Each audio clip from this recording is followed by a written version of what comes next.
everyone! I'm Tamas Le Fey, and tonight we are going to be playing Pentiment Part 6. Oop, the screen went dark. It's because it's been sitting there for a while during the opening. There we are! Okay. So yeah, I hope everyone's doing well this past week. I can't believe it's already September, I'm so happy. Like, I've just been waiting, I feel like, for the past, 2 months. Like, ever since July hit, I've just been anticipating autumn, so eagerly. And now it's gonna be here in just, a couple weeks, so I'm very excited to finally start, decorating. I actually already started a little bit. I have a couple of my Halloween decorations already up. Let me see. About 3 of them are new. I have this really cute, frog on a, what do you call it? A jack-o'-lantern that lights up, and then I have this other one that's a really cute kind of, knitted, sort of, plush stand of, a bat and a, mummy and everything. And I also have this, really adorable light-up skeleton that's sitting on my desk. They're in a posture like they're thinking, and it's just so cute. So I'm really happy to finally start getting into this autumn mood. But yeah, as far as next week goes, and maybe kind of a preview for the next month, I don't think I'll have too many scheduled streams as far as how I used to, because I usually would have at least 3 streams a week, 2 or 3. And I'm trying to lower them down a little since September is going to be a little busy. But what I'm thinking is I'll probably keep to my scheduled streams for Saturdays. Saturdays will be the every week stream. And then I don't know if I'll be able to do maybe an art stream scheduled or not, or another game stream. Because I've been considering maybe doing some bonus streams on Twitch, since I feel kind of bad that I abandoned my Twitch a bit when I got into Elden Ring. So I've been thinking that for Twitch, I'm going to do more kind of bonus streams where it's not me trying to finish a game storyline. I'm gonna leave that all for YouTube. It's gonna be basically if there's a game I've finished already, say Lies of P or God of War.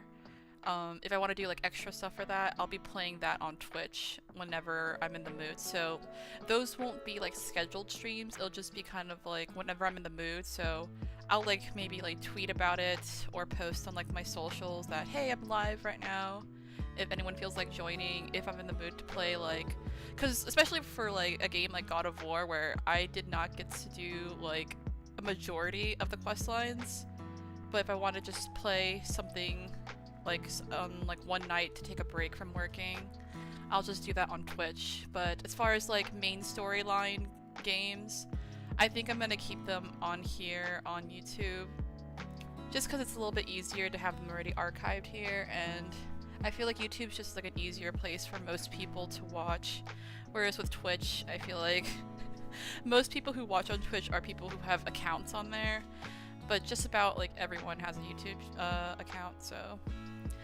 that's just what I've been thinking for this month. And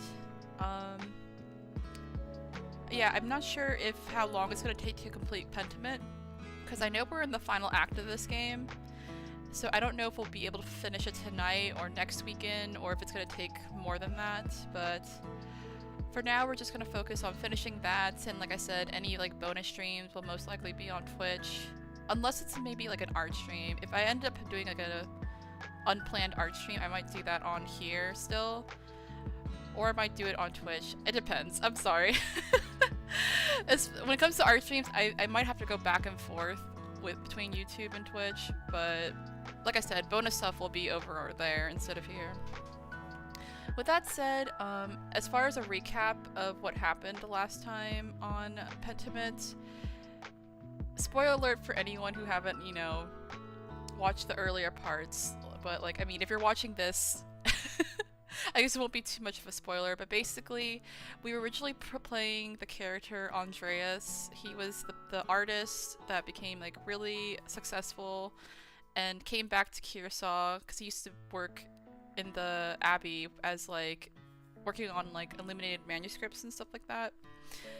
I think, well, honestly, I think it was mostly the monks were working on those, and it was just kind of him there, like, trying to work on his specific, like, masterpiece. But anyways, unfortunately, at the end of his storyline, he ended up passing away because, we tried to find the murderer who killed, our friend Otto, and even though we tried our best to find someone, like, the abbey still ended up being burnt down, and a lot of people, I think, were like killed because the Duke's army came in to like basically subdue like the people of Kiersov for like holding up like the monks in the abbey and stuff like that. So even though that tragedy happened, like Kiersov's kind of like recovered from that. But we see kind of like how some people were like affected by it, and like now we're not playing Andreas anymore. We're actually playing the printmaker's daughter. The printer's name was Klaus. He was one of Andreas's like good friends, and so now we're playing Klaus's daughter Magdalene, and she's a lot older now. I think she's already like an adult at this point, because before she was just a kid. And basically the main part of this plot line is that she's trying to help her father finish a mural for the town, and it's basically supposed to like commemorate like the history of like Kiersov. But the thing is with her dad, he really wants it to be like an accurate representation of what happens, especially with like with the tragedy of like the abbey and all the things surrounding that. But some of the people in town don't really agree with that. They kind of want to like sugarcoat the history a bit, or like just not mention certain things, and he doesn't want to do that. He wants it to be like an accurate representation. And one night somebody came in and actually attacked Klaus, and he's now like bedridden, and basically the doctor told us that he only has like a couple months maybe to live. So Magdalene's trying her best to basically learn more about the history of the area and try and create like what her father had hoped to make with the mural, but also we're still trying to also consider the opinions of other people, just so we're not just kind of like walking over other people's like opinions on the town, because the mural isn't just for us or our father, it's also for like the people of the area. But yeah, basically we're down here in the salt mines. We're about to explore that, and we're supposed to basically find like information about the earlier history of Kiersov. So with that said, I hope that was a clear enough explanation of what happened, like, because there was a lot that happened between now and like, or basically what happened on the last stream, because Andreas passed away and now we're playing a new character. So I hope that recap helps a little bit. Okay. Let me go ahead and also make this full screened on my end. I'm quite excited to explore this part because I've been so curious about the salt mines basically since we started the game, because you could always come here, or at least the entrance, but no one's ever actually been down here since it's been abandoned, and you know, going into a mine is very dangerous. But I am stoked that we actually get to finally explore this place. There are a lot of different coins down here. How odd. It's not like this is a saint's well. Ooh. Oh, a tablet. There's still writing on it. Oh, it's a poem. I think it's a love note. Ooh. Aw, that's cute. Rising passion. Poor Jay. I hope her lover was better at things other than poetry. Ugh, I would have chucked this shit down a mineshaft too. Oh my god. Wait, how old is this poem though? The only part that I can read is lust right there in the middle of the page. I think it's a love note. I'll just say, oh, that's cute. I wish we could kind of get a closer look at the coins. Like, are they just like coins that people use already? Or is it like an older coin that could maybe show the history more? Oh, actually, I forgot to say, as far as a recap on like the story, the person who wrote like the mysterious letters with like the purple ink that's been kind of like threatening Andreas and giving warnings to other people around town. We never actually found the identity of that person, and it seems like they're still alive because we found another note basically when Klaus was attacked. So I'm assuming the person who attacked him might be the one who's been writing those notes, and they've still been alive like this whole time. And to be honest, I feel so like I feel like disturbed and sad because we still don't know if any of the people we actually accused of like the past two murders were actually guilty or not. It's like we kind of just went on like the context clues that we had as far as like what do you call it, the evidence. And I don't know if the game ever really tells you who were the actual guilty people or not, or if it's just gonna leave it up to mystery of it just being like tragic that you never really know if you were right or not, and if you maybe like sentence someone who is innocent. So it's kind of disturbing when you think about it. Now that I'm down here, oh, what happened? Oh, bones. They're far too big to be human. I don't know what happened to the other thing. No horns. Looks like a mule to me. Maybe it hauled that winch. Poor creature, dying down here. No! It's the bones of a... Oh, the mule. Oh, that's so sad. Oh no. I think it said something about Baltus's like contraptions, but I didn't get to read it for some reason. Okay, there's a cave. Ooh, a piece of pottery. It's beautiful. Ooh, that's interesting artifacts.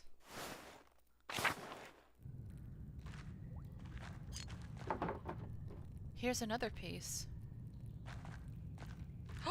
Wow! Look at that! There's so many artifacts down here.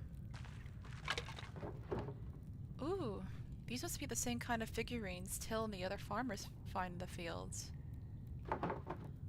To think that there are so many remnants of our ancestors scattered in fields and caves like this. That's so freaking cool, dude. I would be like losing my mind if I found something like that. And they're so cute looking. I feel like my favorite artifacts are just like old ceramics or pottery like depicting like animals. It just makes me so happy. Oh, another piece.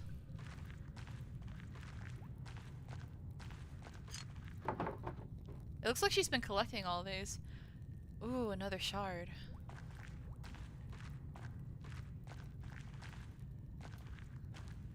Like, I think one of my favorites is like the Colima dogs in like Mesoamerican art. And then like those beautiful like blue hippos that you find in like ancient Egyptian art as well. I just love those so much. Another shard. Oh, and also like cave paintings too of like animals. It just makes me like, I don't know, I can't explain it, but it just like brings me such a joy to think about and like look at them. Another piece. I wonder if they're all in the same pot. Or they're all the same pot. Oh, a cave-in.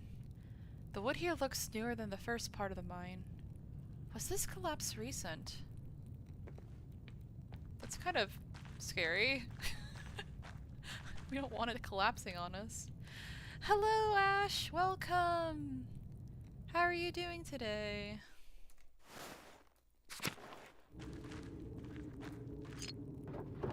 This pottery is scattered everywhere.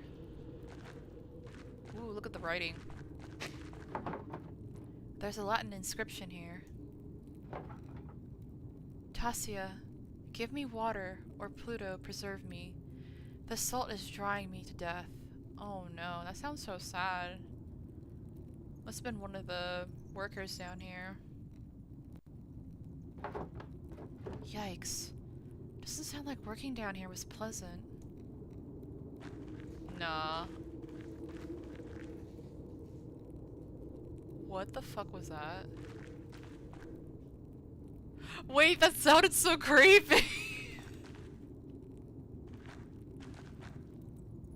Is it just us echoing, or is there something like crawling in the cave? I'm good. Just sat down with some dinner, looking forward to this part of the game. Oh my gosh, nice. Well, I hope you enjoy your dinner. You can cozy up and watch. Enjoy watching. Look at the little drawing on the bottom. It's like... Oh my god, dude, I swear I hear something down here. Anyways, I really love this drawing on the bottom. There's more!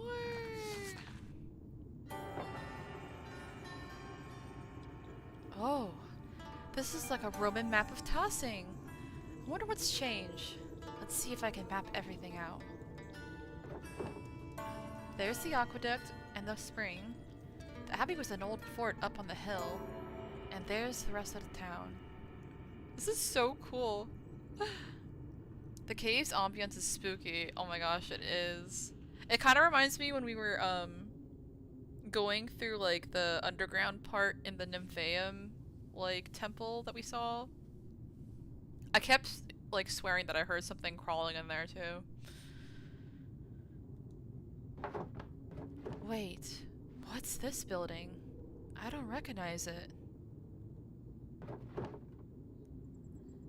Mithraeum. I don't recognize that word from any of my books. Is that supposed to be like an arch? Huh. It looks like it leads up to like the hills and the aqueducts. I can't quite tell what it meant to label on that map. Maybe some sort of temple? Well, whatever it is, it's not in tossing now. That's so odd. Ooh, I wonder if we'll find another underground place. That'd be really cool. Another inscription. It's not very formal. Worker must have carved it. Latus's soul ascended into the Mithraeum. My soul will descend in this damned hall of salt. Oh, it's like a reference to that place we were just talking about.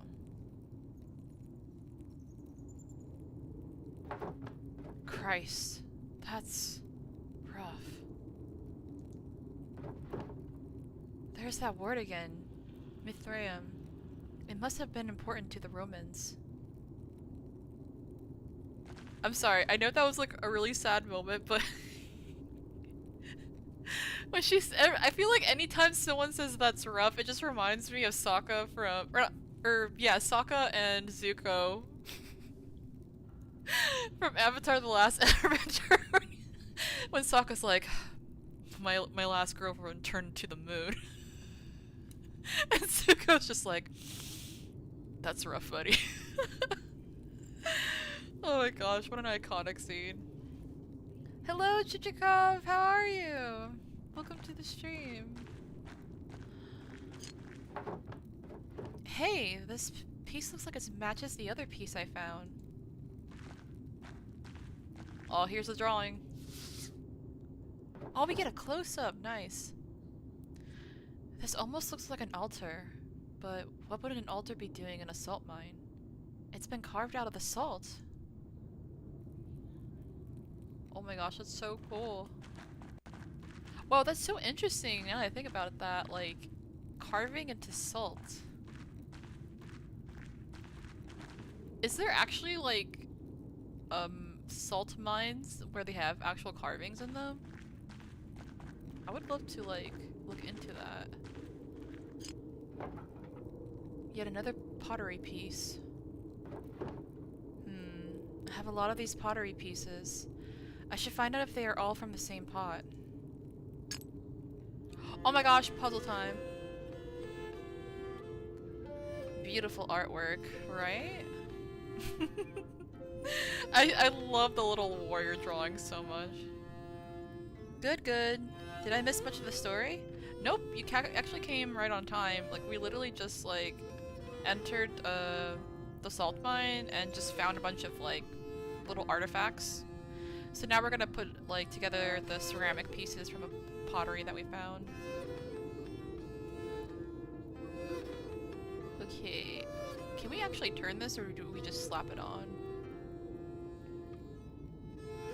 Ooh, I can see the bottom of a face here.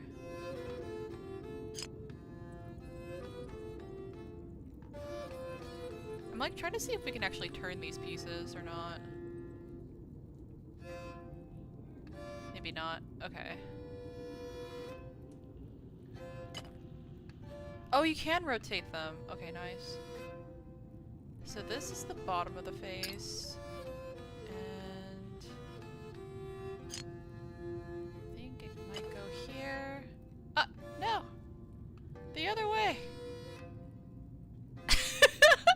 Why is it turning like that? This is kind of hard. Okay.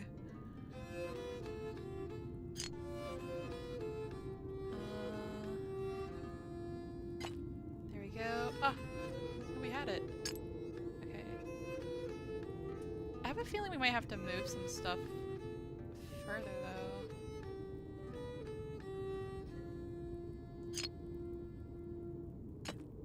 Okay. Let me see. This looks like it might go to this bottom part. Alright, I'm just gonna leave that for there for now.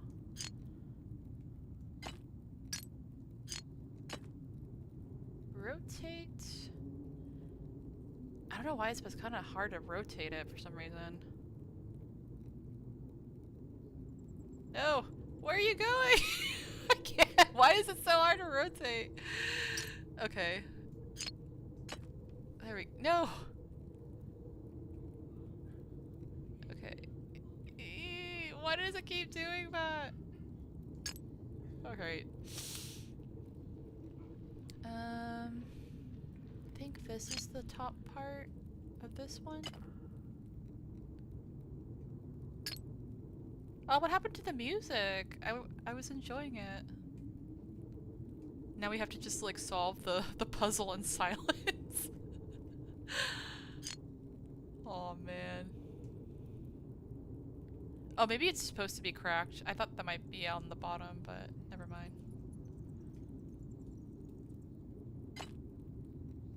Ah. Okay, so let me see.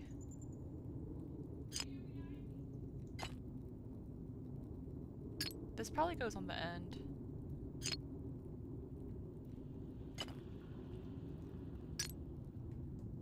Can we just like put these parts away? Because it's kind of in my way. Oh my gosh. Back to the spooky cave noises. Yeah, it's just like cave ASMR now. I don't like that it doesn't let me just like release the pieces on the side if I'm not using them.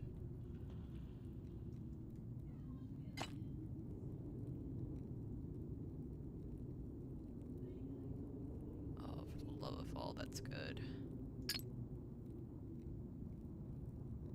Okay.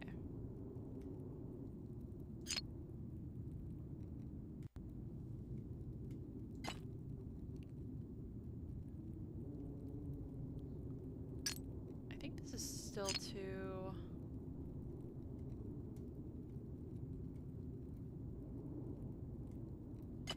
Huh. I would have thought that this would go right here, but I guess not.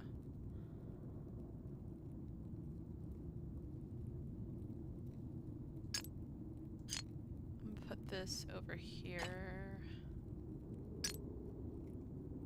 Let's go ahead and finish her hair at least.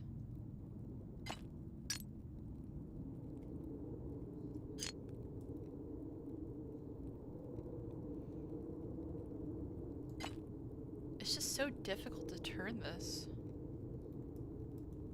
Oh, you know what? I'm just gonna use the arrow buttons, actually. That's so much easier, because I'm trying to- I was using, like, the joystick at first, and it was, like, incredibly difficult. Okay, so we're gonna maybe have to move this one over here. Yes.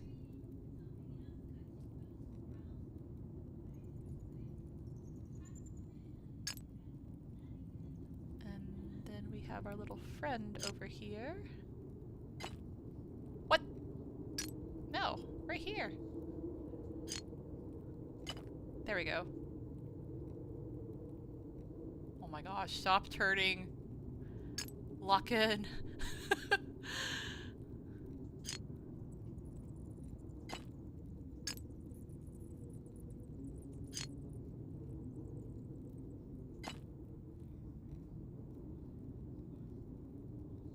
Yes, okay.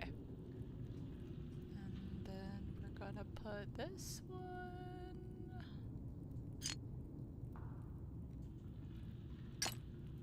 Yes, okay. I'm glad it switched it out, because I was like, please let me switch it. And look at his little dagger. That's cute.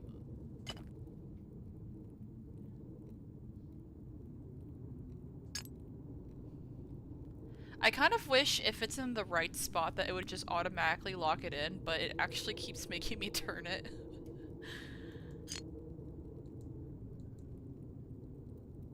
Let's see.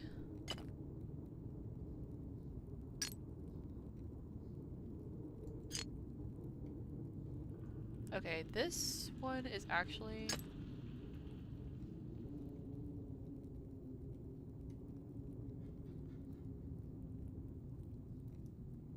Huh. This one looks weird. Okay, this one goes over here. I think I have to switch these two.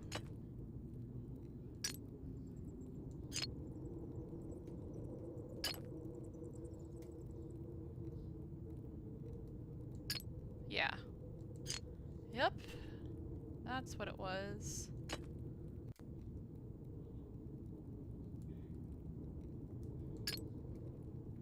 Yay! Final piece! Let's go! I like doing picture puzzles. Got it! The figures on this pot lid look like they're telling a story. These paintings must depict an early myth even before the Romans. Let's see. This must be Perkta, and those must be the forest spirits. Part of the wild hunt? That would actually make sense, yeah. Oh god. The next part looks like a human sacrifice. Someone, maybe a chieftain, is sacrificing a man to Perkta. The bottom half of the lid continues the story. These look like spirits. They must be coming in to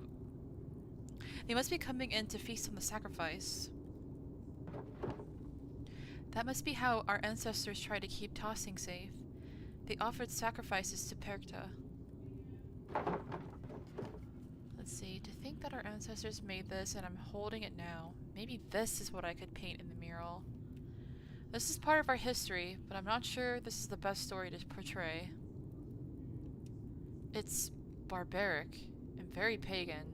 I doubt anyone would want to see our past shown this way. I mean, if it's part of the history.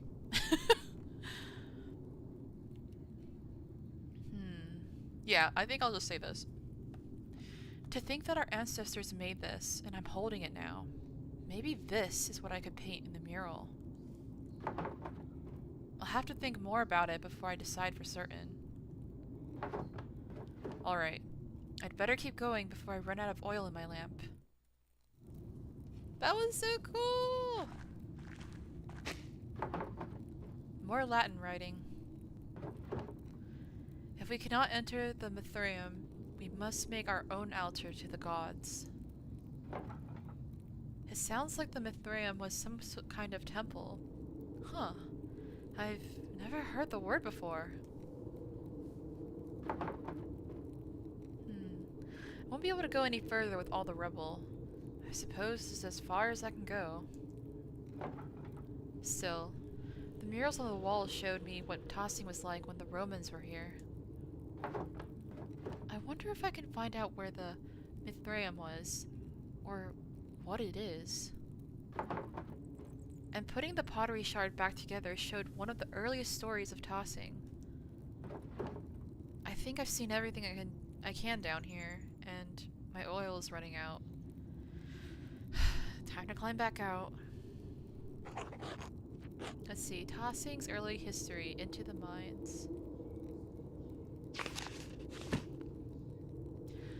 Let's see, 6th hour. I learned some interesting things from the pottery fragments I reassembled in the mines. I might be able to use this legend about Perta into the mural. I also saw on the ancient map of tossing, carved into the wall of the mine. There is a building on the map labeled Mithraeum. I'm not sure what it means, and I can't really figure out where it would be in our town today. Anyway, I can't use that part in the mural. It's just sod. Wait, that's like contradicting what I chose, because I said that I would consider putting it in the mural, and now she's saying that she shouldn't use it. What? What was the point of me choosing in that moment then? Okay. Let me see, maybe make sure if there's something else we missed. Okay. Let us go back up. I have a feeling something's gonna like happen once we're like leaving.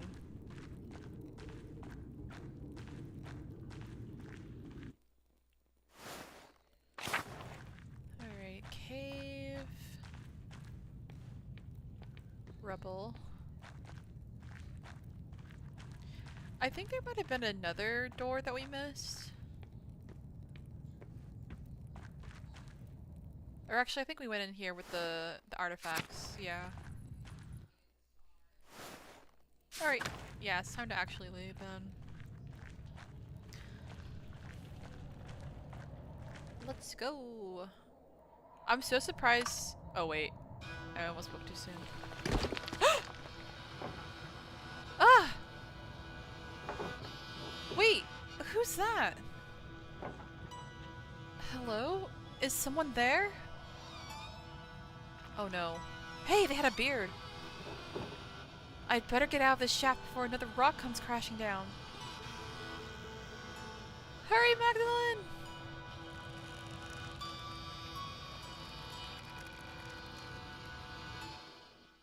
Oh my gosh, that scared me.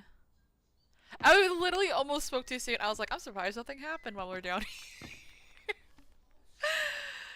Oh my gosh. Who was that?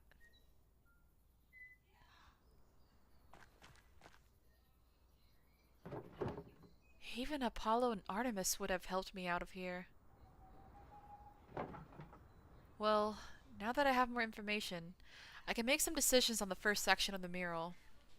Hold on, let me close my door because my dog opened it wide and my family's being very loud.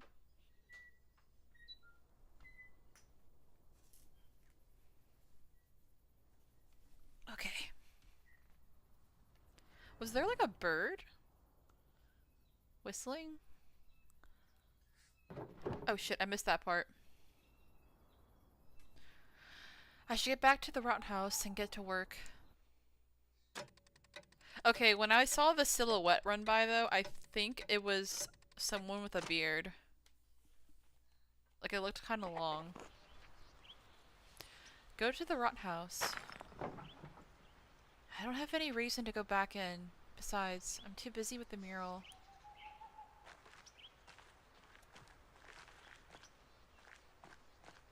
Okay, well, I'm glad we finally got to see the salt mines.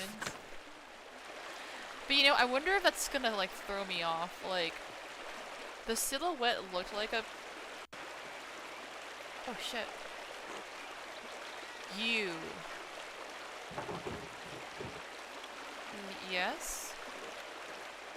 I'm Hollerbront, the Lord's gamekeeper. Why are you grazing pigs in the woods? Oh shit! Oh, that's right, this was someone's loose pig. And I didn't get to find out if it was somebody's... Oh no. I'm not, that's not my pig. Was that you watching me a few minutes ago? That rock almost hit me. I'm the printer's daughter, Magdalene Druckerin. Do I look like I raise pigs? Oh man, what do I pick?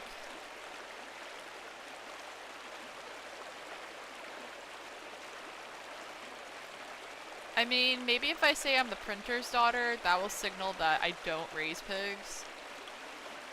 Because they don't. They work in, like, printing.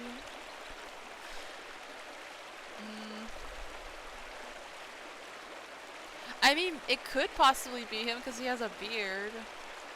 But again, I feel like that's just throwing me off of, like, who it actually was.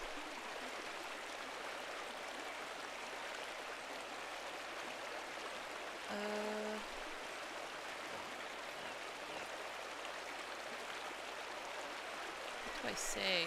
Because I'm afraid if I just say I'm not, that's not my pig, he's just gonna, like, not let me, like, talk anymore and just, like, drag me away or something like that. But maybe if I say if I'm the printer's daughter, it'll signal that I'm not, like, a farmer. I'm the printer's daughter, Magdalene Druckerin.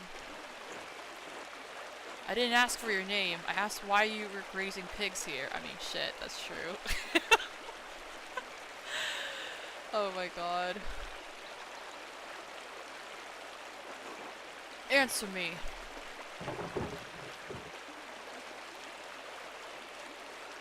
Let's see, that's not my pig. I've been walking around this forest for hours.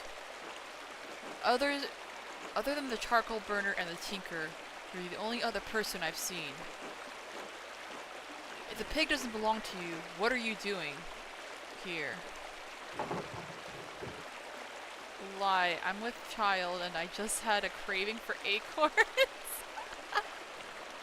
Okay, we cannot lie about being pregnant. No, they'll know. They'll find out. Second option, yeah, I could have actually asked them that, but damn. I thought they were wearing what looked like a kippa.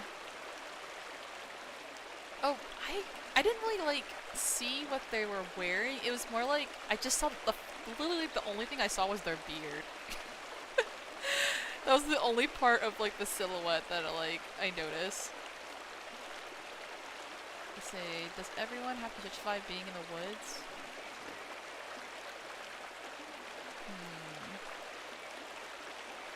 Okay, if I say this, it's just gonna annoy him. We're not gonna lie, because they could easily find out about that, probably. And then... I'll just be honest. I was in the salt mine? Doing what? Wait. I don't care. Just tell me whose pigs this is. I don't know. The pig was in the woods when I came in here. Ah.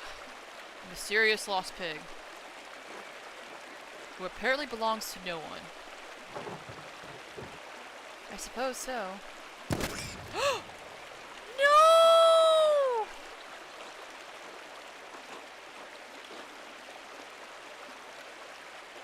I'm really upset right now. What the fuck? Oh my god! The poor piggy! I'm so sad! If I find any more pigs in these woods, I'll kill them on the spot. And those who brought them here. Do you understand?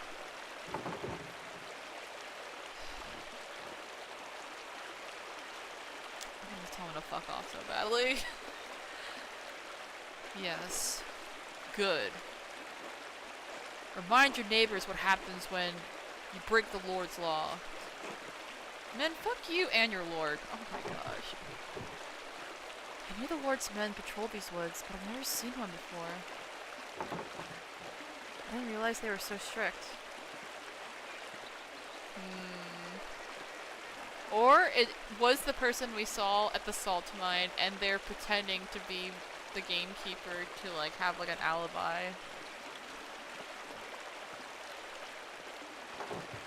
I suppose I should consider myself lucky. Anyway, time to get out of these woods and back to work at the roadhouse. I want to say I didn't see that coming. Man, I'm so sad! The pig was just chilling! We were just grazing! Oh. Oh, the baby! I'm pissed off. You know what's even more annoying is that, like, he killed the pig, and it's not like he's even gonna go take it to, like, you know, use the meat or anything like that. He literally just killed the pig just to kill it. What a bastard. It's like, at least if you were, like, hunting for, like, food, that'd be one thing, but just killing the pig just because pisses me off. Oh my gosh, what a bastard. He's on my shit list. I'm gonna go talk to, like, Smokey and, Voslav and see if they know who that was. Hello, Magdalene.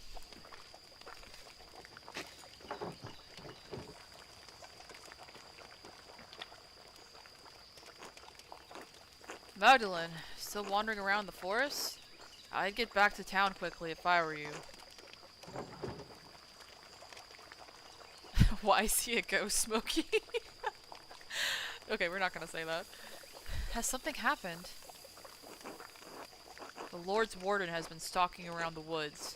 Came by shortly after you did, asking about pigs and laws. Oh my god, okay, so he was actually. Man, I'm so pissed off though. Fuck him. Ugh. Oh, so let me close my door again, because my dog, once again, just slammed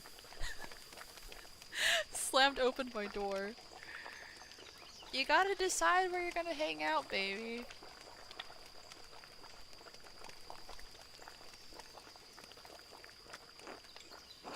He looked rather determined to start trouble.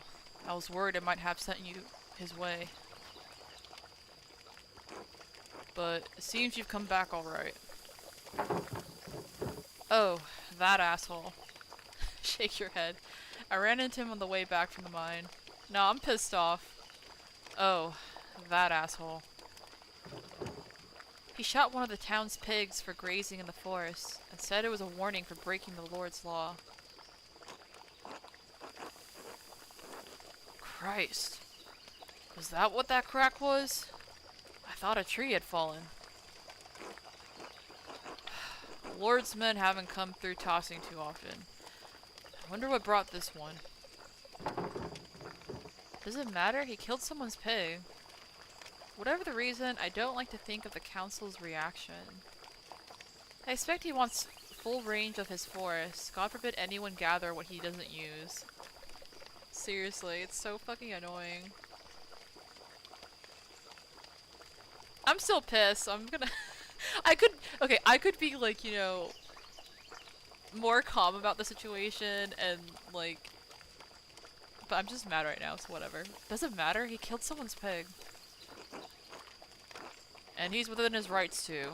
This is the Lord's forest, after all. Man, fuck him. Abbots or lords, it doesn't matter. Even the townsfolk. Those in power will keep what's theirs away from folk who need it just because they can. Listen, Magdalene. That warden won't bother me, but you should get back home, alright? Don't come out in the forest for a while. Let the bastard move on to other towns. Alright. Thanks, Smokey. See you, Mistress Magdalene. Y'all keep safe. That guy's an asshole. So true, Smokey. It's like, first it was the trees. Like, they're like, you can't cut down trees over here. Or you didn't. I think they wouldn't even let people gather branches. It was like crazy.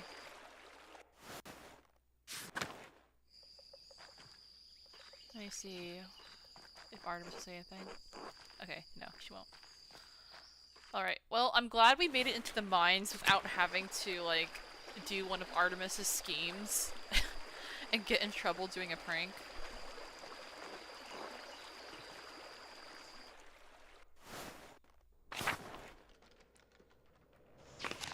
Let me see if I can check something. I should head to the rot house and finalize my plans. Okay. What is that area that's marked on the map? Oh, it must be the rot house, actually.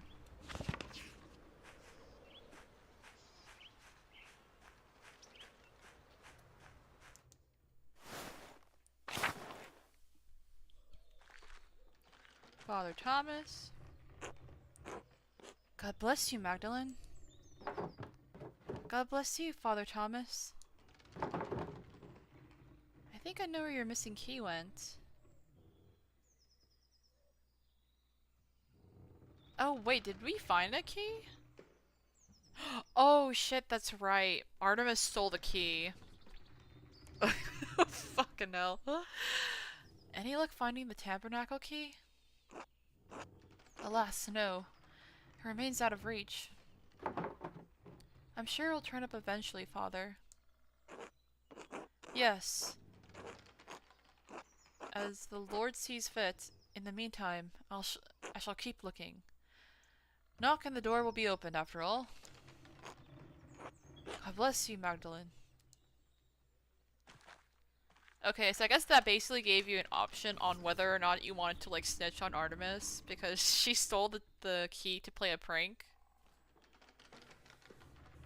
And it's like, we could snitch to him, but, like, I don't want to get on, like, Artemis's, like, bad side, and we end up having to, like, need her help later on. So it's like, I won't say anything.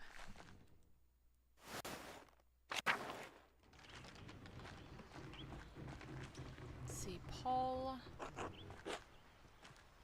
Oh, I forgot how to say their name again. I think it's Susa. Hello. Scratch, scratch, scratch, scratch, scratch. Oh my gosh, y'all. I had to like cat sit for my neighbor today. And I was so happy because it's been a while since I cat sit for them. And I miss their cat so much. It was so nice to see her. She was so cute.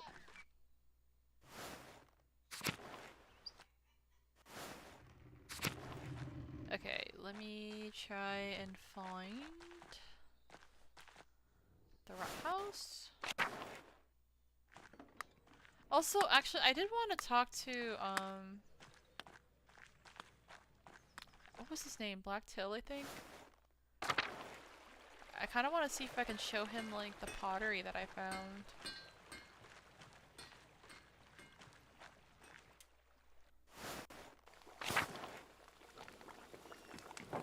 Oh, I guess not. Okay. Never mind.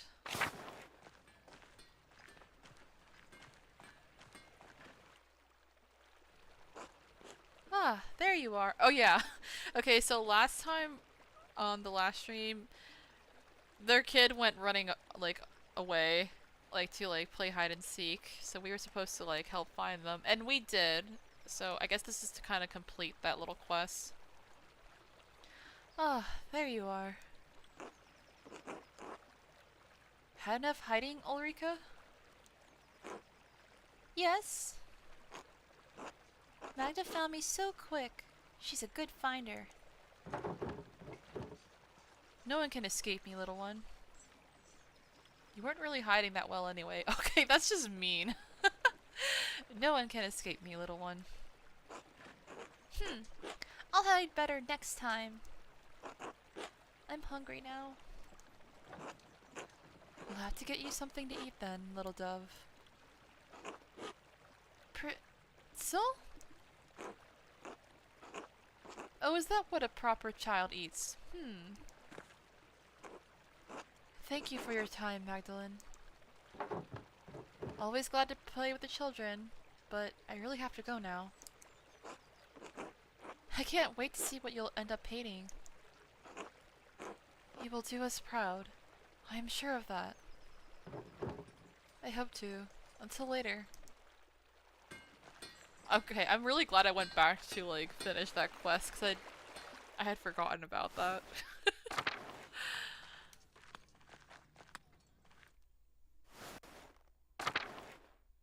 I cat sit for my aunt, and she has an automatic cat litter box, and let me tell you, it is a godsend.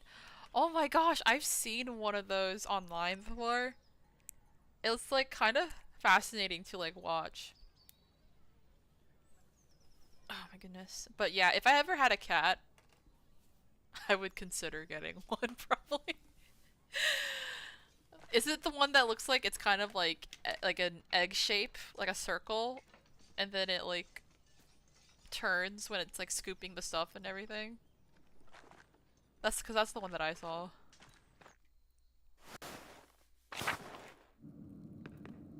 It is time! Work on mural. Oh, this is gonna be cool. Oh, it's just like a time skip, never mind.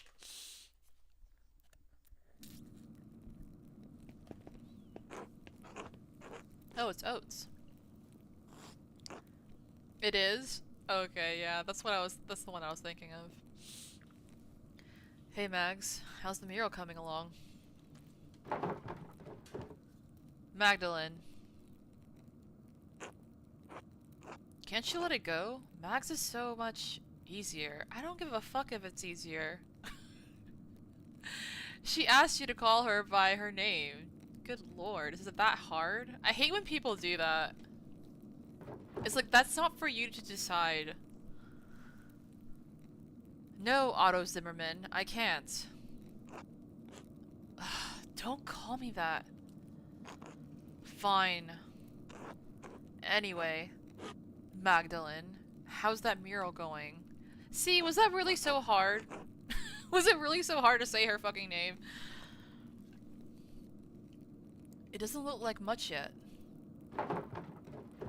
Well, of course it doesn't look like anything now. No work of art appears significant at the start. You think Michelangelo was born a great sculptor? What would you know about it? Do you even know the difference between egg tempera and oil paint?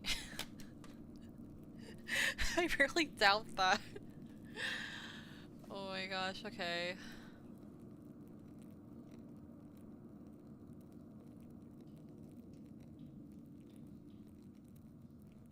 I'll just say, well, of course it doesn't look like anything now.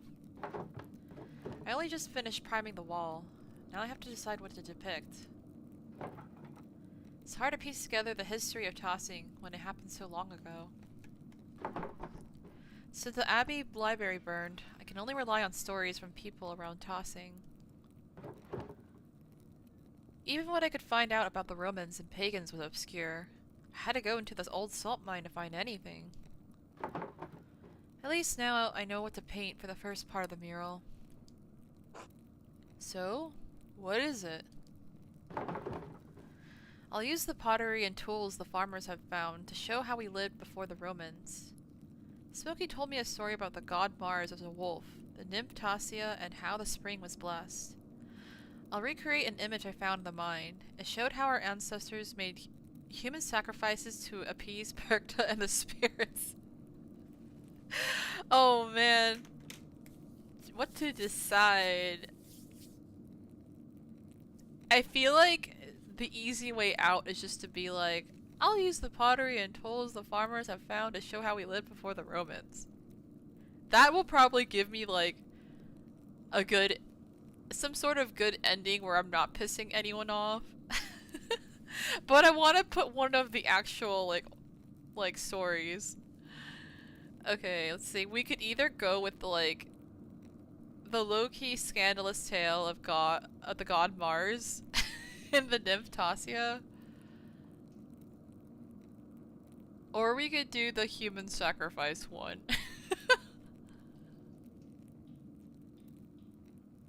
The thing is, I believe the first one is supposed to be an older, like, folklore, like, before the Romans, and then the second one is when the Romans were already here. I'm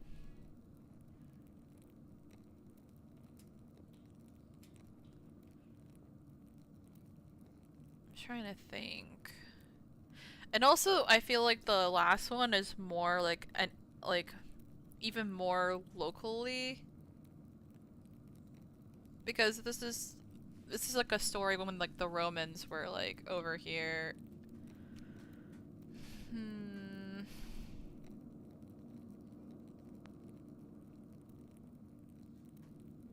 The only thing is with this one, it has to do with like the actual like naming of the town. Tossing being named after Tasia, the nymph.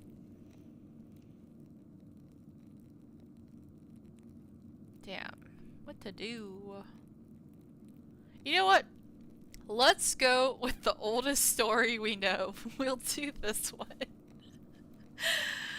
I'll recreate an image I found in the mine. I'll show how our ancestors made human sacrifices to appease Perkta and the spirits. Human sacrifice? Don't you think that's a bit much? I don't know how the rest of the town will take it. Especially Father Thomas. So what made you choose this story anyway? I don't think we should hide our pagan past. This is what our people did. I think the pottery I found is a better source than stories that have been passed down by mouth. I think it will make for the most beautiful artwork. Where's, like, the option for all the above? Let's see. I don't think we should hide our pagan past. This is what our people did. I guess that's true. Still, I think it will shock some people. Especially Father Thomas. Thanks for explaining it. Of course. I want you all to understand why I'm making these choices. Well, now that I've figured this portion of the mural out, I better start thinking about the next section. I'll leave you to it, Mags.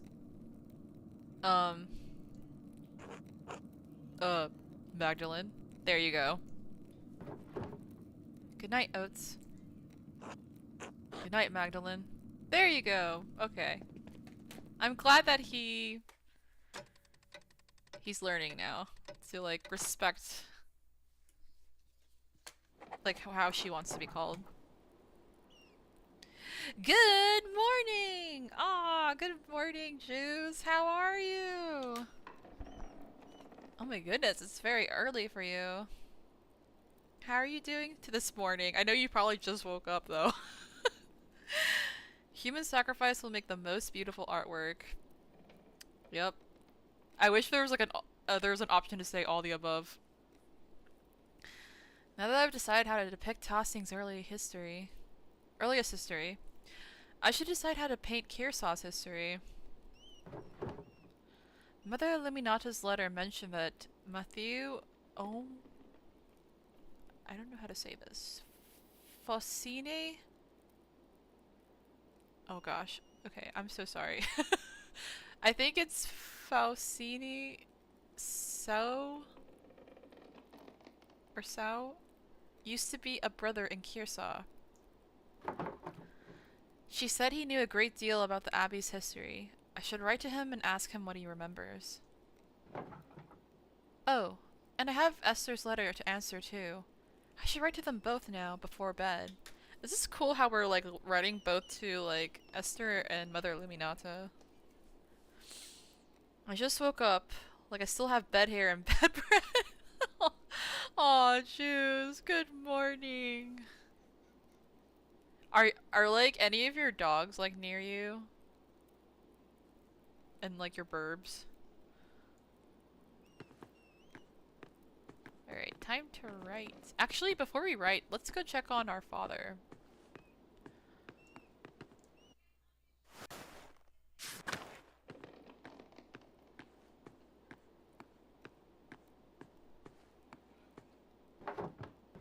Hello, Magdalene.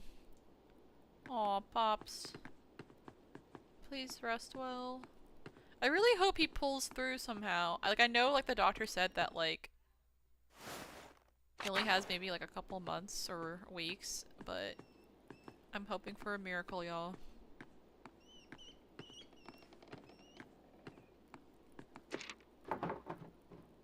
Alright, where to begin? Mother Illuminata told me that Matthew knew some of the Abbey's early history. He's the Archdeacon of Sion now. I should write to him before the snows come. Oh yeah, that would be bad. I'll write to Esther too. Okay, we got to write to 3 people, I think.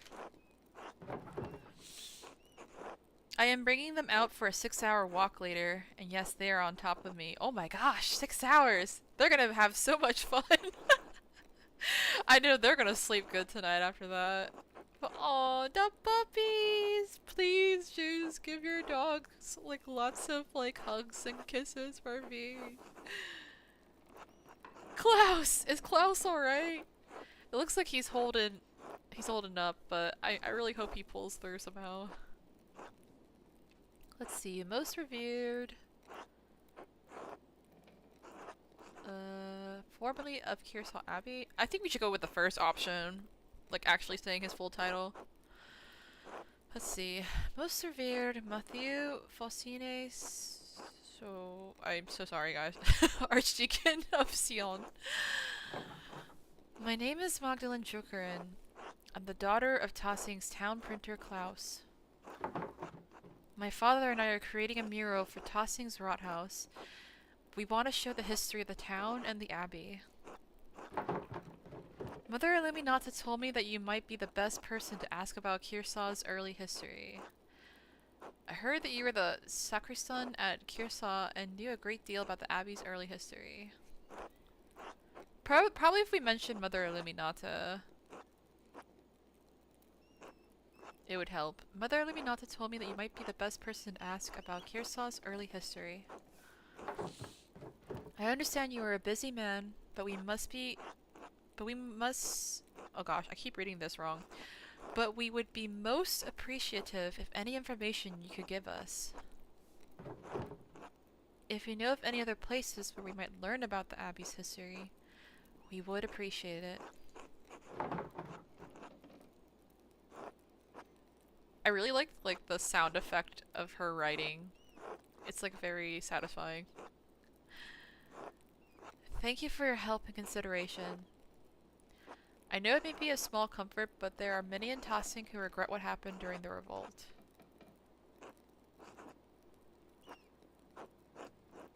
I'm not sure if I should say that last part, but I'll just say thank you for your help and consideration. Thank you for your help. Magdalene. There's one letter down. Hester. Please forgive me for not writing sooner. So much has happened since I last wrote.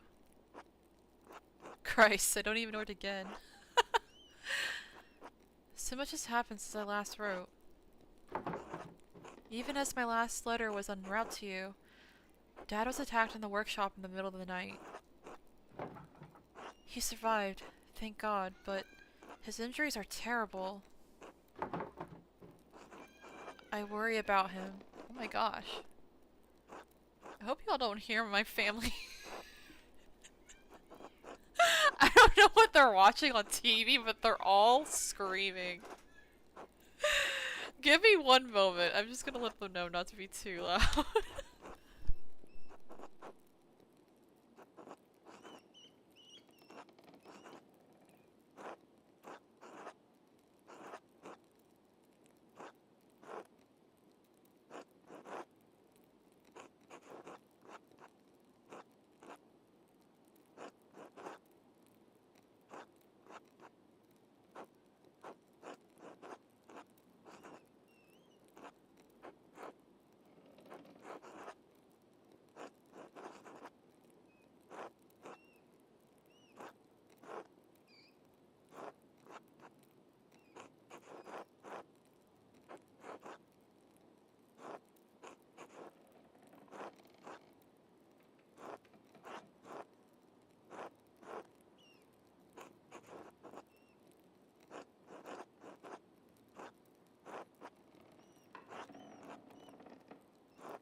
I'm back.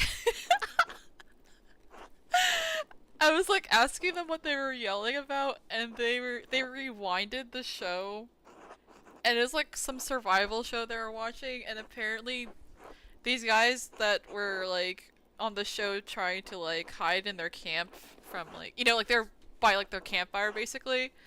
Apparently a bunch of like baboons were in the trees above them and started like shedding like literally on top of their heads. Like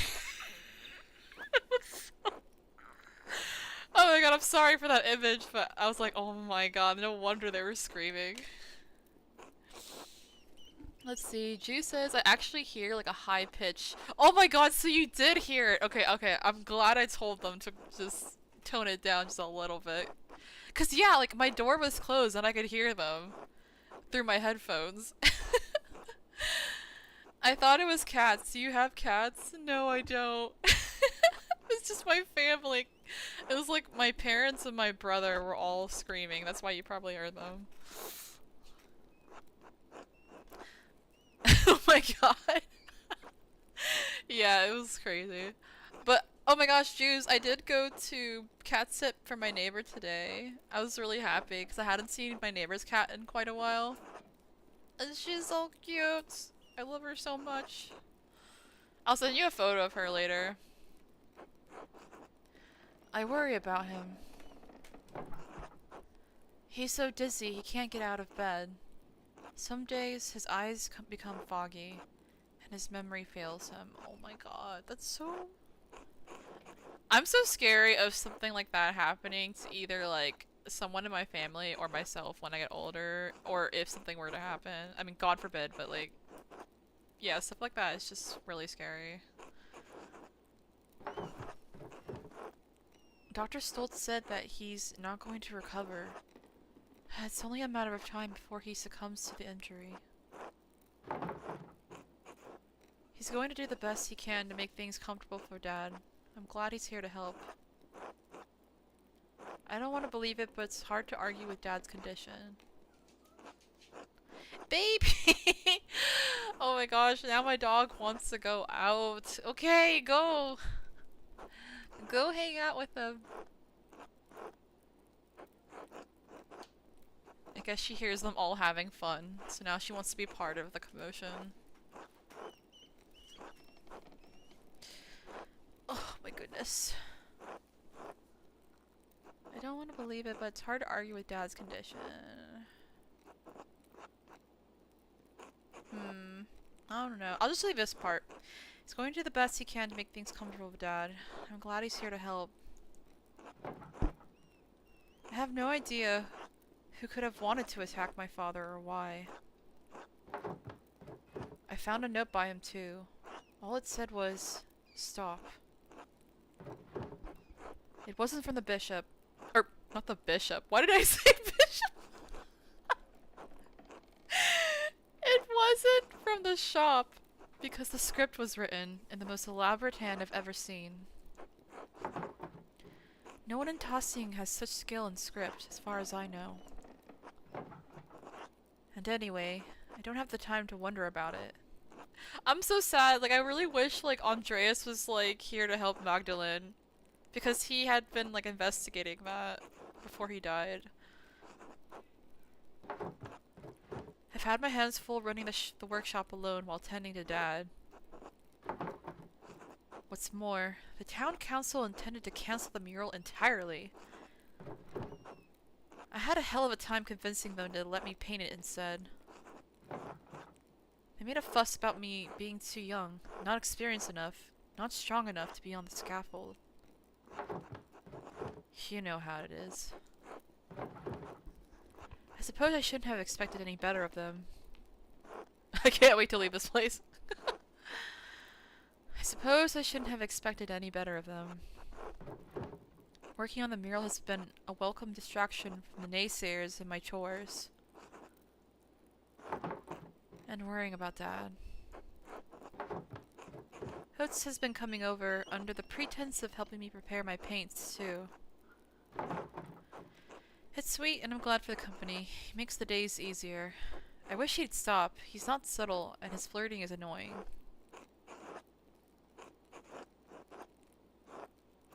I wish there was like a middle option.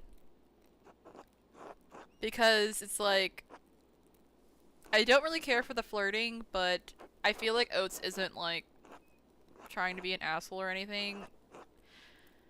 Cause I feel like he actually was like listening to us when we were explaining everything before, and yeah, I think Oates is chill. I just was annoyed that he kept like not saying her name right, but he seems like he's coming around, so. Let's say, it's sweet and I'm glad for the company. He makes the days easier. I'd like to have the whole mural finished by Christmas if I can. I just want to finish it in time for Dad to see it. It would mean so much to him. If Dr. Stoltz is right, I don't know how long I'll have. I hope you're faring better than we are here. All my love. Magda.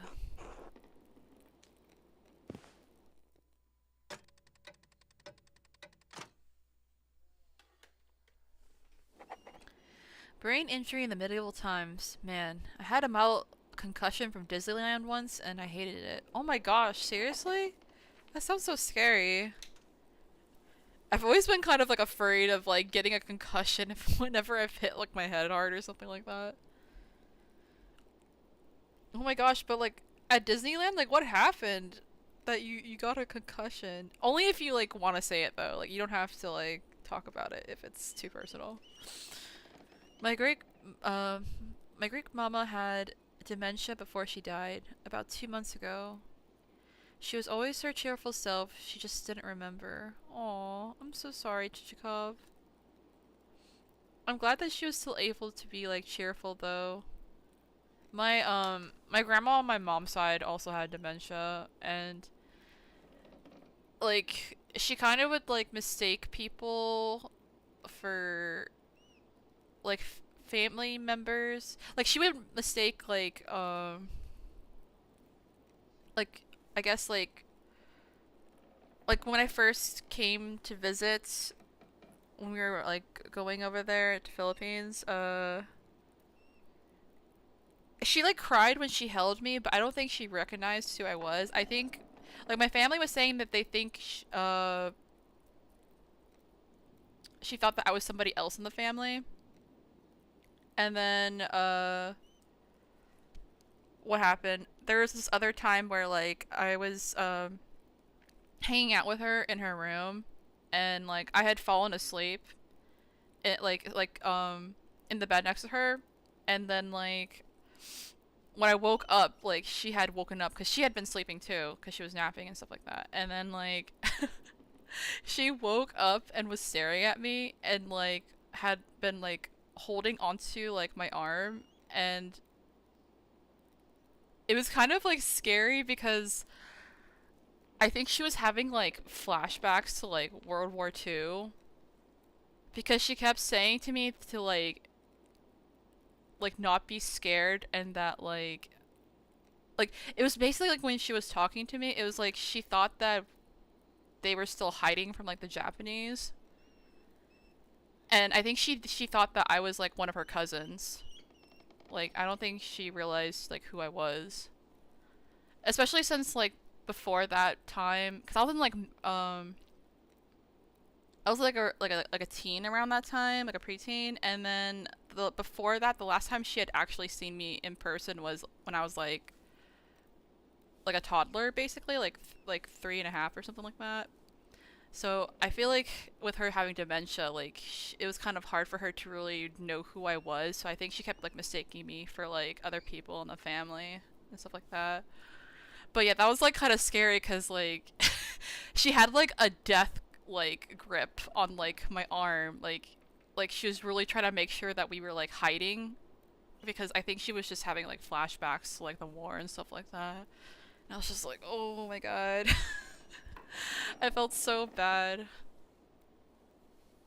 But yeah, like dementia and I like stuff like that or like Alzheimer's, like when that happens to people's family members, it like really breaks my heart and kind of scares me about that happening one day to like one of my like immediate family or myself or something or friends.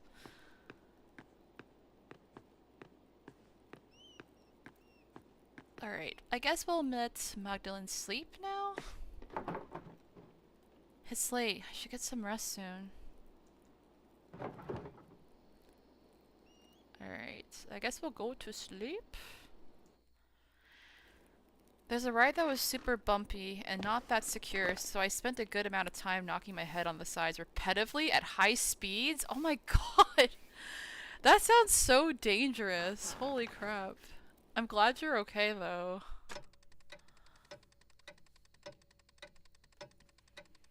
Yeah, and that's why that one Adventure Time song about dementia broke me when it dropped. Oh no!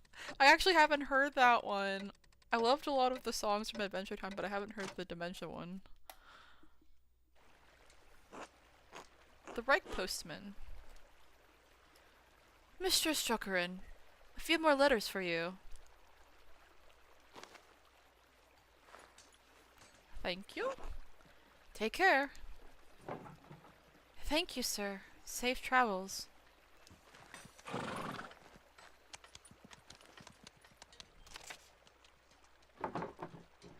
The first letter is from Reverend Matthew.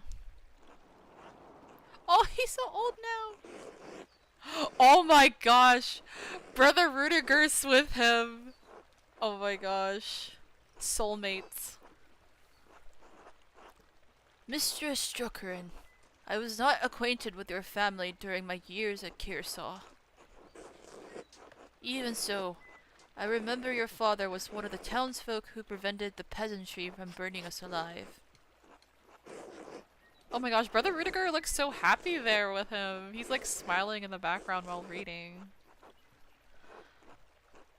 I am not overly inclined to assist the people of Tossing in their endeavors to catalog the origins of the abbey they destroyed.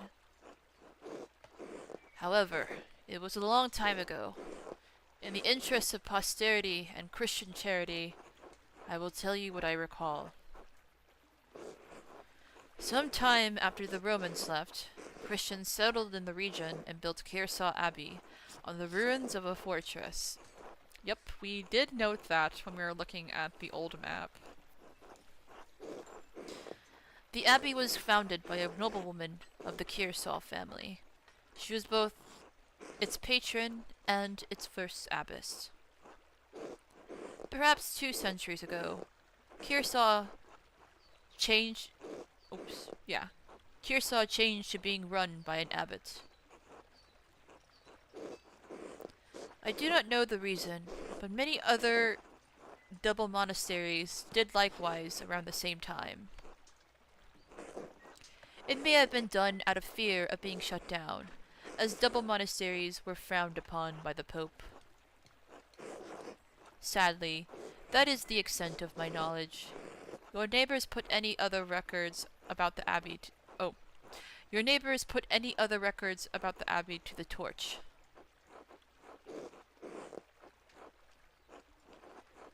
Sic arsit historia Kirsis.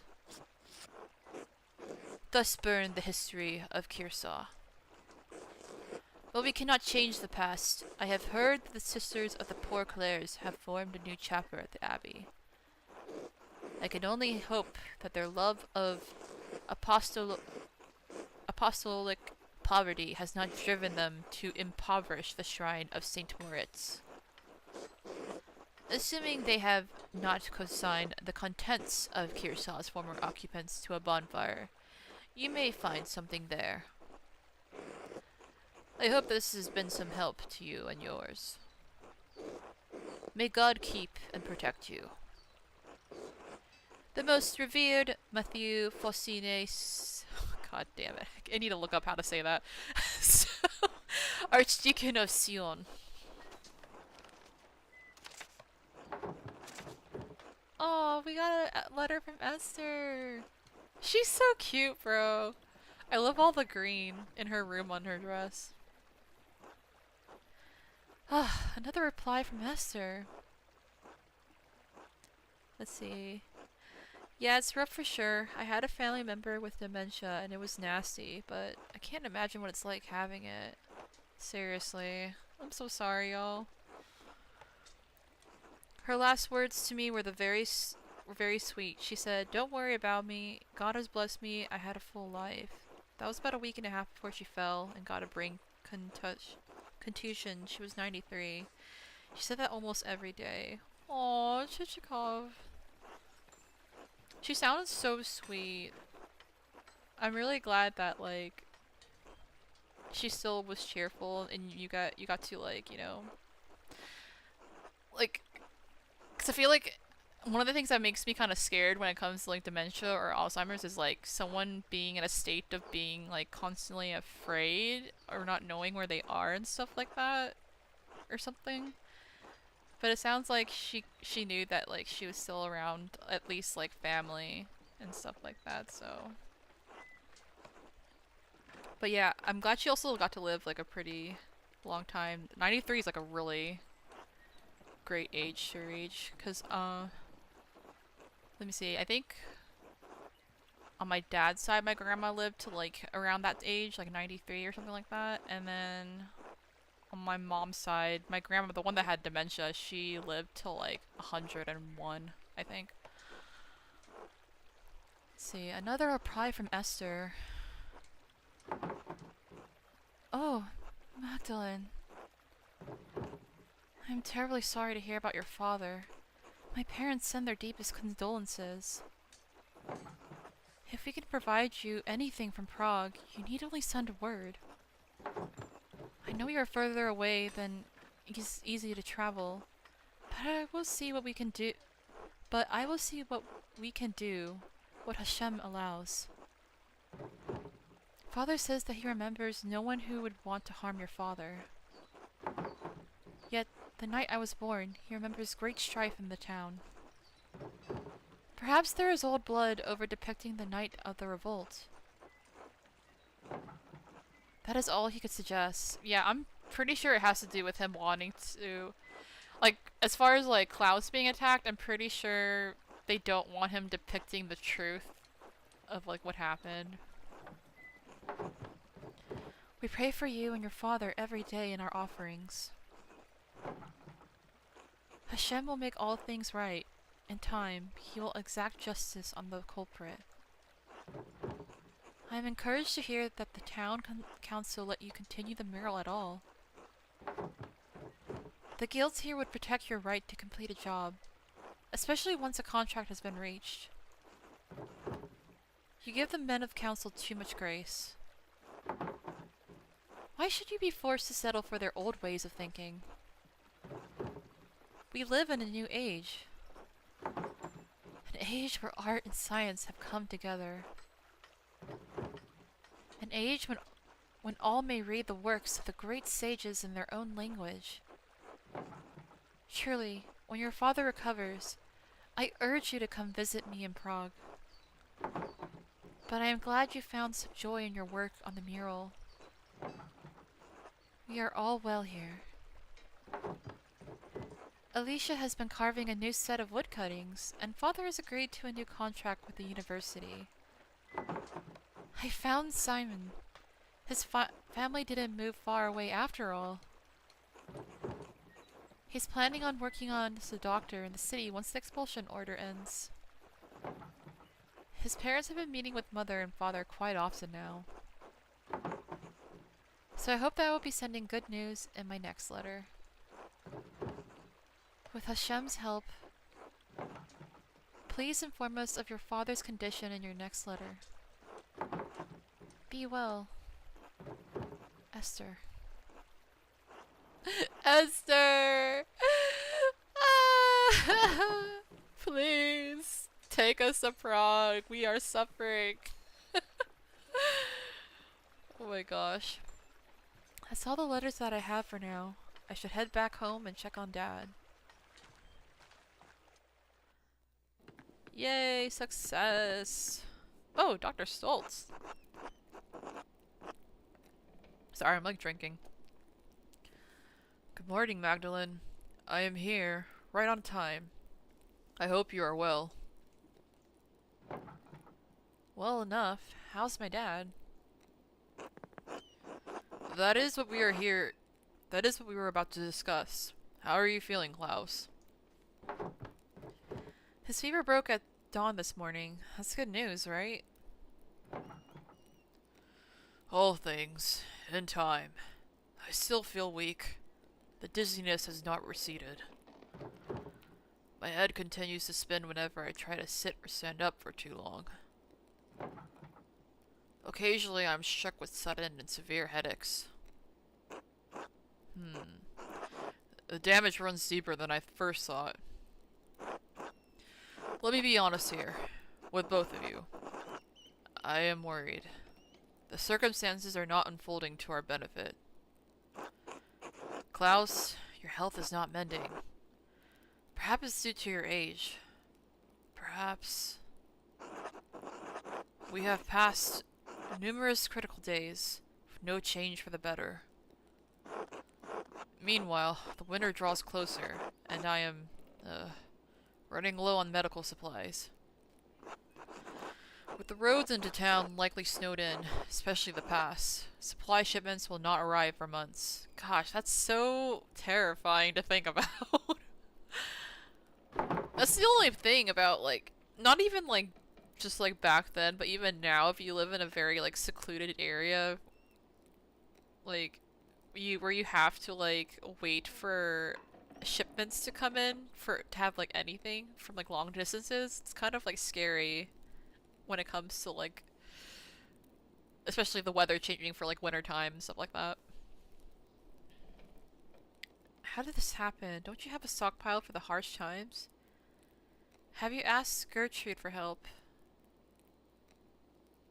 Honestly, Gertrude might be able to help because she is the nun that's in the abbey, and she, like, works in, like, the garden. Like, she knows how to, like, make, like, medicinals and stuff like that. Have you asked Gertrude for help? I have. Truly? Things really must be dire. I'm surprised, Werner. I didn't think you'd ever take her seriously. Oh gosh. Truly? Things really must be dire. They are not insignificant. It has been a difficult year. Even with the patrols in Bavaria, many merchants have been struck by bandits. Well, that fucking sucks. French troops have periodically raided the western holdings of our empire. With the fall of Esztergom... Ooh, this one's gonna be hard to say, y'all.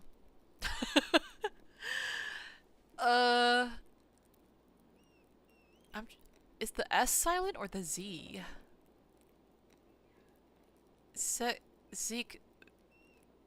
Zeeksverhavar to the Ottoman Turks, many trade routes from the east have been cut. The pillage of Nietzsche, Barbarossa's corsairs, and our losses in Italy have also put us into a predicament in the south. As always, we suffer from the wars of others. The Empire struggles, but can't you gather supplies around here? I will do what I can, but our options are limited. I wish I already had a copy of Vesalius's De Humana Corporis Fabrica. Oh, dude, we might be able to find a copy, actually, if we look in the Abbey, maybe? In the meantime, Klaus, Magdalene, pray to God. I must take my leave. I will come by again next week. Okay, we gotta look in the Abbey. We might be able to find that. Thank you, Dr. Stoltz. I thank you as well. I am only doing what I am meant to do for this town. Stay out of trouble, Magdalene. He worries too much. I'll be alright. Do you want anything to eat before I leave for the day? I'm working on the next section of the mural today. I'm not so hungry right now. I'll be alright. Your letter from the Archdeacon, yes. That's right. What did you learn from him? He seemed sad over what happened during the revolt, hesitant to tell me anything. He didn't have much to say. He was still upset about the Abbey's destruction. Well, I'm pretty sure he still hates everyone in Tossing. Okay. He seemed sad over what happened during the revolt, hesitant to tell me anything. He did say the abbey was founded by a noblewoman after the Romans left. Everything else burned in the fire. How unfortunate. I know the brothers kept careful records of the monastery. So much lost in one night. The Archdeacon did suggest the poor Clares might have held on to some of the records from the convent. I should be able to learn more about Tossing's Christian history there. An excellent place to start, Magdalene. Sister Gertrude doesn't come out of the convent much, but I think it's worth asking her. Maybe Father Thomas knows something too. I should talk to him. If I recall correctly, the miller's wife has a long family history in Tossing. Ooh, that's good to know. She may know something of the local history that the others have forgotten. Elsa? I thought she moved here when she married. She doesn't have any relatives in town. Not anymore. Age, illness, and marriage took the rest of our family. But the Caviezel's used to live all up and down this valley. Go talk to her, hmm? I will. Thanks, Dad. Maybe something remained in the Abbey's ruins. I should definitely see what's left. Absolutely! We might find that, like, manual. Magdalene, you must be careful. Those ruins are dangerous. I won't go too far into them, Dad. Just to take a look. They can't be that dangerous. The ruins have been sitting there for almost 20 years. I'm going in there, Dad. You can't stop me. I won't go far into them, Dad. Just to take a look. Alright. Wear a scarf, too. It's getting cold out now. I can feel it in my bones. Don't worry, Dad. I'll see you tonight, alright? Oh my gosh, it's starting to become winter. Alright. Good luck. Oh, it's November 20th. No wonder it's getting close to winter. The key to salvation, Sunday frogs. Oh my god. I think it's time for Artemis's, like, her prank on Father Thomas with, like, the tabernacle that she, like, stuffed with, like, frogs. Oh lord. Rather than Matthew suggested the poor Clares may have preserved whatever was left in Curacao after the fire. I should talk to Sister Gertrude about visiting the convent and the abbey. Father Thomas is always talking about tossing saints. I should ask him more about them. Dad also suggested I talk to Elsa up at the mill. He said her family lived in Tossing for generations. She might be able to tell me about Tossing's history. Sounds like a plan. I think I'll like try and talk to everyone before going to the abbey and leave like the abbey for last maybe. Because I'm low-key scared of like something happening when we're in like the abbey's ruins and we get like trapped or something. So we should probably visit everywhere else first. Okay. Chicken! Okay, so we gotta talk to Father Thomas at Our Lady of the Labyrinth. Gotta go to the mill for Elsa.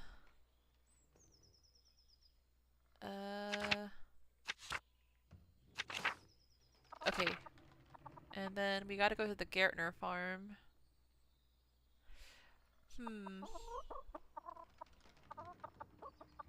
Yeah, I guess we'll go to the church first, then the mill, then go to the Gärtners because they're really farther away, and then for last we'll go to the abbey.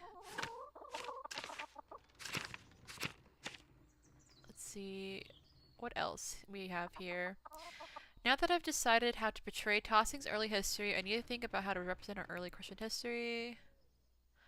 Mother Illuminata suggested I should write to Matthew Faustine. He has He has Curaçao's He was Curaçao's Sacris and may be a good source of information. I should write back to Esther to let her know all the things that have been happening here. The letters are done and I should go to bed. I hope I hear back from Matthew soon. Okay. So we gotta go to the church. Oh my gosh, we live literally right next to the door to the church.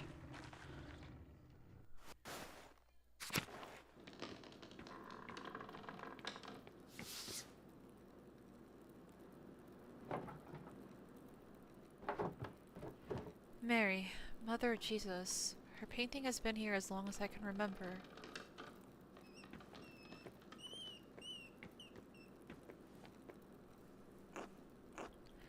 God bless you, Magdalene. And God bless you, Father Thomas. Do you have a moment? Of course. What can I help you with? I want to ask you about Tossing Saints. I'd like to represent them in the Rathaus.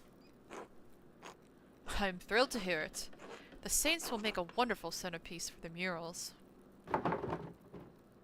You must understand, Father. I may incorporate them, but there are other possibilities.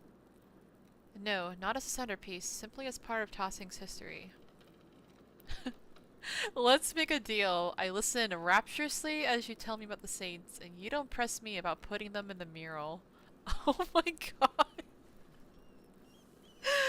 Holy crap. You must understand, Father. I may incorporate them, but there are other possibilities.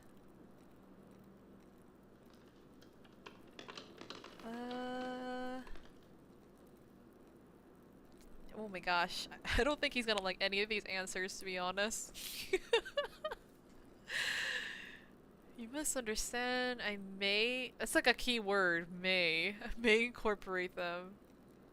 While this one just says, no, not as a centerpiece, simply as part of Tossing's history. I mean, this is probably the most accurate, because I am not gonna promise they're gonna be in a centerpiece. Like, it's gonna be part of the history, but there's no promises on being in the centerpiece.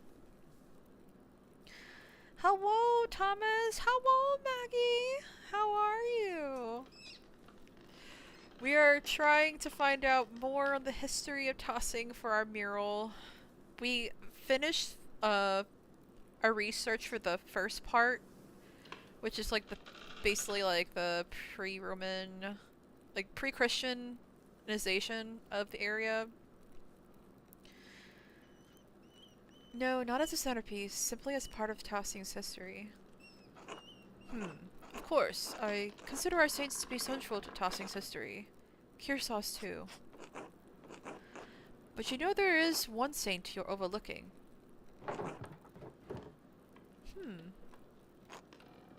Why, the Blessed Virgin, of course. Mary! Many people forget that Mary is the greatest saint.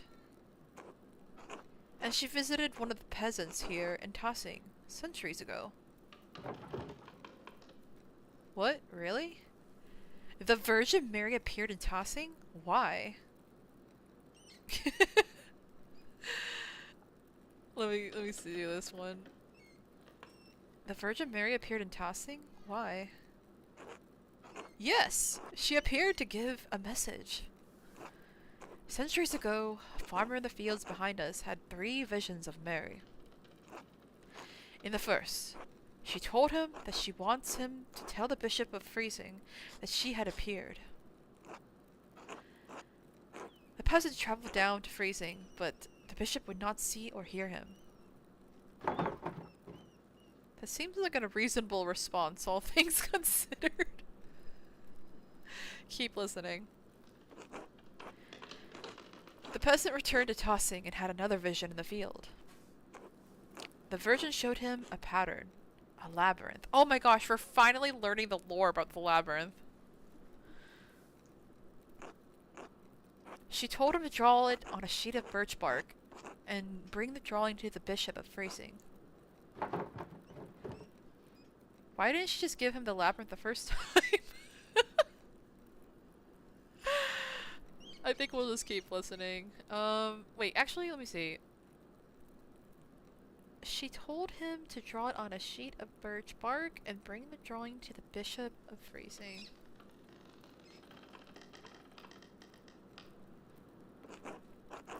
The bishop attempted to turn the peasant away, but he could see the drawing of the labyrinth in his hands. It was the same image the bishop had seen in a dream 3 nights earlier. He met with a peasant who told him of the 2 apparitions he had seen here in Tossing. The bishop was moved by the peasant's story, and he came here to Tossing.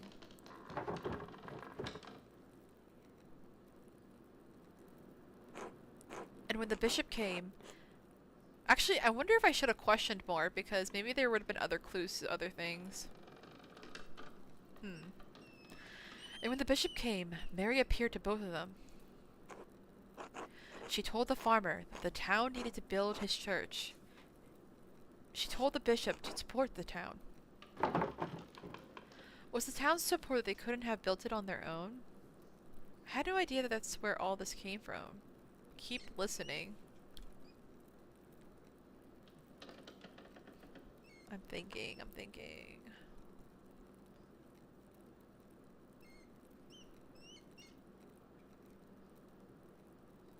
This is like a skill option. So I keep wondering if I should try those options out. Was the town so poor that they couldn't have built it on their own?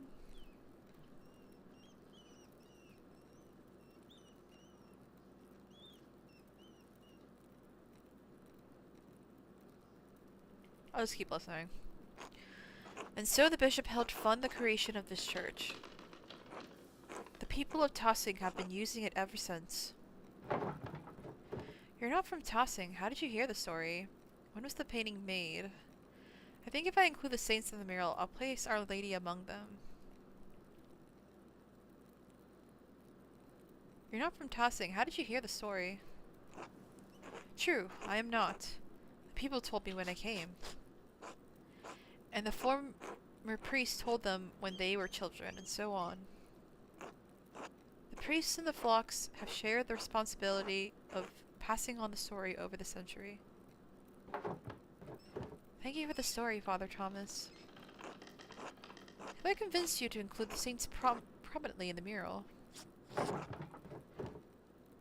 You know, you actually have.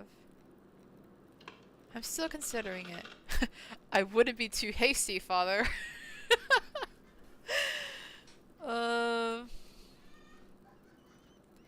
He says prominently, so he wants this to be like the centerpiece. I'll just say, I'm still considering it. Well, if deliberation fails you, perhaps you will find the prayer That prayer gives you great charity. Or clarity. God bless you and your work, Magdalene. God bless you, Father Thomas. Our Lady of the Labyrinth.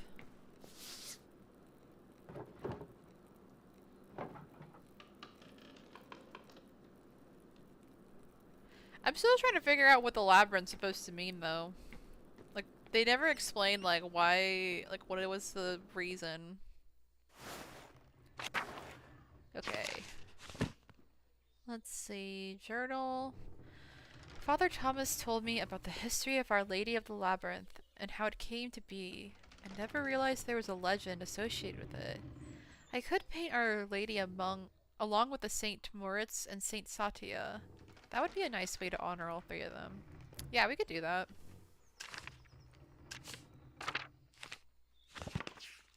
Alright, to the mill! Let's go talk to Elsa.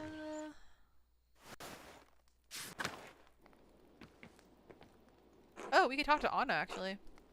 God bless you, Magdalene. Hello, Anna. How are you?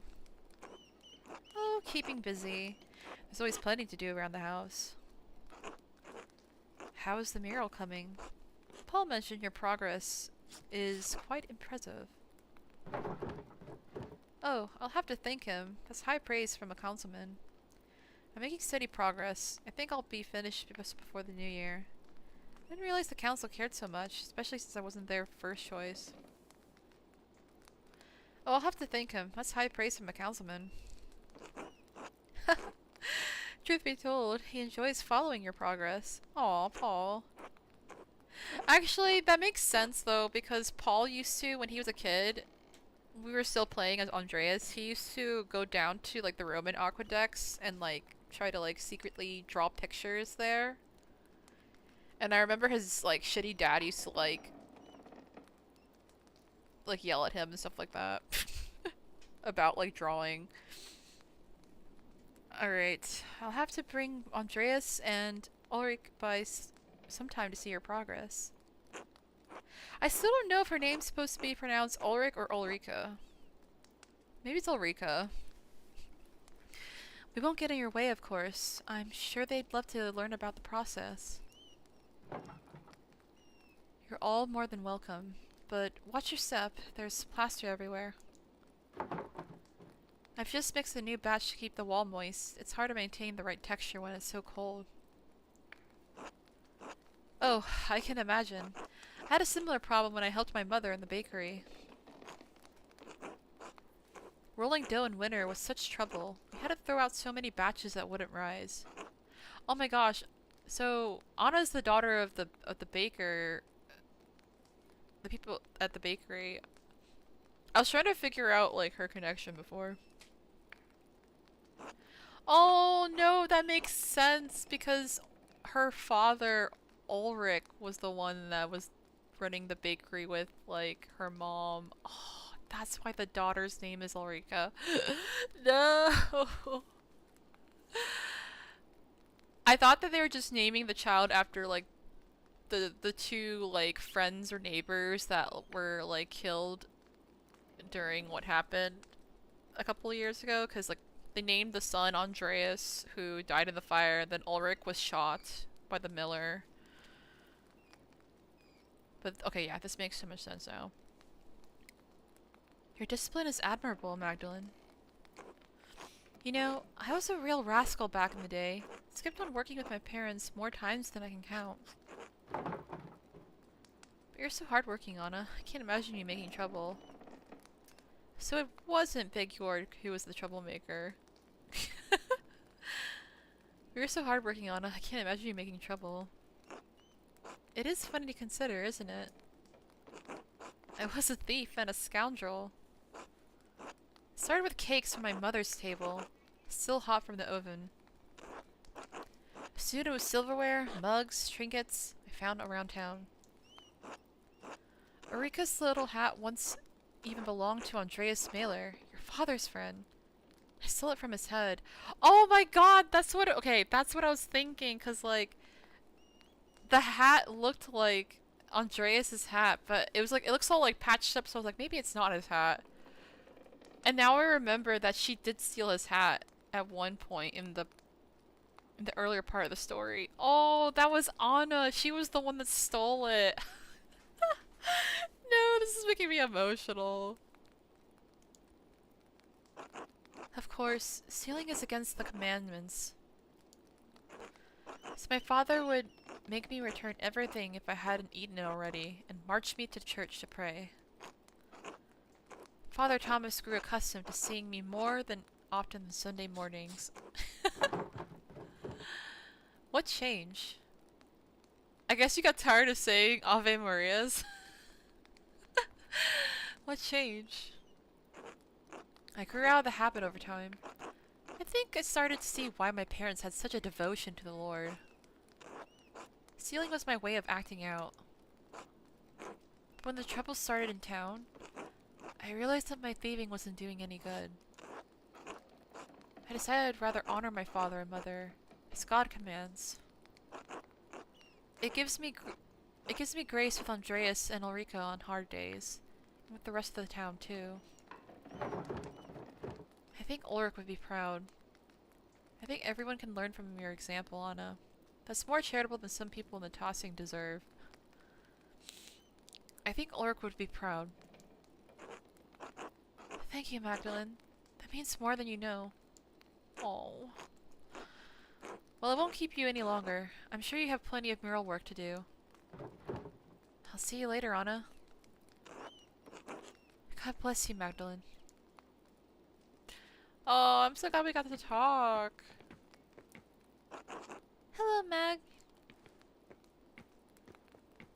Elsa?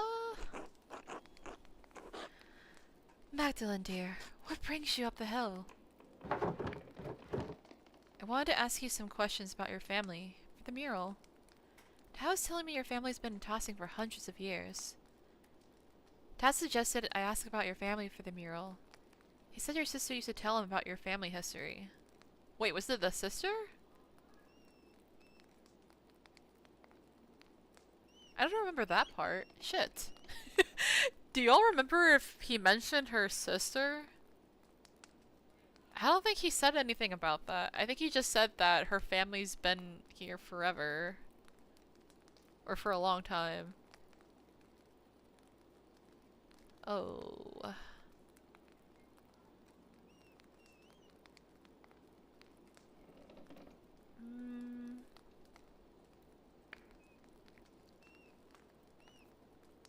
Let me see.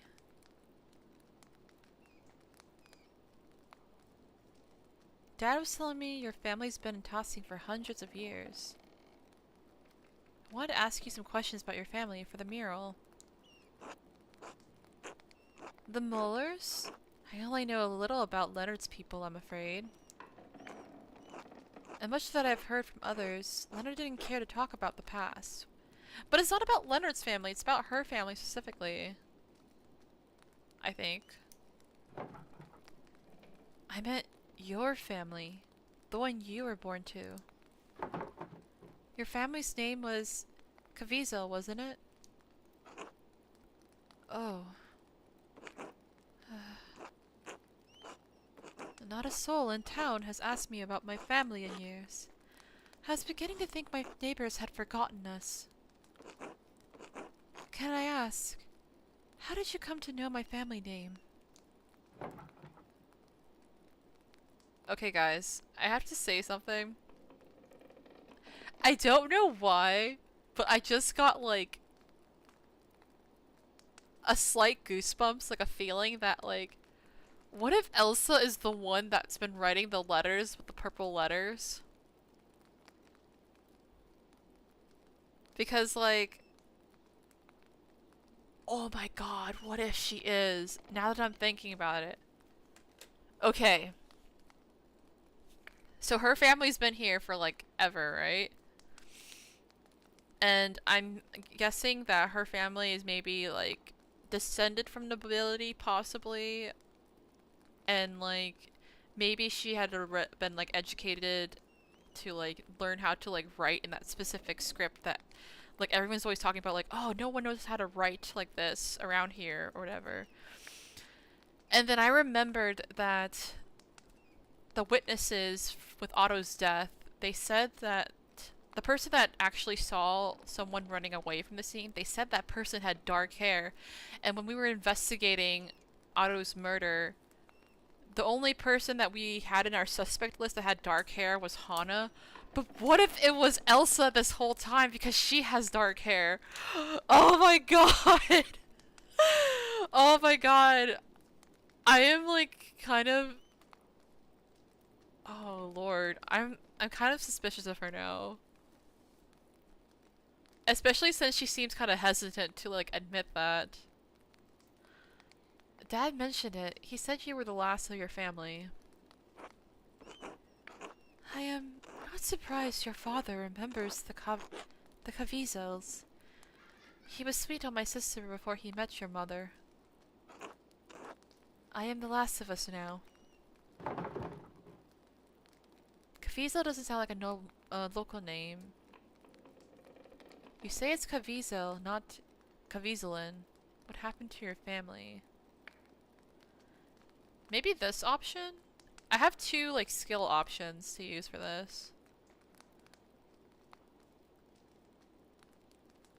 You say it's Caviezel, not Caviezelin? I have always been called Caviezel, as were my sisters and mother and her mother before her. My grandfather told me the Caviezels have lived in the area for hundreds of years. Perhaps even 1,000, though it seems impossible to imagine a time so long ago. Actually, is it Caviezels or Caviezel's? I'm just gonna say Caviezel's for now. The Caviezel's were pagans? Yes. The original Bavarian people, here even before the Romans. Okay, this is seriously... I am seriously getting the impression that she might actually be the killer.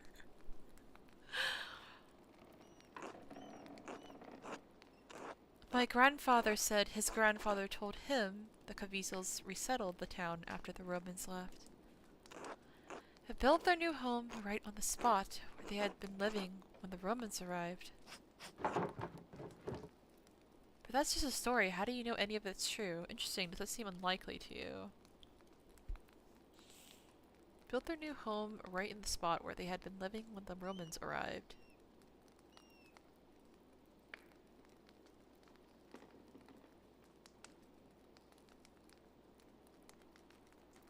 It's like, they keep giving me skill options, but sometimes I don't like the dialogue for the skill options. So I kind of don't... I keep kind of like skipping them. Cause it's like, that's just a story. How do you know any of it's true? Whereas then you can say, interesting. Does it seem unlikely to you? Cause this one's kind of like shutting down the story a bit. I guess I'll try it though. But that's just a story. How do you know any of it's true? I heard it from my family. Do you think they would lie? I didn't mean that. No, I think you did, but it's alright. Ah, I knew I shouldn't have chose that! See, sometimes you don't need to choose the skill options, because sometimes they're just not that good. Like, I wish I didn't have chose that. I should have gone with my gut. However true it may or may not be, doesn't matter, Magda. It matters that I believe it, that it connects me to my ancestors. When I think of the ancient Caviezel's driven from their land, only to find it again and become Christians, they feel nearer to me. Do you understand? I do actually get that. I think so. It's like when my dad tells me stories about courting my mom. I don't know, it's a strange way of thinking of me to me. No, I don't. Oh my gosh. I think so. It's like when my dad tells me stories about courting my mom. I don't remember her face, but when he tells me about her smile, I can almost recall it. Yes, it doesn't matter whether you really remember. Why was there like a ink splatter when she said that? When I sing my sister's favorite songs to Ulrika, I may not know all the words anymore, but that's alright. Just as I may not know exactly how the Caviezel's resettled tossing. What matters is that I feel close to her and them, even though they are so far from me now. That is what stories are for, Magda. Now go on. You've got a mural to complete. Thank you, Elsa. You've given me much to consider. God bless you, Magdalene, dear.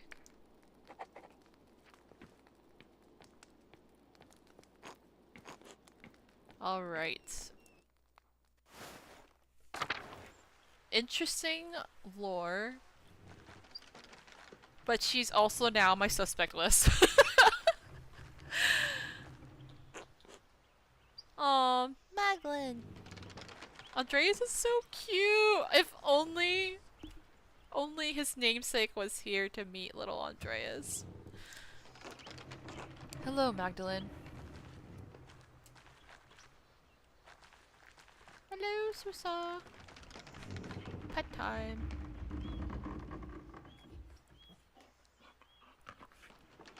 Yes. Good doggy doggy. Okay. Speaking of doggy, my dog just came back into the room. And now the door is wide open. What you doing here, little baby? Hello. Wish, wish, wish, wish, wish. You're so sweet. Came to check on me? She just likes to check on me and make sure that I'm still here. Even though she wants to like hang out with the family. Alright. Door closed. So we gotta go to the Gärtner farm now, and then we'll go to the Abbey.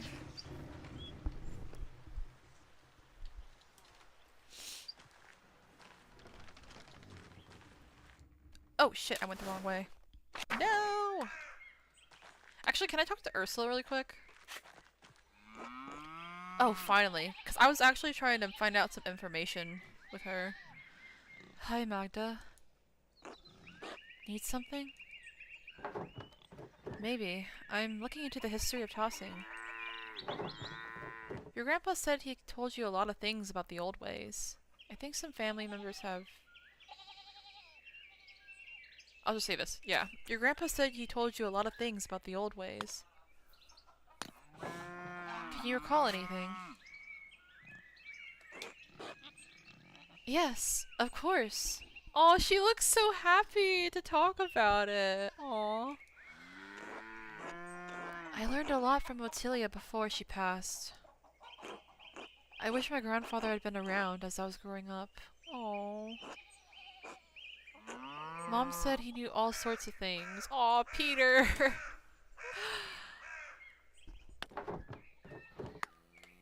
What do you remember from her?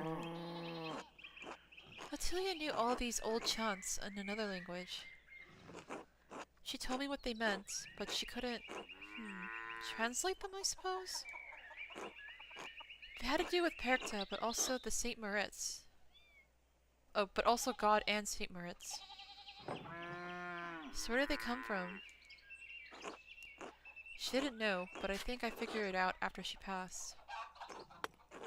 There are some people coming through town. I heard them speaking their language.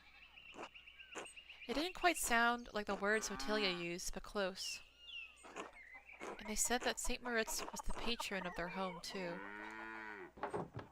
Really? Where would they come from? Graubünden. They were Swiss. They said there was a holy spring in their town that had been blessed by Saint Moritz. So if Ottilia knew their language, does that mean her family came from Graubünden? Hmm. Oh, were they speaking Romansh?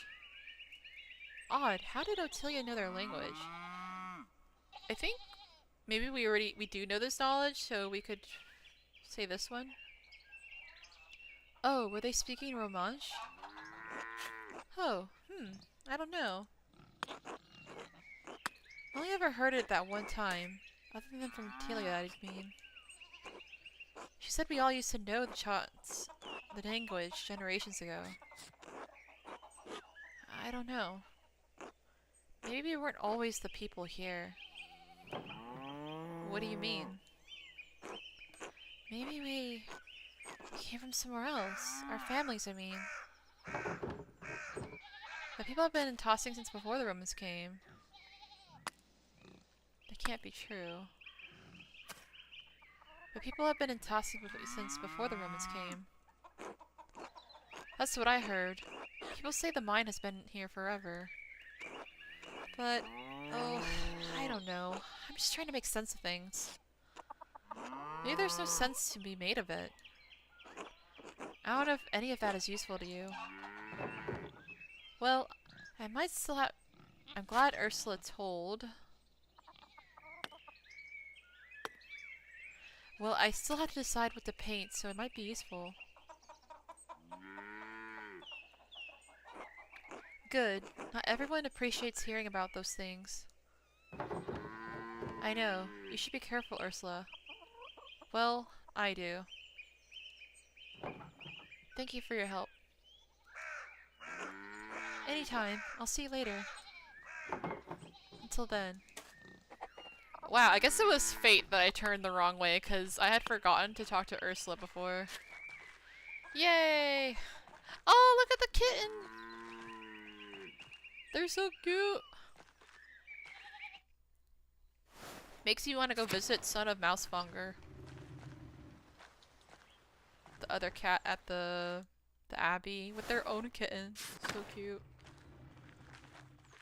Alright, I think I can go this way.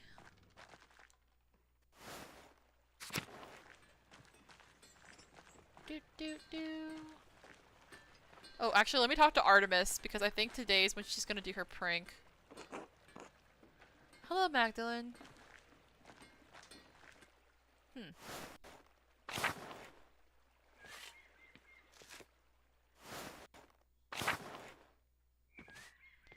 The characters! Actually, I should talk to Big York before I go in. Ugh. Magdalene, how are the hinges on your doors? Fine, I guess? Maybe Andre should take a look at them. I would have asked your father, but well... Anyway, you wouldn't believe how many people in this town leave their hinges to rust. Is that something the council is worried about? Well, Dad always taught me to keep the house in good repair, if we can afford it. And now Paul would like to institute a yearly check on all homes in Tossing.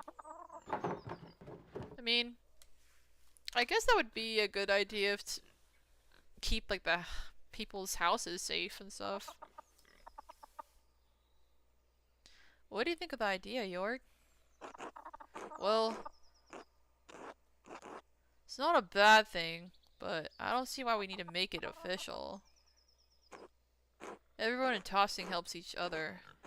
As I see it, if someone notices a house in disrepair, we all pitch in to fix it. Yeah, that's true. Like, I don't know if we should make it, like, necessarily official, but it's just, like, help is available if you need, like, a repair or something like that.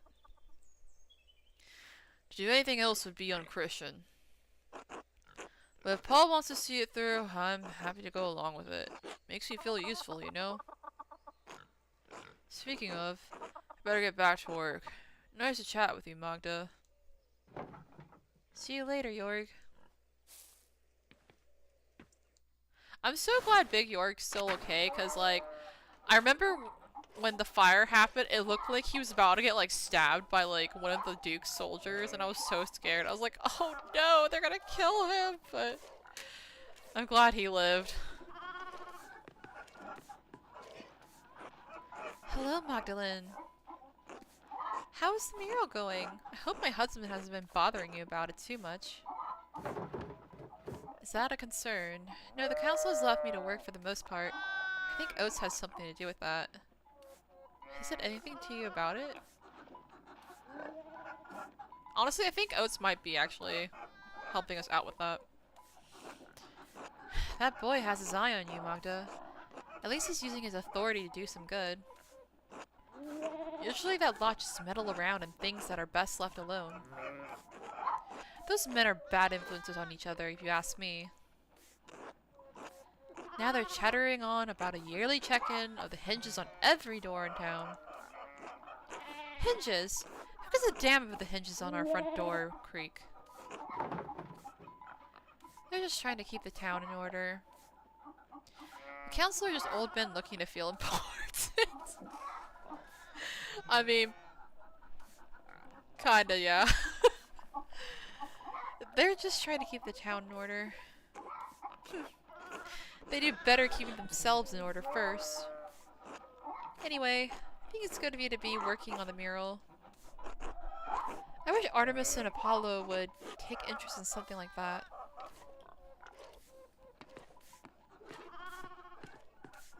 Clara! Hello, Magdalene dear. How are you? How's Klaus? It's hard to know for certain. One day he seems well, and the next I can hardly understand his words. Neither of us are doing well. I'm having trouble coping with the stress. That's been hard to understand recently. Let's see. It's hard to know for certain. One day he seems well, and the next I can hardly understand his words. Oh, Magdalene. I'll keep praying for you both. Both of you deserve the best. Life's been hard for you already. Please, let me know if you need any help around the house. I'd be happy to help. Oh, thank you, Clara. That's very kind of you. I've been so busy in the rat house I've let the house go a bit. I've never heard anyone so excited to do housework for. Oh, the housework! I've been so caught up in the workshop in the rat house I forgot. Oh, thank you, Clara. That's very kind of you. I've been so busy with the rat house I've let the house go a bit. Not to worry. I'll come by and help. Besides, then we can chat, and chatter makes chores pass quickly. With all my children up and grown, and no husbands to take care of anymore, I've got to make myself useful somehow. Oh. Thank you, Clara. We're struggling out here. Big Yore's still in the house though, isn't he? Why bother? You could spend your days relaxing instead of doing chores. Aren't you enjoying it? I heard that Peter was, well, crazy. Okay, that's just a bit much.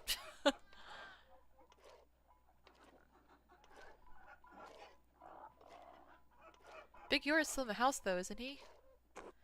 Oh yes, but he's a grown man with children of his own. He and Veronica are capable of caring for their own household now. Eva's taking care of Oates, and Ursula and Fabian have their own life. They don't need me anymore. You sound sad. Ah, well, I suppose I am. I thank God that my children are all grown and prospering.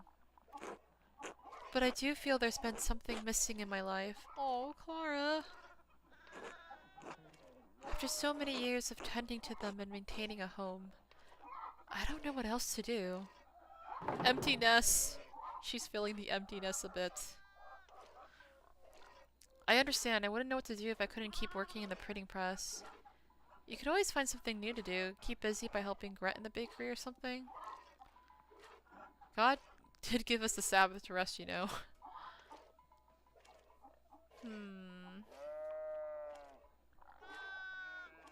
I feel so bad for Clara. Me too.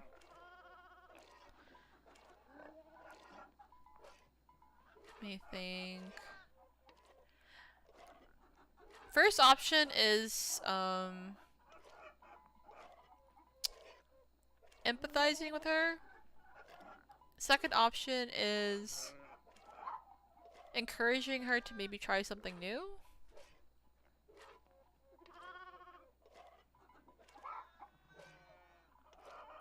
Maybe I could suggest her trying something new, maybe. You could always find something new to do. Keep busy by helping Gret in the bakery or something. York has been telling me to rest more, but you're right. I'd rather keep busy as long as there's life left in these old bones. Well, that's settled. I'll come over to help around the house soon, alright? I'll see you then, Clara. God bless you, Magdalene. Aw, Clara's so nice. I mean, I feel like she should definitely take a break if she, you know, cause, like, take it easier. But at the same time, I know that, like, especially for old people, it's good to have them, for them to have something to, like, you know, keep them, like, busy and, like, still, like, excited to, like, work on stuff and all that. So I think maybe if she works in the bakery, that'd be, like, good for her. And, like, company-wise as well, because I feel like maybe her hanging out with, like, Gret would, like, make her feel less lonely, because she'd be able to be with, like, a friend. And work on making things, like, bake and stuff like that.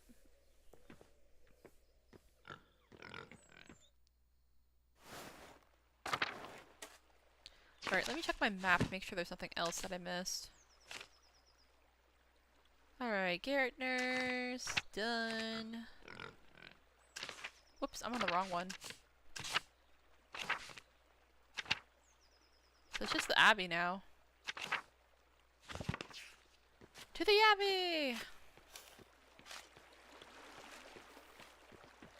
I think this is a dead end actually. Let me go over here. Well, let me try and talk to some people. Hello, Magdalene. How's the mural coming? I hear you browbeat the council into letting you do it yourself.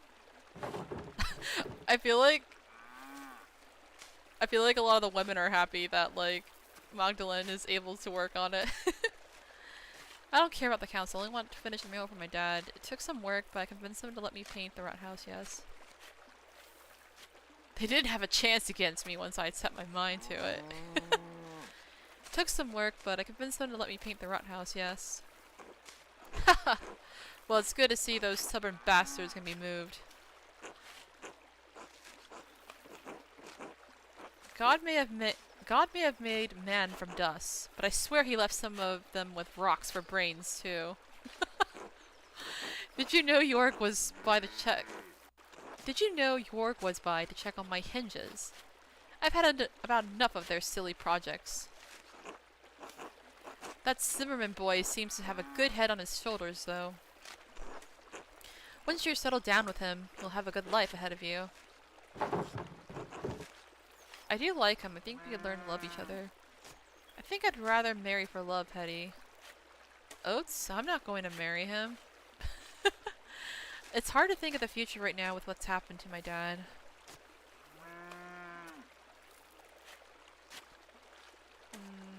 Honestly, yeah. It's hard to think of the future right now with what's happened to my dad. Oh, sweet girl. I'm so sorry. My mouth goes faster than my head sometimes. Or so my Johann used to say. Your dad's only ever been a fair-weathered friend to people like me, but... he's a family man at heart, and I can respect that. I hope he knows how lucky he is to have you looking after him. He regrets it, you know, what happened the night the Abbey burned.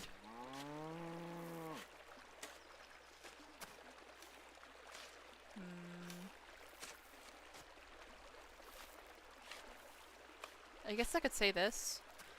He regrets it, you know, what happened the night the Abbey burned. I'm sure he does. He could have made a real difference for us, stuck his neck out, but he was scared. We all wish things could have turned out different, but that's life. Ha! Anyway, give my best wishes to your father and take care of yourself. Thanks, Hetty. Until later. Until then. Hey, Magdalene. Simone. Hey, Magdalene. How's your dad? Any signs of him getting better? Werner says he's not improving as he should, and with the winter drawing closer, we're worried. Still bedridden, he occasionally improves, only to be struck down again with nausea and weakness. I guess I'll just be honest. Werner says he's not improving as he should, and with the winter drawing closer, we're worried. God be merciful. Dr. Stoltz knows his craft. He'll figure something out. Hans sends his regards. The Bauer household is praying for a swift recovery. Thank you, and thank Hans and Yuta as well. I will. Klaus has always been such a bedrock of tossing. I'd hate for him to die. It'd be, sorry. It's fine. I feared it as well. It's best not to ignore one's fears. Do you miss your father? Your real one, I mean. Do I miss him? Kind of. I don't remember Joseph all that much. He's become a haze of sorts. A faint echo. A feeling. An occasional emotion. I was so young when he got killed. Mom said I had trouble understanding what had happened for a long time. I understand. My mom, she's like an empty hole in my life. I have nothing of her. Let's see, it's not easy to experience this type of loss and grief. I understand. My mom, she's like an empty hole in my life. I have nothing of her. Ah, yeah. You never even got to see her, right? Not even a memory, huh? Suppose you have yourself for comparison. God molded you after her. I can imagine how she could have been, like, stubborn and unruly, yeah? But can I know if I'm actually like my mom? All I have are stories from people. If that is what it takes, I don't see people of wealth and power giving the rest of us much headway. I am not stubborn and unruly. Let's see.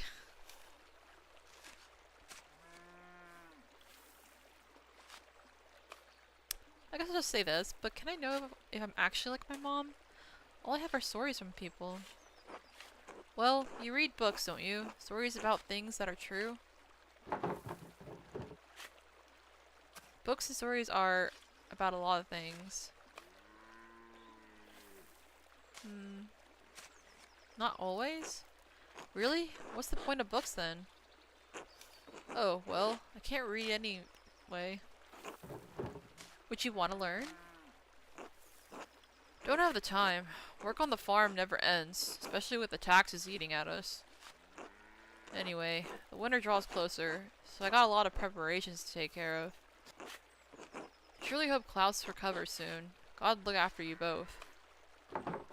Until later, Simone. Now that I'm thinking, maybe I should have said the other option, because maybe he would have been more interested in learning to read. Damn. Hello, Magdalene. Hello, Hans. I hope your dad recovers quickly. He's a good man. Dr. Stoltz thinks I should prepare myself for the worst. I'll just say thank you. I'll tell you said that. Good. This town has seen too many terrible things, but we've recovered before. Maybe the Lord will return your dad to health too. I pray you're right. Oh, look at the pig! So cute! Be glad you have this time with him, I say. Wish I had as much with Helwig. Anyway, I should get back to it. Until later, Hans.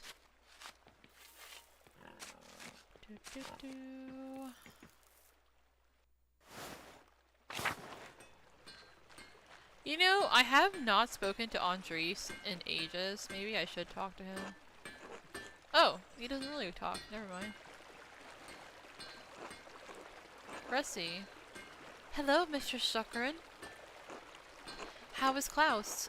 Andres and I have been terribly worried. As are we. Rainer checked on him today. He said, well, it's not good. Dear me. God give him strength. If there's anything we can help you with, let us know. Andres is always ready to provide. He and Klaus have been friends for a long time. My thanks to you both. We're certainly grateful. If you don't mind, you weren't born in Tossing, am I right? My thanks to you both. We're certainly grateful. It's the least we can do. My sweetie rather admires Klaus. If you don't mind, you weren't born in Tossing, am I right? No, I'm originally from Innsbruck. How did you arrive here? The twists of Providence are sudden and unpredictable. I was but a young girl selling all manner of wares on the market, pots and the like. One day this man appears to the stall, all jitters and nerves, stammering over his words, but charming in a way. Aw, Andres. I remember Andres, he's always been like a sweetheart, but he's like very shy. We spoke at length. I was intrigued and soon enamored. As if a candle had been lit. Andres is a man of talent and means, after all, blessed with a kind soul. How did it feel to leave home for someone somewhere far away, uprooting yourself from the life you had?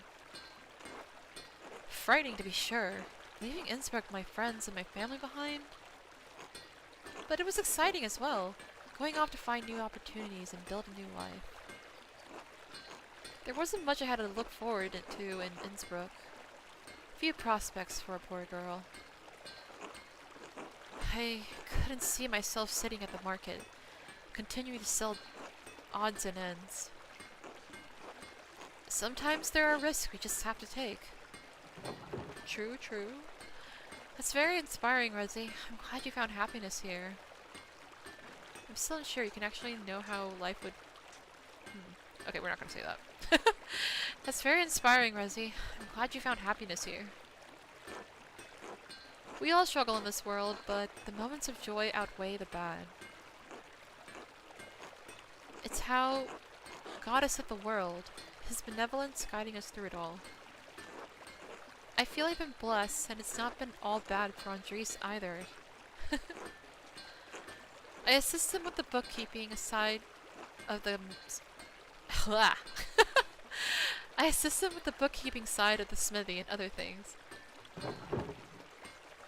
You must be very good at numbers, then. The smithy provides crucial trade. Thank you for telling me about your past. I hope I made the right choice so far. You must be very good with numbers then. The smithy provides a crucial trade. The markets taught me well. I'm a fair bit more comfortable with numbers than Andres, to say the least. I can't tell you any true answers, but I hope I provided some encouragement. Don't forget, you are important as well, and deserve to live your life. Alright, I have still errands to run. The winter draws near. Be well, Magdalene. Until later, Therese. Or maybe it's Teresa. I'm glad Andres found himself a partner in life. That makes me happy for him. To the Abbey!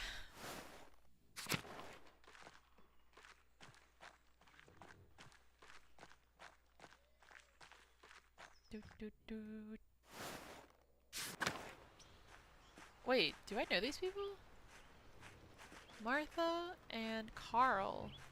I recognize Martha was the person that we were talking to at the Abbey. He was considering, I think, just joining the Poor Clares because she had nowhere else to go. I can't really remember Carl, but maybe we should just talk to them now. Hey, Magda. What it's still so beautiful here, Martha. One more moment. Alright, take your time. Oh, hello, Magdalene. Dad, look who it is. Oh, that's her dad. Oh, okay. Good morning, Mr. Strickland. Hello, Martha. Carl, how are you today? Oh, our usual walk around town. November hasn't grown too cold yet. Dr. Stoltz says Dad needs to keep using the leg when the pain will get worse. Oh, that's right, because she said that she didn't want to leave her dad behind because he was, like, someone to help take care of him. And I'm getting old. Not so old you can sit around at home telling stories. You listen to your daughter, Carl. You're about the same age as my dad, aren't you? Hasn't he earned a rest? Let's see... You're about the same age as my dad, aren't you? Ha! Klaus has always been too stubborn to grow old. Shame what happened to him. As if you're not stubborn too. No arguments from me there. Peter survived through sheer stubbornness. You're in a good mood today, I see. What is with these options, though? I don't know. I don't know why. I'm not really feeling them. Peter survived through sheer stubbornness. I thought that's what Werner and his ghastly tools were for. And leeches. God, the leeches. Where does he even find them around here? In the forest, probably. Prefer muddy, freshwater pools. Ugh. They're horrible. Cold and wriggling, just like the doctor's fingers. Dad. I love how the dad keeps... he keeps laughing like He's the kind of man I wish Anton would have grown up to be. Anton, my poor boy. It's alright, Dad. I'm sorry, Carl. It's not your fault, Magdalene. Just a babe, then. I can't. It's my fault that he died. No, Carl! It's not, Dad. You know it's not. He shouldn't have been with me that night. He shouldn't have. I was a fool. What happened? I know I was there, but all I remember is the flames. What a fire it was. The whole abbey engulfed. I was bleeding. Anton trying to drag me out of the fight. Oh no! No, I actually remember that. When I was looking at like the scene when the abbey was on fire and like the Duke's army was attacking the townsfolk. Oh, I do remember that part of like this little kid dragging his dad away. That was them. I was bleeding. Anton tried to drag me out of the fight. Then that godforsaken Landsneck stepped between us. I hope he burns in hell. I can't even imagine what it was like. Let's see, how old were you during the revolts, Martha? I still think of my mother every day. Nothing can make up for a loss like that. Let's see. How old were you during the revolt, Martha? 7 or so. I didn't understand what was happening.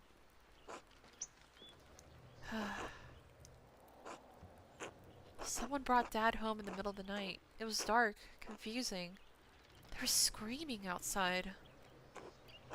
Mom and a couple of the men who brought Dad in were trying to patch up the wound, but it wouldn't stop bleeding. She kept shouting, "Where's Anton? Where's Anton?" There was blood on the floor. You cried so much you threw up. couldn't get you to stop. Oh my god. I couldn't understand where Anton had gone. Dad tried to explain, but... Martha. My dear, enough of that. I'm so sorry. How did you go on? Hold on, y'all. I gotta, like...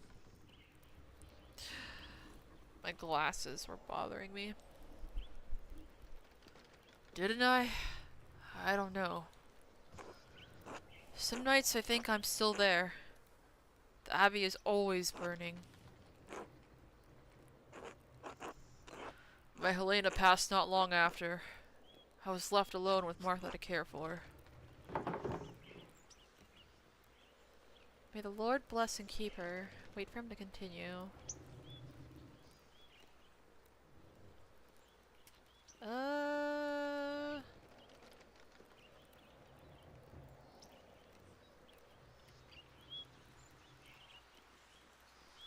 I'll just wait for him to continue. I had to keep going for Martha, and somehow my daughter grew into a wonderful woman despite it all. I suppose that was all Helena's doing. Dad. If I'm any good, it's because of you. Oh, Martha. Thank you for telling me about the night, Carl and Martha. Time doesn't heal, Magdalene, but it does dull the ache. It's time we continue with the walk, Dad. Yes, dear. I'm feeling much more alive now.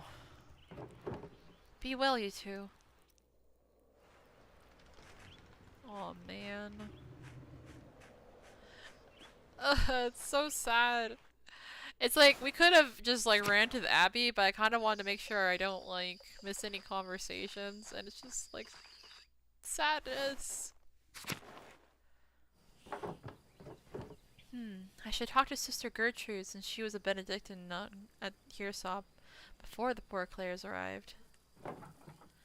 She would be able to tell me all about the convent's history for the mural. Yeah, so we should talk to her, and then we could, like, look into the Abbey more. But, give me one moment.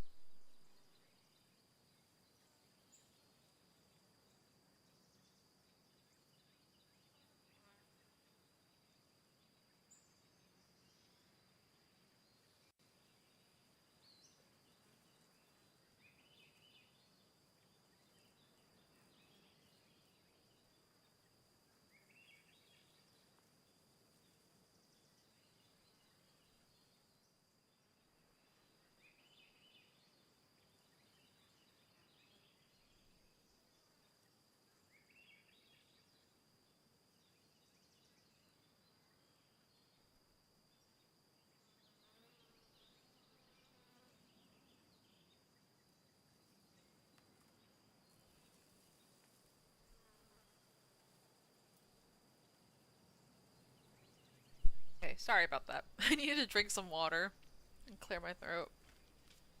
Okay. Let's check the shrine really quick. Whoa, what happened?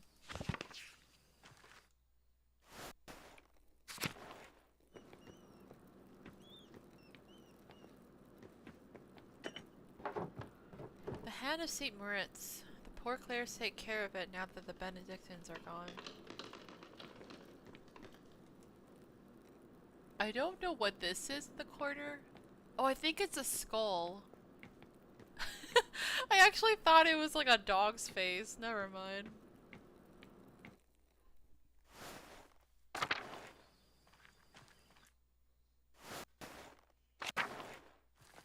Sister Gertrude! Bestie, I'm back. Oh, God bless you, Magdalene. I didn't expect to see you in the convent grounds today. What brings you up here?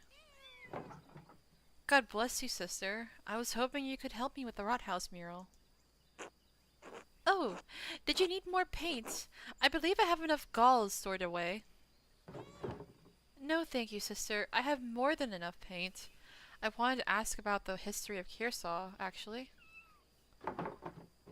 I'd like to include the Abbey's founding and the history of tossing saints to the Rothaus mural. I wrote to Reverend Matthew, since he lived at the Abbey, but wanted to see the place firsthand. Ah, Brother Matthew became a reverend, didn't he? He was always suited to such a role. But I don't suppose that's what you came up the hill for. You're curious about the saint's history, yes? Yes, I was hoping you could show me around the convent and tell me about its history. The poor Clares don't allow outsiders within the convent, even other women. Mother Franziska wouldn't like anyone coming in for such a worldly concern. I understand. Well, that makes my job difficult. Ugh, that old bag. I'll just say I understand.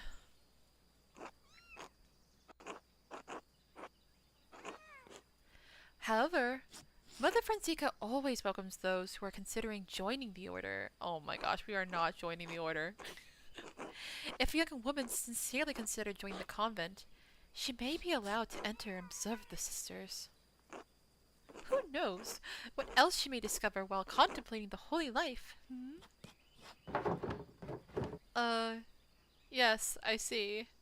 Well, I suppose exploring all my options can't hurt. I have always been drawn to your veil, sister. There's something about the fashion. I love that option. Okay. Yes, I see. Touring the convent will take some time. Would you like to go see Mother Franziska now? No, I have other things to do first. Very well. Come find me if you change your mind. God bless you, Magdalene. I don't want to join the order. Look! A set of Mausfanger. I love the kitten. Scratch, scratch, scratch. Yes. Oh, I want a cat so bad. I love how, like, the kitten's head is freaking huge compared to, like, the adults. That's so big. That's a big ass kitten, man.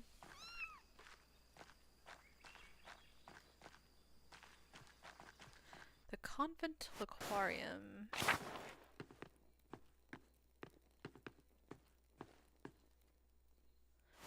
When is that door gonna open, I wonder?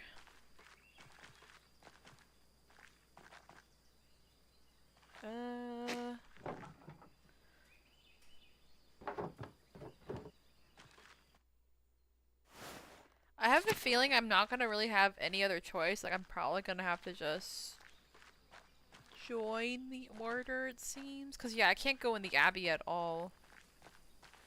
Damn.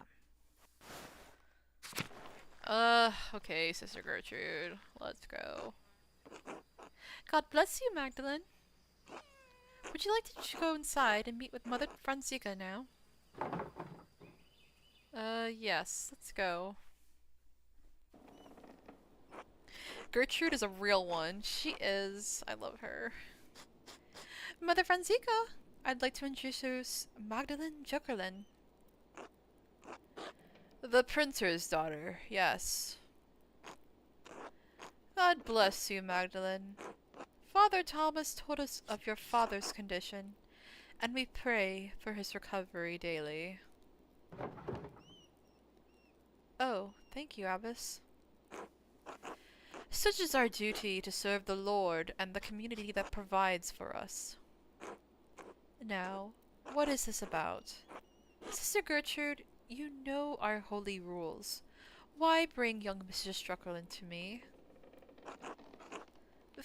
Forgive me, Mother. Magdalene is searching for a place in the world and is contemplating the holy life. I thought observing the sisters might aid her in the spiritual search. She is encouraged by the idea. Right. yes. Ah, so you decided to consider my offer after all. If God is calling you to the convent, I am more than willing to help you fulfill that divine cause. What brought this change on? Why are you so interested in joining the poor Clares? I'm worried that helping my father running the shop alone and finishing the mural are too much for me. Well, if I've become a sister, I won't have to marry, which is far better than being stuck in bearing kids for the rest of my life. Lie. I had a holy vision. Saint Satya told me that I was destined for higher things. Oh my gosh. No, I'm trying not to lie. I'm worried that helping my father running the shop alone and finishing the mural are too much for me.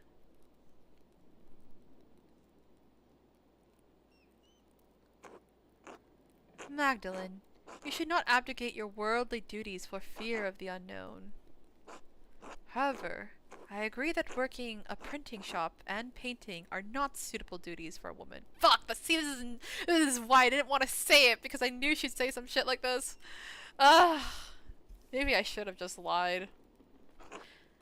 But that's a big lie, like saying that like I had a vision from Saint Satya. It's like, oh my gosh, I do not want to go down that road with her. Thank God you have turned to us for help. It is no wonder you have felt overburdened by all of this. Please come. I am happy to tell you more of our order.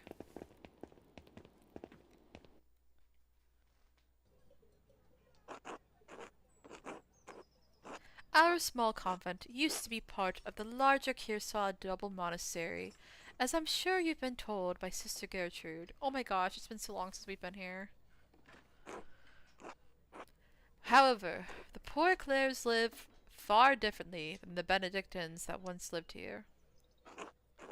We believe that it is not ours to produce, and live solely on the alms of the community of Tossing as they see fit to give.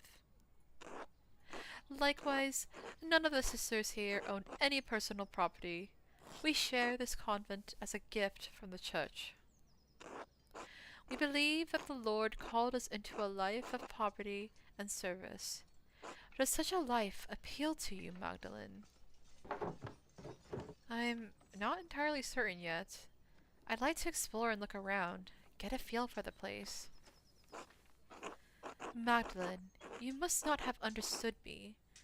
We have deliberately closed ourselves off from the world. I won't have a laywoman bothering the sisters from their duties or disturbing our rule. However, I will allow Sister Suzanne to show you our duties. Please take your time. When you have finished, please come find me, and I will discuss your decision to join. Finally. I thought she'd never finish. What? Not her saying this to Sister Suzanne. Wait, Magdalene. Truthfully, I'm not here to join the convent. I'm looking for references for a mural I'm painting in the Rot House. Time to start exploring. You can either come or not. Up to you. Well, I'm going to look around. Where are we going first? Now that the lecture is over, I can get on with what I came here for. Are you coming? I do have the skill of persuasion, so hopefully this persuades us, or persuades her. Time to start exploring. You can either come or not. Up to you. But Mother Franziska said... She said that as long as I'm with you, it's fine to look around. Are you really going to get us both in trouble? No, I always follow Mother Franziska's orders. Oh gosh, that might not have been the good choice actually, because I feel like I'm forcing her to come with me instead of like asking, like, hey, are you gonna come? Oh no.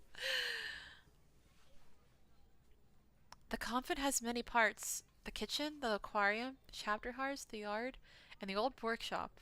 Though no one uses that old shed anymore.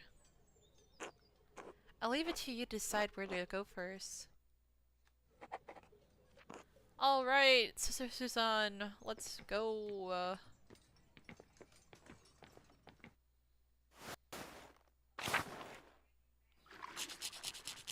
Brr, it's cold today. Oh, we didn't wear our scarf! We were supposed to wear a scarf. There's not much in the yard that could help you, I think. Anything that was here has long been covered in weeds. All I know is about this place is that the walls were added when the convent was built into the monastery. Oh, God bless you, Sister Benedicta. Sister Suzanne, God bless you. Ugh, this ice is hard. Do I recognize you, Sister Benedicta? I think I've seen you in town once or twice.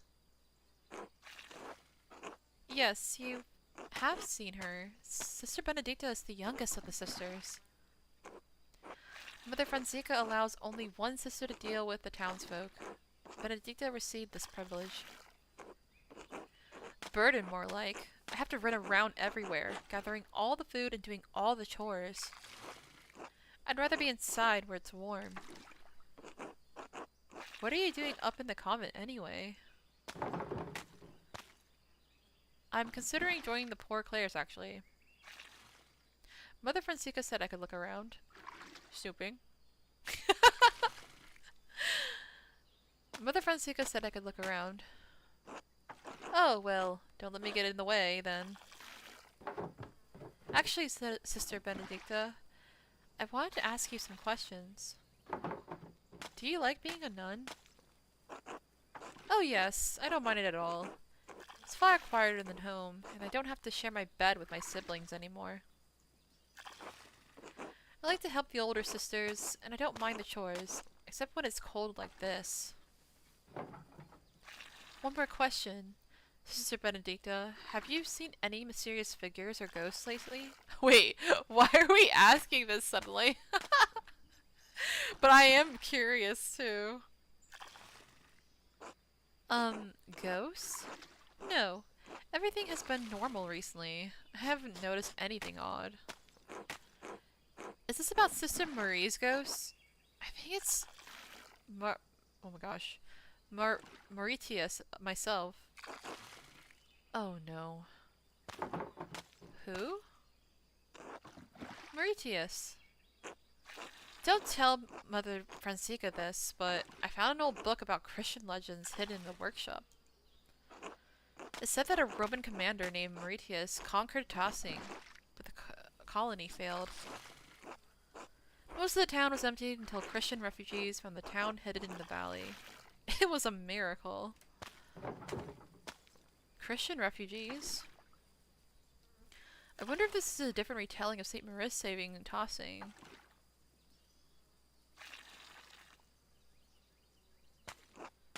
Oh, maybe. I don't remember if the book mentioned any saints. Latin was hard to read. Anyway, when Sister Marie said she saw a ghost, I thought it must be Mauritius trying to get us out. A Roman ghost couldn't be happy about his town being turned into an abbey, could he? Definitely not. What did you do with this book, sister? Oh, well... I had it with me in the kitchen one day, and I accidentally laid the fire poker on it. Oh no! Well, that's unfortunate. Oh my god, it must be completely destroyed. Stare in shock and horror. Well, that's unfortunate. I tried to fix it, but it's unreadable now. Sorry, Magdalene. Damn. That's alright. The book would probably have gone unread otherwise. I'm glad you were enjoying it. I suppose it's better the book got some use before it was lost forever. I mean, I can't... This last option's just like, I mean, how could... Oh, never mind. That's alright. The book would probably have gone unread otherwise. I'm glad you were enjoying it. Besides, the story gives me ideas for that rat house mural. Thanks for telling me about the book, sister. I won't tell Mother Franziska. God bless you, sister. Thanks, Magdalene. God bless you. Convent Art Studio. Oh, looks so pretty in here. The workshop is covered in dust. Yes, this is the Benedictine Sisters workshop. They used to make badges and art for pilgrims coming to see the hand of St. Moritz. It looks like everything was just left here after the fire. Nothing's been used in years. We can't subsist on painting, and the poor Clares don't produce goods for sale, so we have no reason to be in here. Oh, it's such a waste. No, this beautiful studio. But art allows us to find beauty in life. Even Christ said that Father clothed the lilies of the field in beauty. Just because art isn't essential to survival means you can't do any kind of painting? That sounds horrible. Surely you thought of sneaking in and creating something, right? I'll just say this to convince them more. But art allows us to find beauty in life. Even Christ said the Father clothed the lilies of the field in beauty. I agree, but that's not the rule of the poor Clares. Mother Franziska considers art a temptation to hedonism. Whatever. Mother Franziska doesn't let us come in here unless to put something in storage. I've come in a few times and noticed some of the brushes have gone missing. Paint pots too. What? Wait, that's important. Who's been stealing the paints? You think one of the sisters is secretly painting?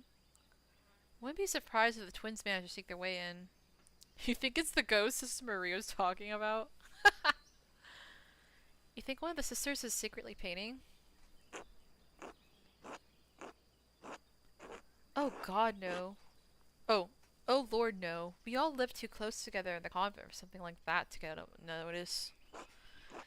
In any case, I think it's safe. I think it's sad the workshop is left like this. Truthfully, Magdalene, I don't think you should join the convent, even if that's not what you were here to do anyway. Gertrude talks about you, and you seem to love your art. Without it, you'd hate it here. Thanks, Sister Susan. You're so right. There's an old parchment scrap here. It's different from the others. It looks like a scrap from a manuscript. There's something written in Latin in the margin.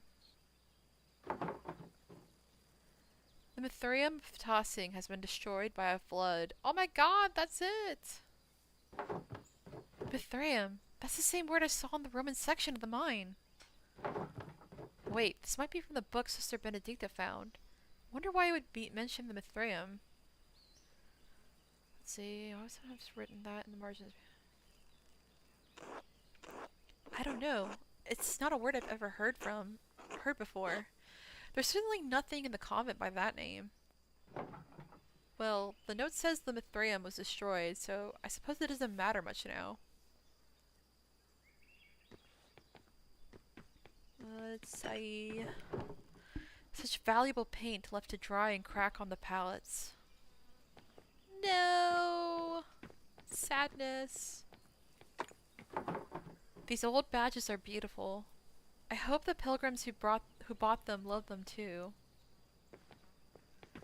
I hope this workshop goes into use again. That's just too sad. Boop, boop, boop. Oh, I can't go back here. Huh.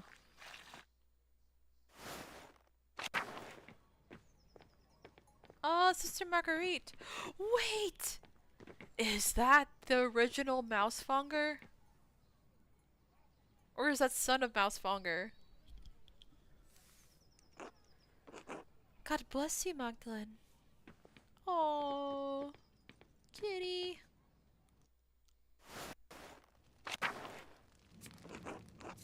This is the kitchen. There's not anything that's interesting in here. Sister Marie and Sister Isabeau take care of most of the kitchen duties, but everyone pitches in when needed.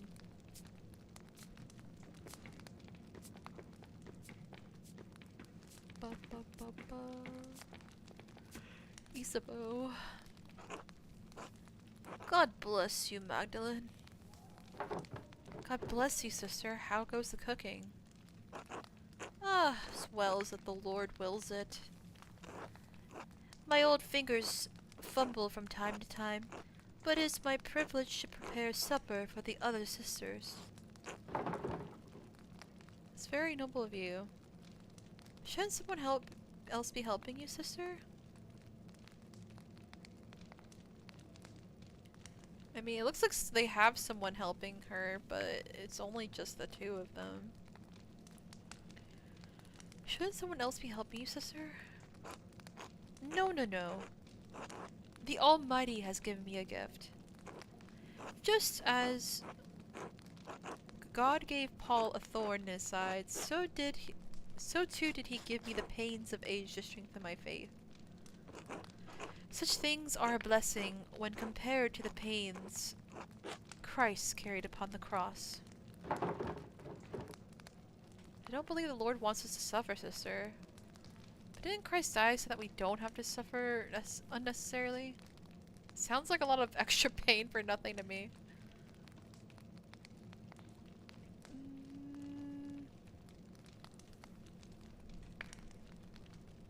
I don't believe the Lord wants us to suffer, sister. No, child. He does not. Christ's death opened the door to an eternal life without pain.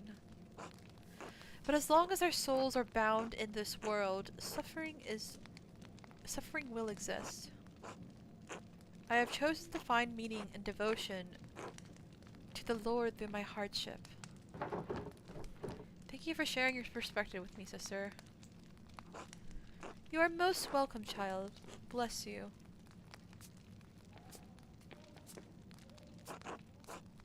Alright. I think I'm actually gonna go ahead and take a break because I gotta take care of my dog and also like catch my breath. Let me go ahead and put me sign.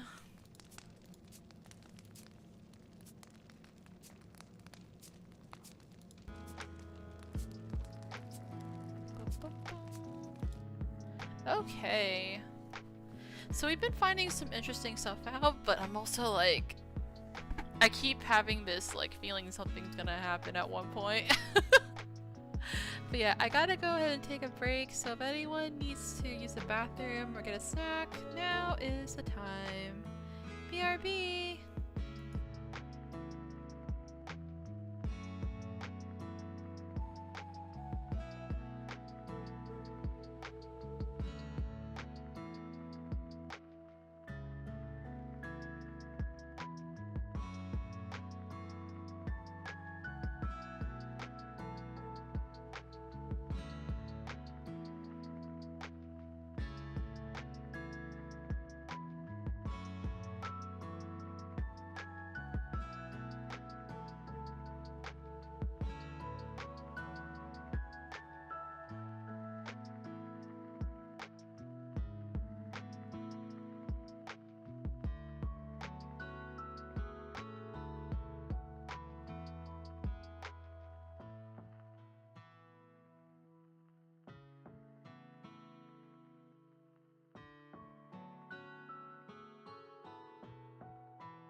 everyone! Ooh, Pogi, are you awake, buddy? Oh, I might have to reset him. Pogi? Yeah, he's a little bit lagging.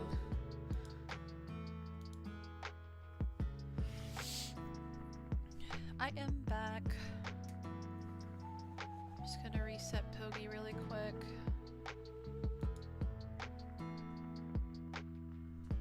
I don't know how much longer I'll be able to play because I started to feel a bit sick before I went on my break. I'm feeling a little bit better now, but we'll see. Okay, let's put this away.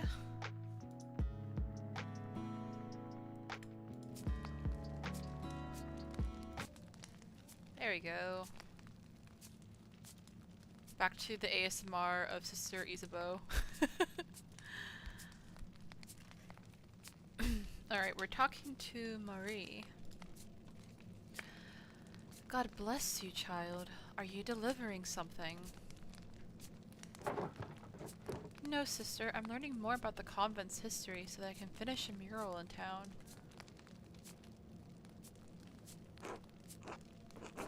Ah, I see. This kitchen has been used for decades, longer than I've been alive, to be sure. I enjoy preparing meals for the sisters that nourish us, but I can never bring myself to butcher the animals. Sister Isabeau has graciously taken on that task for me. We need sustenance, but I feel butchering any animal is wrong according to the rule of St. Francis. To cause suffering to any living creature is unnecessary and evil, even if God granted Adam and Eve dominion over the animals. The kitchen seems fairly simple. Is there anything here from the convent's founding days? No more than the structure itself, I'm afraid. Cookware needs replacing over the years. Though some nights a ghost appears to me by the cook fire, a lost spirit trapped between heaven and hell. Oh, she's the one that's been seeing the ghost. Sister Marie, not this again. Not to Magdalene, please. Could have been a ghost of one of the sisters from the founding of the convent, maybe even St. Tasia. That's ridiculous, ghosts aren't real. I believe, though. I believe in ghosts. What made you think you saw a spirit, sister? A trick of the light. Moonlight must have gotten caught in the smoke with the fire, and you thought you saw an apparition. I'll just ask what she thinks. What made you think you saw a spirit, sister? The figure rose up through the very ground we stand at vigils, not a fortnight ago. Dawn and dusk are the hours when the boundaries between this world and the spiritual world are weakest. We may be the newest arrivals here, but this convent is very old. Perhaps there was something perhaps there was something Roman underneath this fountain centuries before. I was like so confused for a second because I'm like, are you talking about the Roman tree or are you talking about Romans?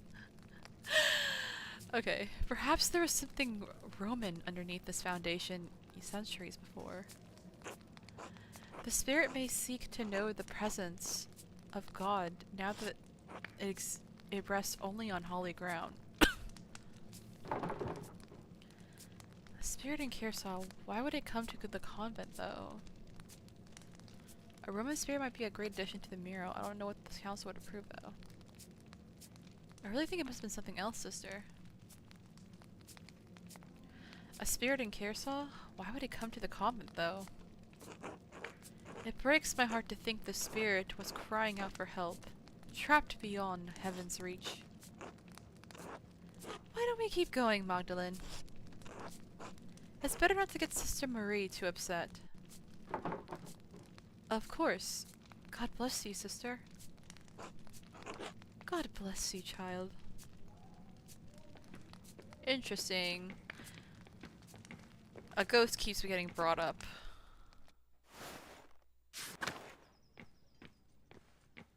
I feel like it's low-key supposed to be an important clue, even though it could be chalked up as just like, oh, she's saying things. Alright, we got the chapel, we got the aquarium. I think we came from there though. Convent courtyard. We went there. So let's go to the chapel maybe? Oh, this looks different from before. This is the chapel, where we all gather for mass and liturgy. It's the oldest part of the convent. And the most drafty. Hello again, Sister Gertrude. Dude, she just be popping up everywhere. I love her. The sisters have done some minor retouches over the years, but has represented the abbey from its earliest days. Oh, there's the tower and the library, and the cloister is still being constructed here. Yes, the tower was so bergfried long before— wait, what? Was a bergfried long before the structure became a monastery. Alright, I actually don't know what that means. Let me look that up. Bergfried is a tall tower that is typically found in castles of the Middle Ages in German-speaking countries and in countries under German influence. Oh. Okay, so it's a tower. Wait, so they're calling the tower a tower?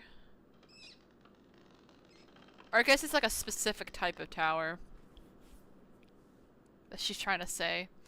Yes, the tower was a bergfried long before the structure became a monastery. The duchy gifted it to the Benedictine order after the Holy Roman Empire grew. They had no use for it as a keep. These walls have protected Tassing from attacks of spirit and steel for generations. There's Latin here too. God called Lady Sabine to lead our sisters and brothers in 1261. Oh, so maybe Lady Sabine was the first abbess that they mentioned before. This will be remembered. Lord Kearsaw's castle was destroyed by fire in the year of the death of Emperor Frederick II. Only the tower remained. Castle was destroyed by fire. Oh. Well done, Magdalene. Yes, the first lists the Abbey's founding state. The Lady Kearsaw was actually the one to suggest the old castle be turned into a double monastery. We added the second shortly after the revolt. Mother Illuminata thought it would be fitting. Even if the sisters were not here, some record of what occurred would remain. Kearsaw is unique. A double monastery with the two saints, one male, one female, to guard the town and abbey.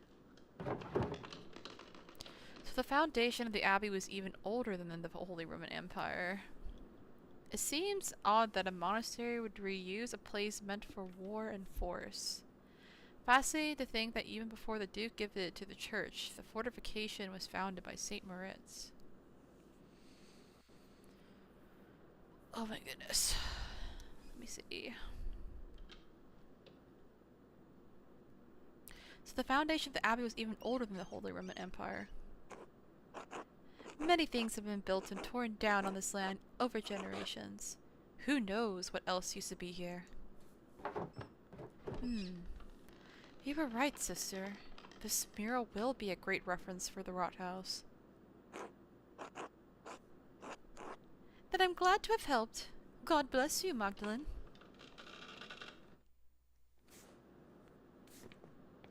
Nice. We found some good information here. I like how it looks too. It's a nice... I'm trying to... Okay, I guess we'll just have to get a screenshot. Like... this.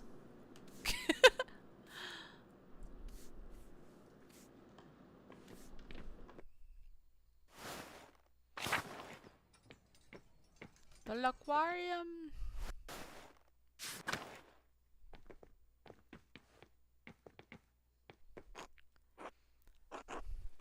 Here's the aquarium. Most of Abby's visitors come in here, but aren't allowed to enter. We aren't allowed to go into the outside world either. Like Mother Fonseca said, isolation is part of our vows. Sister Gertrude once told me the old Benedictine sisters used to go out into the town sometimes and even talk to men on occasion. And I'm stuck here, staring at these walls for the rest of my life. Oh. It doesn't seem like... Are you unhappy here, Sister Suzanne? You didn't always want to be a poor Clare sister? Do you regret your choice to become a sister? Are you unhappy here, Sister Suzanne? I don't know. My father promised me to the church as a baby. Oh man, as a baby? Damn. That's crazy.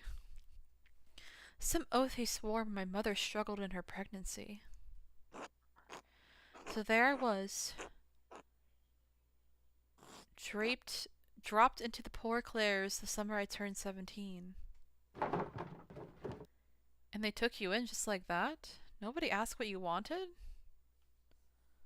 I'm so sorry. No one should be forced into a life they don't want. Isn't becoming a nun an honor? I'm so sorry. No one should be forced into a life they don't want. We daughters are born to bear our family's legacy. Between our legs or on our backs. It doesn't matter. Oh my gosh. That's so fucked. My family is devoted to the church. I've only been in the convent for 2 years, but I'm trying my best. I don't mind the prayers or the hours, and I'm sure of my devotion to the Lord, but this isn't what I wanted. But since when did a woman ever get what she wanted without being punished? Even Eve couldn't even manage it. Damn. We can only do the best we can. I pray that one day it'll be different. I understand. I have more autonomy to go where I want, but I'm still bound by the expectations of marriage and homemaking. It's not so bad, is it?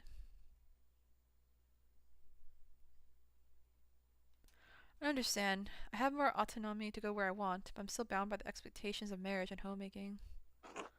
I remember the day of running around town. I wish I could have gotten married. I wanted to be a mother. Sometimes I get jealous of Sister Gertrude and even Sister Marguerite. At least they got to see something of the outside world before they were 20. Hey, you were protected here from the plague and the Protestant rebels. A good life. Why don't you leave? I think you're lucky. You don't have to deal with boys. If you could do anything else, what could it be? Don't forget Matilda and Wilslav. They used to be part of Kearsarge too. If you could be anything else, what would it be?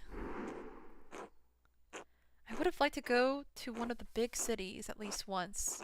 I would have been happy just to be a shopkeeper's wife. Thanks for listening, Magdalene. Anyway, let me show you the rest of the cloister. Lead on. Well, you've seen the entire convent. I guess I was supposed to technically come here first, maybe? But instead I saved it for last. That was so funny. It's like, let's go! Okay, we're back. Well, you've seen the entire convent. There's not much here. What do you think of it? I understand the appeal of such a small life. It offers its own freedoms from the world, even if I'm not drawn to it. I can see why people choose the holy life, but it's not for me, not without art. To be honest, it seems like a life of drudgery.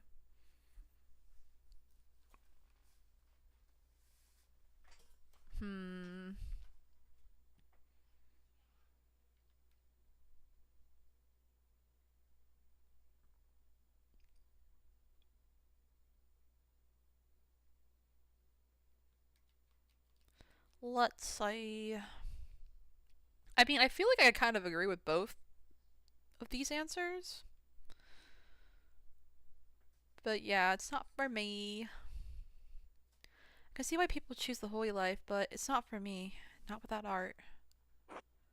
I understand. You've dedicated your whole life to your work. You'd struggle to give that up now. It's been so long since I've spoken to anyone from outside the convent. I'm reminded of the life I once had. Now you have me thinking about whether or not I should remain with the sisters. I think you should stay. I think you should go.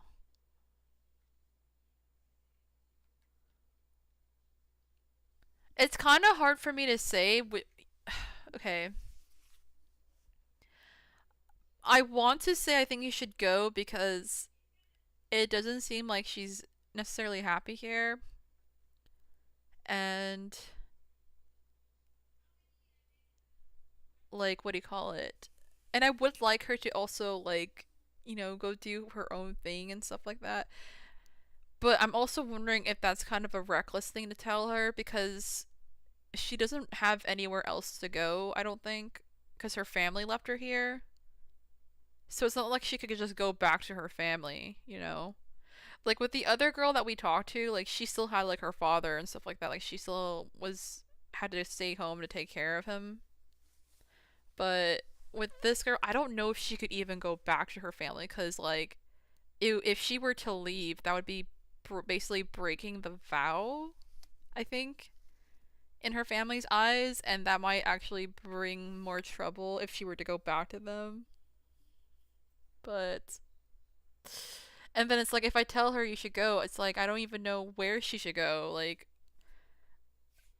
she's basically been here for however long. I don't think she has any money saved up because like the sisters don't have personal property. So it's like I'd be basically telling her to like leave, but like without any sense of security, like no money, no like resources or whatever. I don't know. This is hard.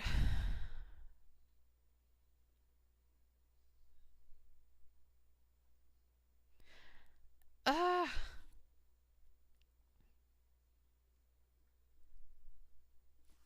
I mean, if anything, if I were to tell her to go, I would possibly like even invite her to like stay with us because it's literally just us and our dad, and that maybe she could help us out at the house. Like she doesn't have to like pay for rent. It would just be basically like her just kind of like helping out the house a little bit in the shop, and then like maybe she could even make money that way. Like if she could be like working as in the printmaking shop, she could save up money, and then like once she feels like she has enough money to save, like maybe she could like travel after that. That's what I would like maybe suggest. Oh my gosh.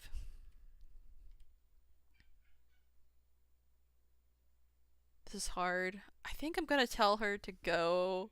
Cause like I do want her to like, have some freedom and like make her own choices for her life instead of just having to do what was set for her. I just hope that like this isn't a mistake or it gets her in trouble or anything. I think you should go. Whoa, look at this. Haggle background. Check. Disobeyed Mother Franziska. Oh, she liked that. She liked that we disobeyed Mother Franziska.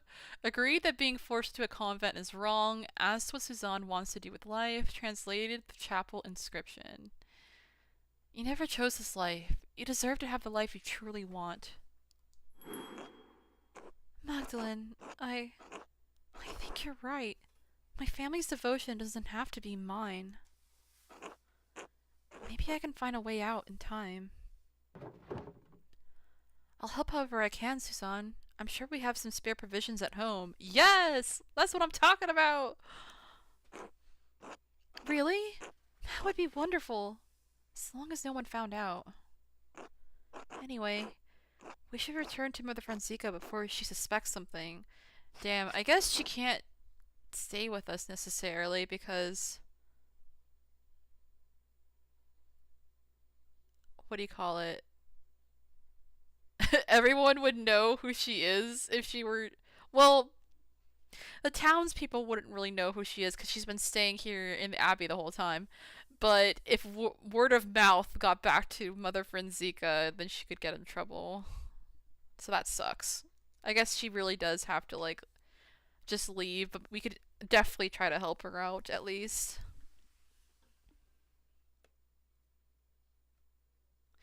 I really like how the conversations you have in this act are all connected and reflected with all the characters. Yeah, it's like, it's really interesting, but also, like, difficult, because it's like I want the best for people, and it's like, you know, life's complicated. And making choices are complicated because there's like pros and cons to everything. Like whether it's about their families or their past or the choices they make and stuff. Yeah, exactly. I learned a lot today. Thank you for showing me around the convent. No. Thank you, Magdalene. Yeah. Today has been more interesting than any I can remember in the Abbey. Come, let's find Mother Franziska. She'll be wanting to hear that you thought of this place. Or what you thought of this place. Well, Magdalene, what is your assessment of the poor Clares? Is the good Lord calling you to a life with us as a sister? I am compelled by the devoted life the sisters lead, but I'm afraid I must attend to my father first. I think I prefer my books and printing. In any case, I need to finish a mural, then I might take over for my father. Well, I hadn't thought about the holy duty of providing children to a husband, and I just can't give it up too soon.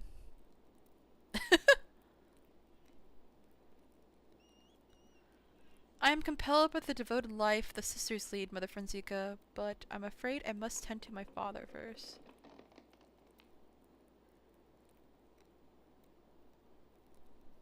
Wait, so if I say the first one, is that gonna be like me kind of low, like promising that like I do want to join? uh.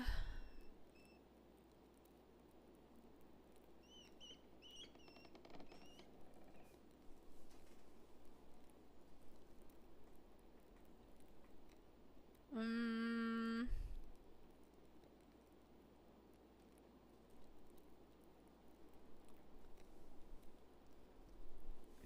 compelled means I don't know. I'm trying to like say no gently.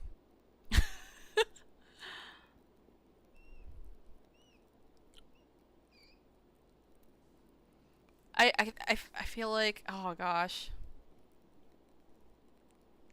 I think I prefer my books and printing. In any case, I need to finish the mural. Then I might take over for my father. I see. Be careful that this mural does not become an idol for you, Magdalene. Just as Eve had a weaker will than Adam, you are liable to stumble on the fruit of temptation as well. My god. Okay. Our community is quite modest compared to the splendor of an old Benedictine house, operating under the rule of a powerful abbot. I see why fewer women are drawn to the order these days. Thank you for allowing me inside. You are most welcome, Magdalene. God bless you. I'd rather just be honest as possible. Gertrude! Ah, Magdalene. How did your little expedition go? I learned a lot from seeing the Abbey. I have a good idea of what I'll depict in the mural now. Well, I learned about the poor Clares, but not as much about the history. I learned a lot from seeing the Abbey. I have a good idea of what I'll depict on the mural now. But sister, there's something I don't understand. The Abbey was so prosperous. Why didn't the monks rebuild it after the fire? What a task that would be. The chapel was beautiful. The stained glass always caught my eye in the mornings. There was a great deal of anger and sadness in tossing that night. The abbot felt the brothers and sisters were no longer welcomed in tossing and moved on. In truth, the abbey's dissolution was inevitable. Kearsarge was running out of money and patrons. Yeah, we all kind of knew that. The riot and fires were simply a particularly awful and painful way to end the monastery. Did anything survive the fire? Something of the buildings are intact, but are all terribly overgrown. I haven't dared forage in the rubble. I doubt you'd find anything of help for your mural inside, other than charred wood and parchment. That's a shame. It might still be worth taking a look if I'm careful. Yeah, we're still gonna take a look. It might still be worth taking a look if I'm careful. I worry after you sometimes, Magdalene. I really do. Thank you for all your help, Sister Gertrude. You are most welcome, Magdalene. God bless you. Oh boy. Dang. Visiting the poor Clares.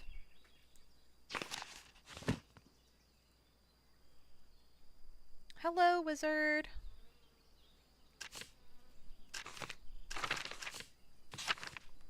Where is the journal? I just keep flipping through it. The convent chapel had a mural depicting the construction. Let me see.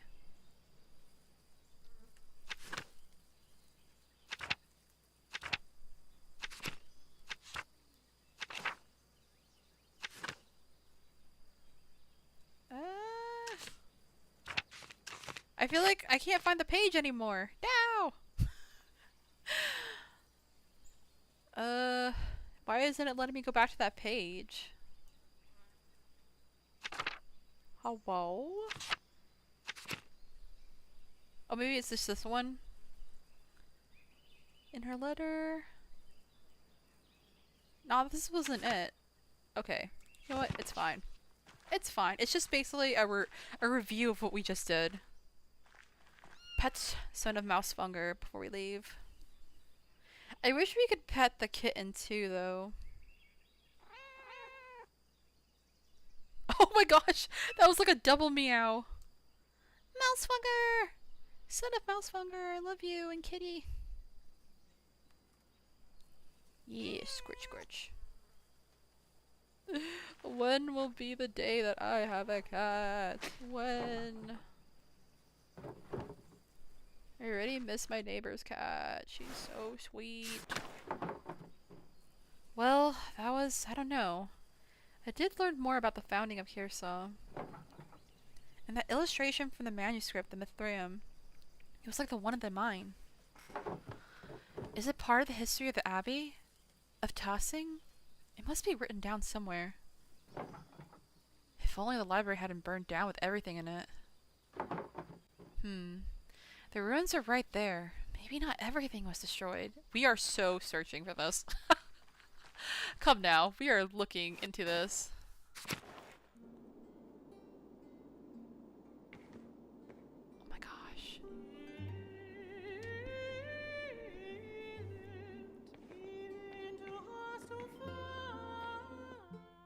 The music.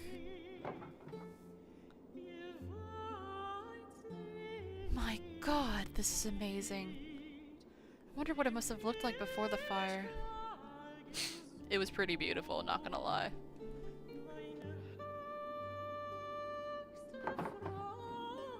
Everything collapsed in the fire. I'll have to be careful climbing over this rubble to get past.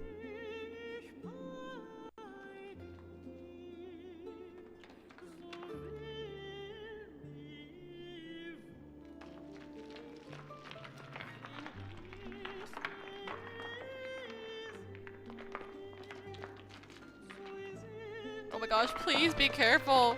I'm so scared. Oh shit.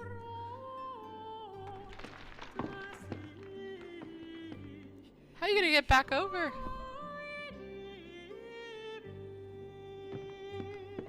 Very beautiful game. It is! I love this game so much.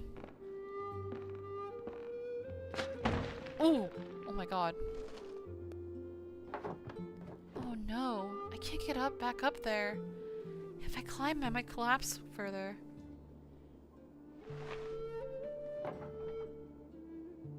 Oh yeah, that wind instrument sounds so good. I have to find another way out.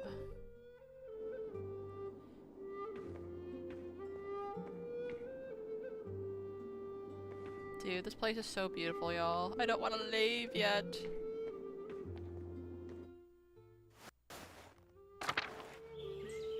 Yes! Okay, the music's still continuing. I was wondering if it would cut out.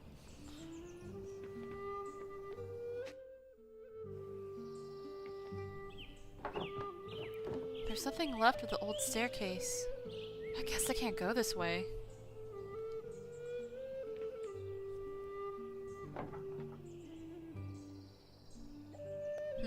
These vines go all the way to the top, though. They look sturdy enough to hold my weight. Well, there's no other way out.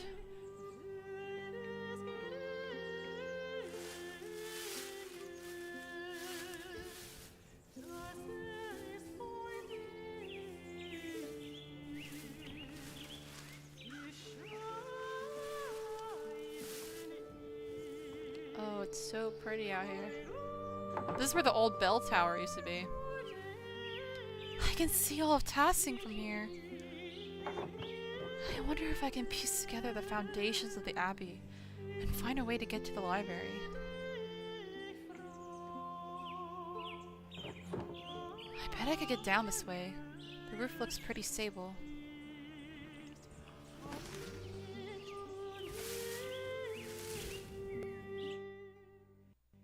This is so dangerous, but exciting.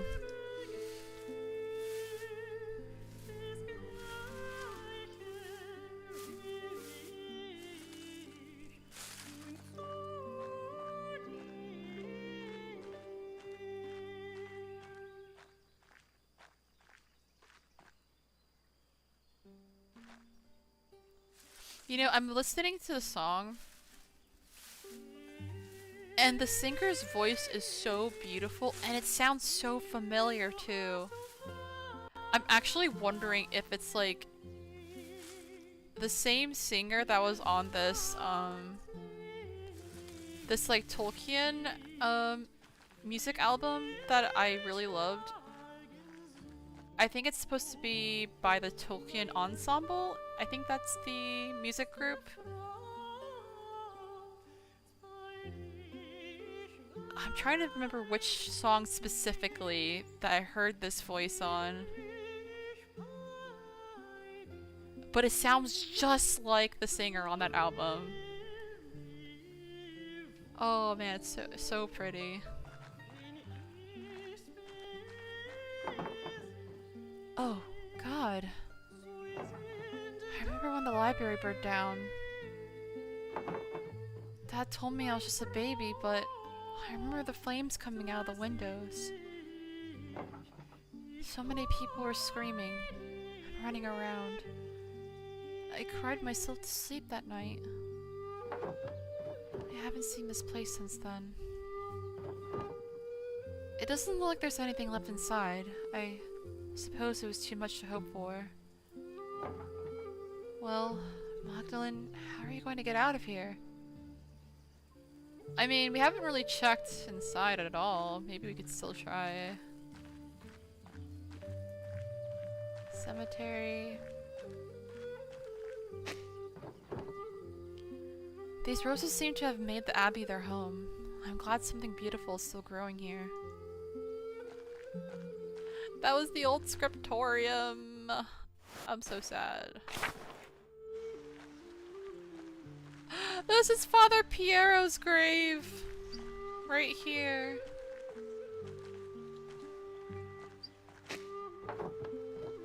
These roses seem to have made the abbey their home. I'm glad something beautiful is still growing here.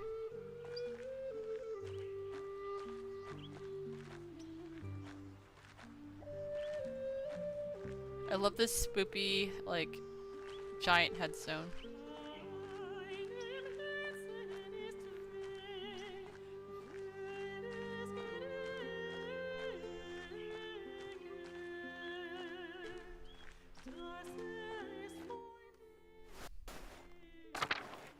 Oh my god, there's so many cats! Please let me pet you.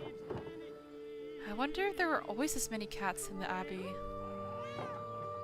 Perhaps I can ask Voislav what he remembers during this time here. Kitty, please! Oh, squirt, squirt, squirt. Yes, you are a very good kitty. Look at you. Wait, I want to give the other one a pet. How can I give this one a pet and then ignore the other one? I am like shaking my fists at the devs. Why? Kitty, just know that I love you too.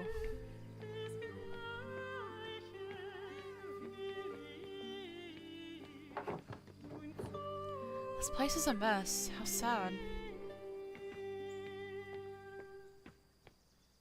I remember we were here with Brother Piero before.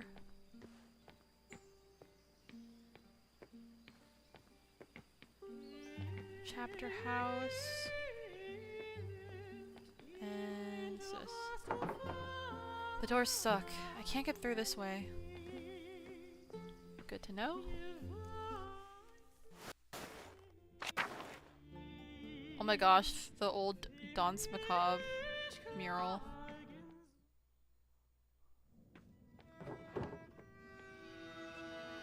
Oh man, the music changed for real. Oh, an old mural. It's worn, but I can still see some of the figures.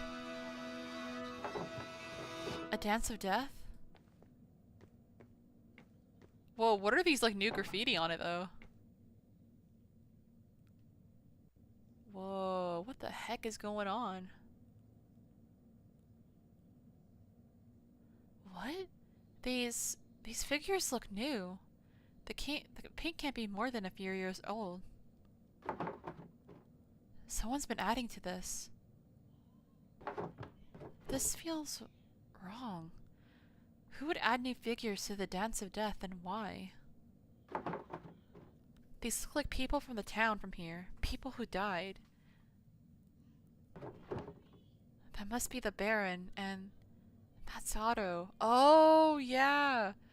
Okay, the first one is the Baron. I think the second one is Brother Ferenc, because he was into like the occult stuff, and was the first one that we accused of being the murderer. The one right above Magdalene looks like Otto. Who is the next one?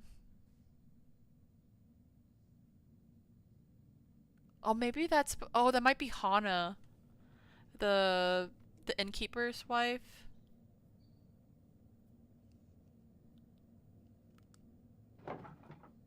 Wait, is that...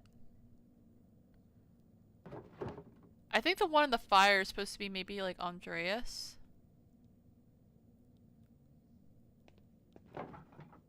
Someone's here. Hello? Oh god, Magdalene. Who are you? Oh my god. What's happening? An abbey forgotten.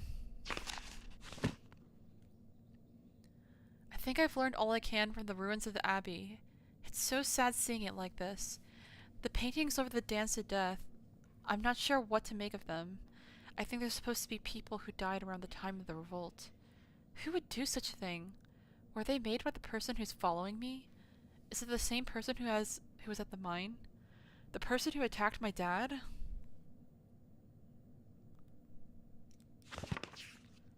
Okay, I think the one after Otto is maybe Hana. Cause I'm like, why is there like a stone tied to her neck? But maybe that's how she died. Like maybe she was executed. I'm assuming the one in the blonde. Oh, wait a second. Wait a second. Wait, I'm looking at this. Okay, at first I thought the one in the fire was Andreas because it looked like they had like blonde hair or something like that. But then I realized that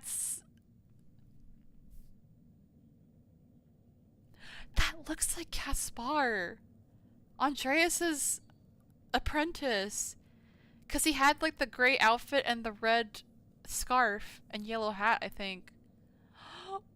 And it looks like he's crying, and the other figure looks like they're crying, and it looks like it's Andreas. No! Wait, but why does it look like Caspar has like an arrow shot through him? He wasn't at the abbey when it was burnt. Well, actually, he actually was at the abbey, I think, when it was burnt, because I remember when I was looking back at the scene where it showed everybody in like the courtyard when the Duke's army was attacking. Out like over like behind everything in the background in the shadows was actually Caspar, because it looked like he came back for like Andreas, because Andreas had like, we told Caspar to basically leave. We told, because like everything looked like it was going to shit, so we told him to basically like leave and that we would meet him in the woods or whatever, because we wanted him to be safe. But then he actually did come back to the abbey when I was looking at the painting or the picture again. But wait, why does it look like he's the one that's hurt? Oh my god, I'm so sad. I'm so sad, y'all. Does this mean Caspar actually died? Because I thought he survived. I thought it was the one that like that he actually was able to live, but he witnessed like the abbey burning or something. No, this is so sad. Oh my gosh.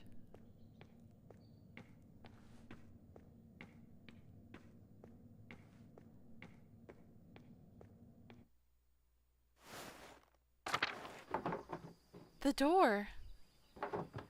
Whoever was watching me must have opened it. I don't like this. I think I've seen everything left of the abbey. I want to get out of here. Let's take a peek.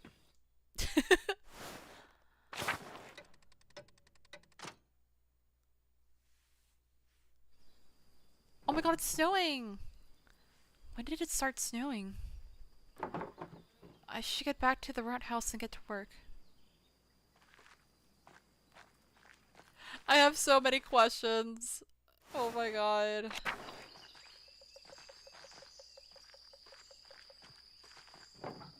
Even the old guest house is falling apart. Abbott's house is locked. I don't see anything in the window.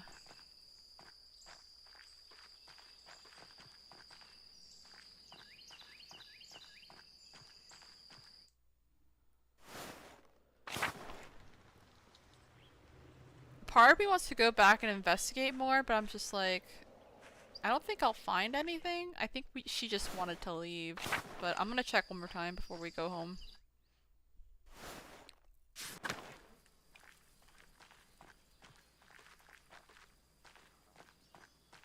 Oh, that's it. You can't go back. Okay, shit. Well, that's it.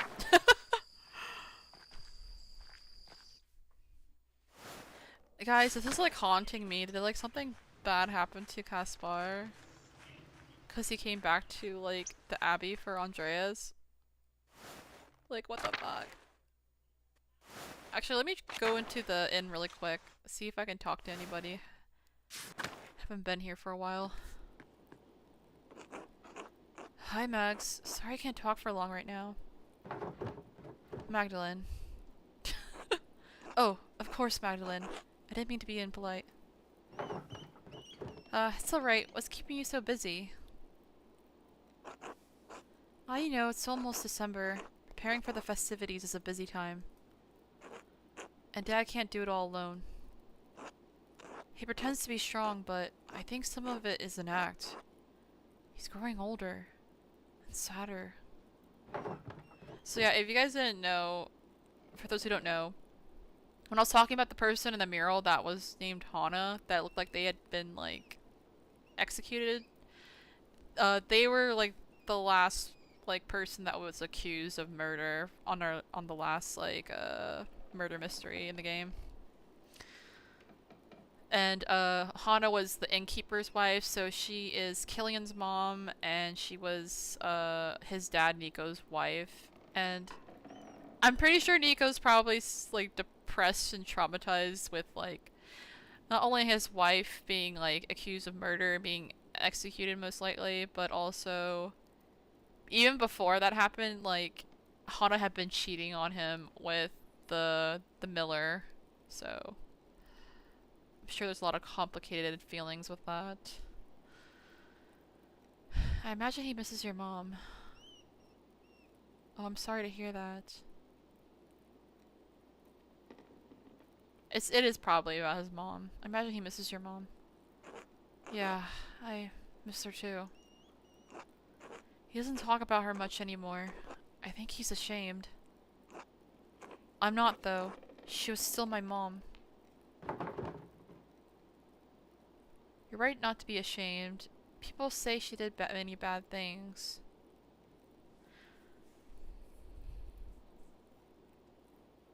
So, I think I'm going to answer this.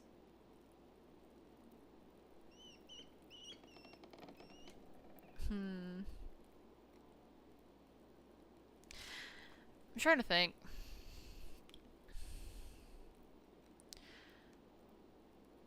I'd rather just like not say anything, because personally for me, I still don't know if she actually killed anyone. Because I was never really like 100% on anybody on the murder, but you know, the game forces you to actually pick somebody because of the circumstances. And actually with this stream tonight that I played, I am actually wondering if the real murderer was was the miller's wife, Elsa. I actually wonder if it might have been her, because she's kind of feeling a little suspicious to me. But yeah, it's like I don't know if I can necessarily say just like you're right to not be ashamed of her, because we don't know if she actually killed anyone. But at the same time, it's like saying people say she did many bad things. I know that probably will like offend him, but it's also like I don't know. Like especially for Magdalene, it's like, what would you even say in that situation, really? Except maybe not say anything would be like probably the better choice. I'm gonna maybe try and answer this putting myself in Magdalene's shoes and not necessarily me, because I feel like I'm a little bit biased because I was playing as Andreas, but who like actually investigated everything, but Magdalene literally doesn't know anything about this. Except for basically what people say. People say she did many bad things. Everyone does bad things sometimes, you know? When the monks were around, they told us all about God's forgiveness. Voislav talks about it a lot too. So that's what I try to do. Forgive. You've got a kind heart, Killian. Maybe. I just do what I think is right. How's your mural coming along anyway? One step at a time. Learning about the history of tossing is a challenge. At least you could read in other languages. What if there's a history of tossing in one of those books that no one knows about? Hardly. I don't think this town has ever been important enough. Suppose so. Oh, I'm sorry, Magdalene. I really have to get back to work. Be well. Dude, I'm still kind of disappointed that we didn't find any books at all in the Abbey. I was really hoping to find the one that Dr. Stoltz was talking about so we could help our dad. Whoa, who are these people? Kazimierz? Miers? And Alexander. Ah, hello. Are you one of the burgers? My man and I are in need of refreshments. I don't work here. No, I just live nearby. There are two burgers, Nico and Killian. I am neither of them. Or you could be an elaborate disguise. Sounds far-fetched. Truly anything is possible. I like the other guy's outfit. Oh, actually both of their outfits are interesting, but I like the other one. They look so cute. Sounds far-fetched. The improbable is not the impossible. And through such oh my god. Oh, I can't see that word. Incredulity. May the accomplished deceiver succeed. I'm just gonna ignore whatever he just said and say, I'm Magdalene Druckerin. Ah, from the, print shop we passed on the way into town. Yes, it's my father's. Yes, I'm running it for my father while he's recovering from an injury. Terribly sorry to hear that. I hope he has a swift recovery. Thank you. Not much business for a print shop at this time of year, is there? Nor for a land house. It looks like the travel has all dried up. It happens every autumn. How did you wind up here? You don't look like a merchant. Ha! No. I should think not. No. This was just a stop on my way back to Wurzburg from Padua. I am Alexander. This is my partner, Kazimierz. We are musicians by trade, travelers by necessity. We just purchased a new instrument for gosh, I need to like... Kazimierz. I guess that's how you say his name. I hope it's right. In Padua, their luthiers are extraordinary. We're heading back to Wurzburg for the Christmas celebration. Quite an important competition there for the Meister singers. The weather turned rotten quickly. I can't believe it's already like winter in the game now, like it's snowing and it's gonna be like Christmas time. I kind of feel like I should have played this closer to Christmas, but that's okay. The rain has been awful and the roads through the passes have all been mud. I don't know if we'll be able to make it to the competition now. If the passes do close before we're able to move on, will they open up soon? Never lose hope. Is March soon? I'm afraid not. Once the pass is snowed in, you're going to be waiting for a while. I was afraid you'd say that. I suppose I should plan for us to stay here through the winter. Sorry, Kaz.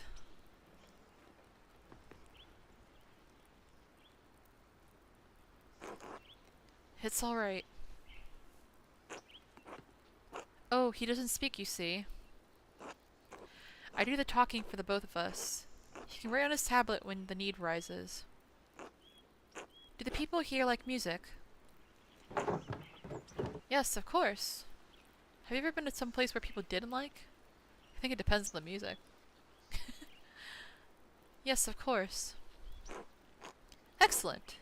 Then we will endeavor to entertain you and your neighbors with our songs. I look forward to hearing it. Thank you. Until then. Can we talk to Kaz? Yes.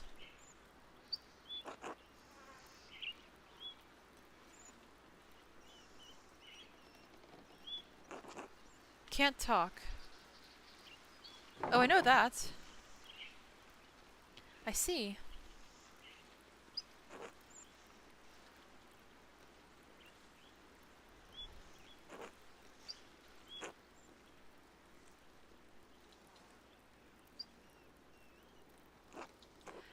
I'm Kaz. Oh gosh, I'm so sorry. I keep butchering their name. I'm gonna try my best though. I'm Kazimierz, musician with Alexander. I'm Magdalene Jokerin. I live here in town. Are you Polish? Is he? I take it you're not the singer. Jesus, that's rude. Do you mind if I ask what happened to your voice? Maybe they're Polish? Are you Polish?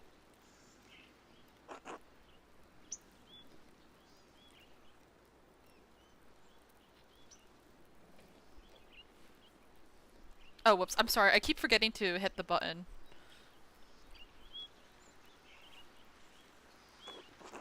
Yes, from Calais.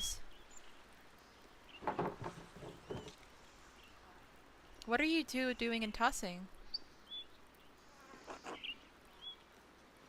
I mean, we kind of know already from talking to Alexander, but I kind of want to talk to Kaz more.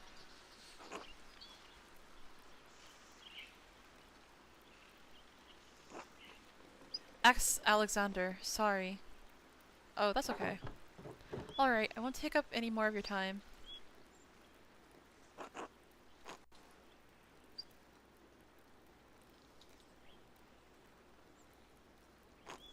Thanks. God bless you. Oh, thank you, Kaz. God bless you. Let's see, we'll talk to Nico. Can we go up there?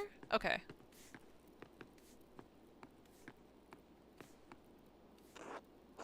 Hello, Magdalene. What brings you to my humble inn? I'm on my way back from the Abbey. What is with this the second option? It's so rude. Can a place named the Golden Hymn be considered humble? That's so fucking rude. I can't. I'm on my way back from the Abbey. I thought exploring the ruins would be helpful for the mural. Good to see you in one piece. I'm surprised that old tomb hasn't collapsed by now. Did you find what you were searching for? Yes, I think so. Good. I'm glad the risk was worth the effort. Is the mural progressing well? It's getting there. Plenty of work yet to do.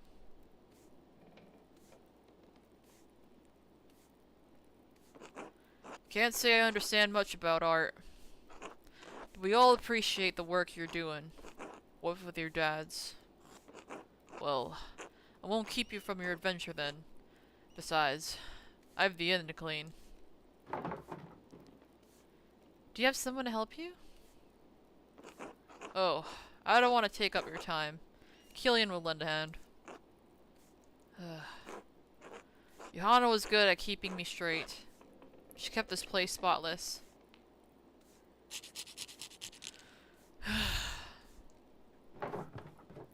If you don't mind me asking, how did you two meet?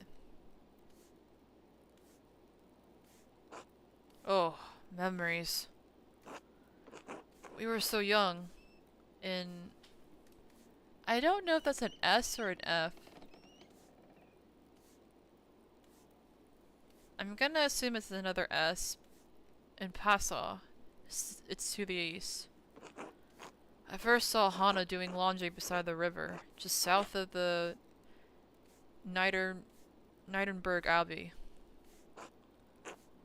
The way the sun hit her face off the water. She sparkled. Couldn't get her out of my mind.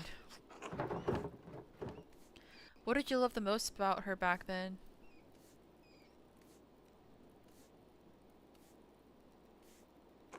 It was the way she walked. She struck such a balance between determination and grace. Aww. How did you come to talk to her? Luck in Providence, you see. No one could tell me who she was at first. Then she appeared at my family's warehouse. We were in the salt trade then. Let him continue. I feel like maybe I should have done that too with some of the other conversations we had, instead of just continuing, because we could have got more information, probably. She was a wit in conversation too, with a bold temperament that shone through every so often. We courted, I spoke to her father, a happy day. You miss her a lot? I do. We didn't have a plan when we married. That we settled in tossing was happenstance. When Killian was old enough to travel, we happened to pass through on our way to Zurich. Why not stay in Passau? The salt trade was struggling, and there was trouble brewing to the east and south. The Lithuanians started marring with the Muscovites. There were rumors of peasant uprisings. That wasn't unusual at the time, was it?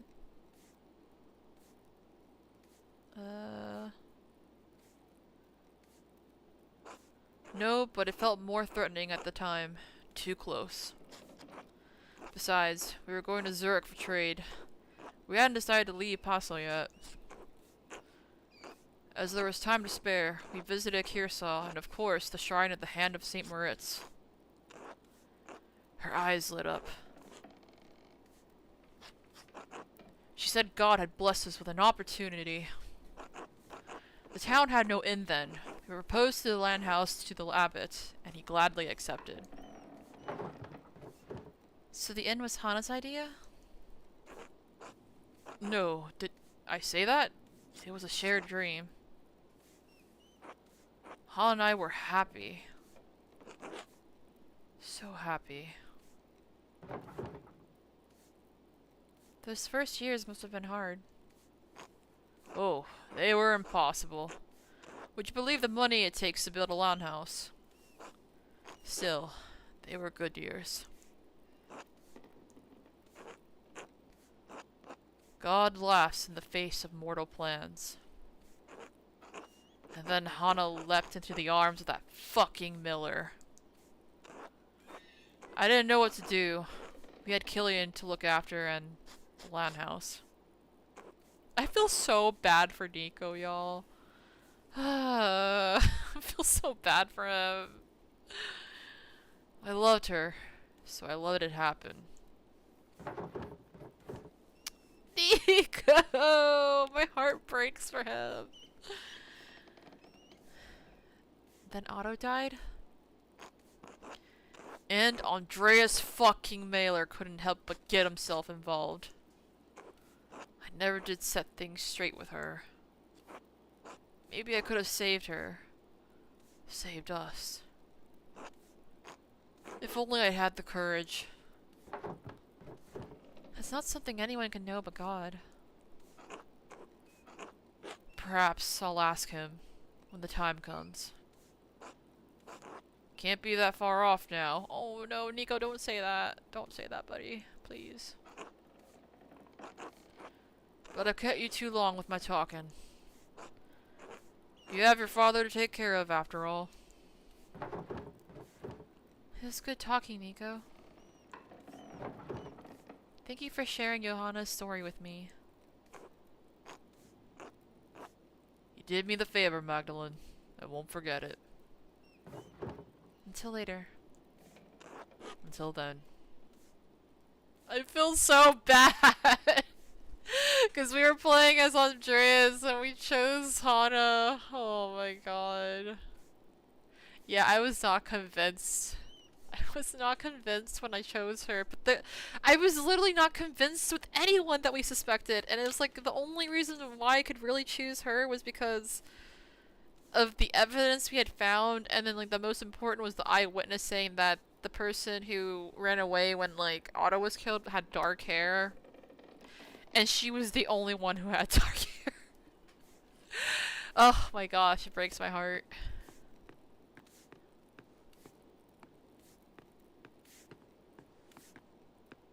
I really wish there could have been some like fair trial or something, but it was just like, no, you had to accuse something right then and there, and then it was just done. Alright, before we go anywhere else, I think Let me see, where does this go? The forest. I might try and talk to the Bowers, maybe, because I haven't really spoken. Oh, not the forest. No, not the forest.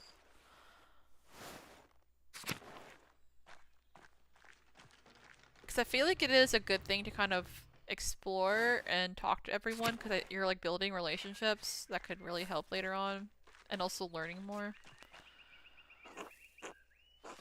Magdalene, how are you keeping? I'm eager to continue work on the mural. I have so much to do before Christmas. I'm certain it'll be the pride of Tossing when you're through. You've always had your mother's talent for art. Aww. And how is your dad? You're one of the only people who have asked how I'm doing before asking about my dad. Dr. Stoltz says Dad isn't recovering as he ought to. I'm scared. His mind is fading. I pray for him every night. Dr. Stoltz says Dad isn't recovering as he ought to. I'm scared. Oh, Magda. My heart hurts for you. I trust that the doctor will think of something. The Lord knows how beloved your dad is in our community. I remember when my dad fell. We cared for him best we could, but those few months before he passed were a tough time for everyone. But I believe God will pull your dad through, whatever the doctor says. We need him. God willing, you're right. I'm at his mercy. God willing, you're right. I'm at his mercy. God willing. Amen. Have you thought about what you'll do if your dad doesn't come through this? I'd have to get married. You remember what happened to Ottilia? Dad would want me to keep up the printing press. I truly don't know. I can't think that far ahead right now. I want to keep the print shop. Dad would want me to keep up the printing press. Wouldn't that be a sight? Are you sure you could handle it? It's a lot to manage on your own.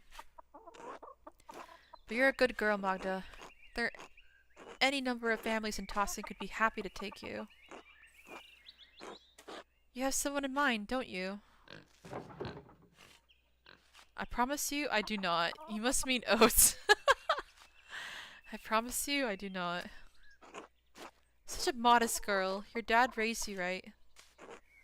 I mean, Oates, of course. He's about as subtle as his father. God rest Otto's soul. I miss him. I wish I got to meet him. Properly, I mean.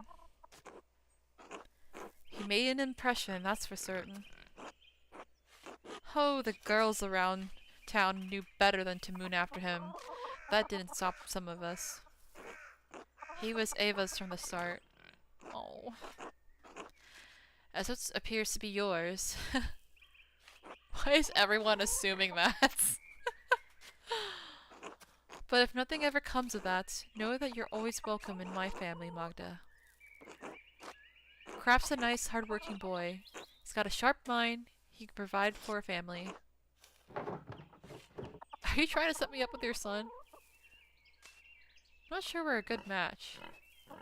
Wait, which one was Croft? I don't even remember which one. Shit!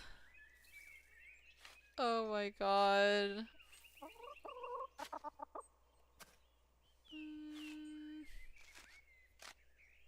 I don't know about that. I'm not sure we're a good match. Not every marriage starts off on a solid footing, but if you pray, work, and trust in the Lord, you can find it in time. Believe me. If it's not working out, how can you be sure a couple belongs together? You're not making the prospect sound very enticing. Maybe I'll never get married. Oh shit, I almost dropped my controller.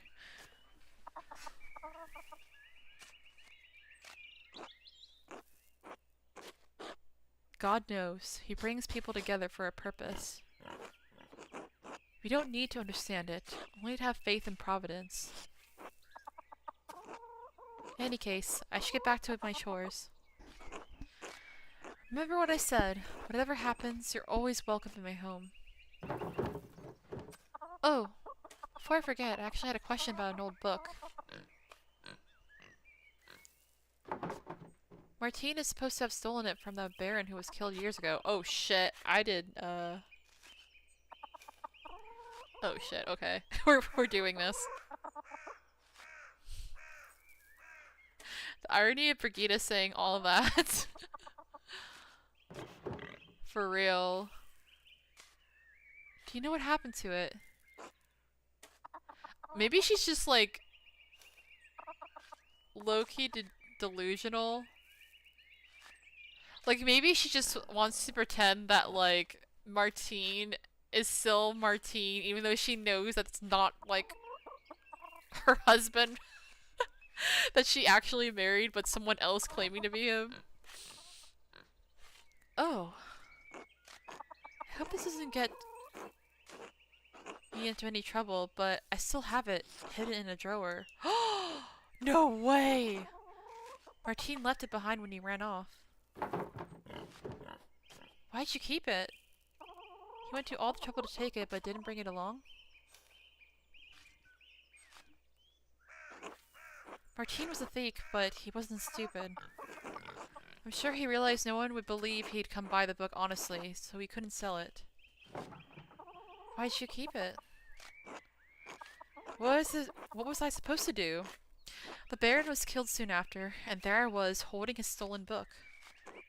I didn't want Martine to get in any more trouble than he was already. I never read it, though. I don't read well. I could take it off your hands. No one would ever know you kept it. I trust you to be true to your word, Magda. I'd like to have nothing more to do with it, to be frank. It reminds me of the difficult times.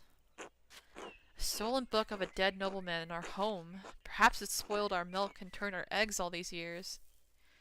Yeah. That's some, like, serious negative energy in there. Here you are. Please, don't tell anyone I had this. Ah, Historia Tassiae. Oh, it's in Latin. I can understand a few words and phrases. I'll take a closer look in the evening. Yes! We got it! I'm so glad, dude. See, this is what I'm talking about, y'all. I was about to go home or go back to the Rot House and paint.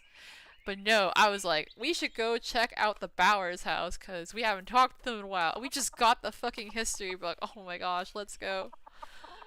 Thank you, Brigitte. You've been a big help. Of course, Magda. Be well now. God bless. You too, Brigitte. Until later. Oh my gosh, let's go! I'm so glad I came back here. Holy crap. If your husband sucks, maybe he'll run off and a better replacement will show up. Yeah, essentially. What happened to her. Oh my god. Afternoon, Magdalene. How's Klaus? It's a struggle. Dad's not doing well, even for first state. I don't know what life would be like without him. Well, Werner is an asshole who barely knows what he's doing, so I don't expect he's much help. Klaus is a good man, Magdalene. Tassing is a better place thanks to him. He's one of the few in Tassing who hasn't been on my back all this time. What do you mean? Don't pretend like you haven't heard. Wait, but I don't think she has heard. Why did you react like that? Like, I don't think she actually has heard of those. Townsfolk have whispered shit about me for years. So what if I occasionally get into a few brawls? I'm an honest man. I wasn't involved with what happened to Otto Zimmerman. I supported his cause. I've pulled my weight around here, tilled the soil, salted the meats, provided for Brigitte and Croft. I've done enough back-breaking work for this family. Can't a man just have a goddamn rest? Why are you always getting into fights anyway? Brigida supports you in all this, doesn't she? I believe you, Martine. You seem like you could use a respite.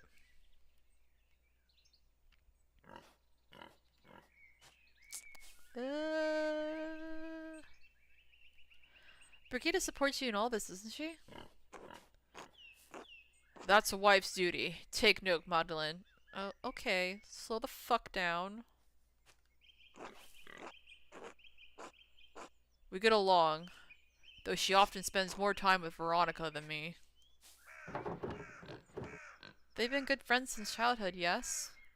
Everyone needs a close friend, as I'm fortunate to have an Esther.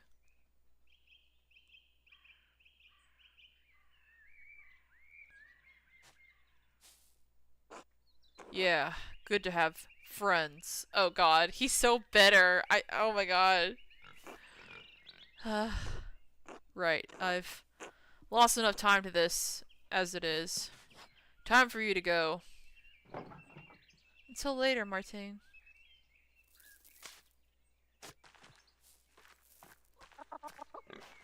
Actually, now that I think about it, are Brigida and Veronica seeing each other? I feel like that's what he's like insinuating, and I think that was actually brought up in the last stream too.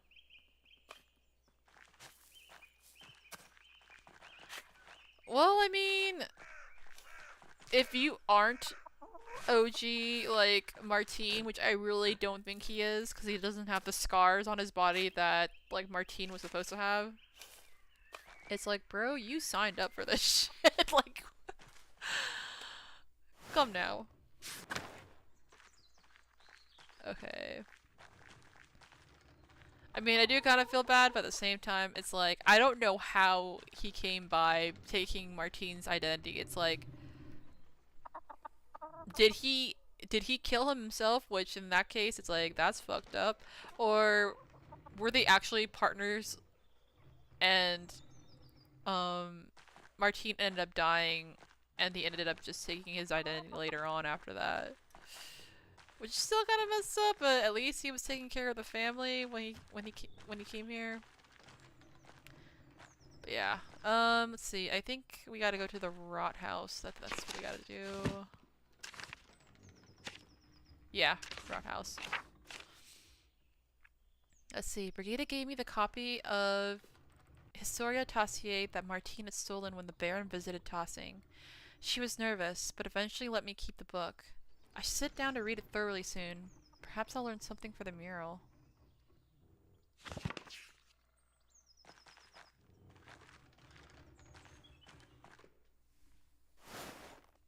Just some gals being pals. Yes. Gals being pals. Wink.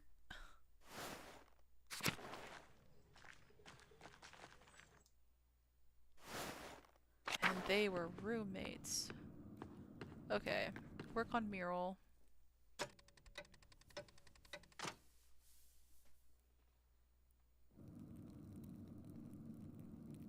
Maybe we should read that book first before working. Oh shit, Werner. Good evening, Magdalene. Good evening, Dr. Stoltz.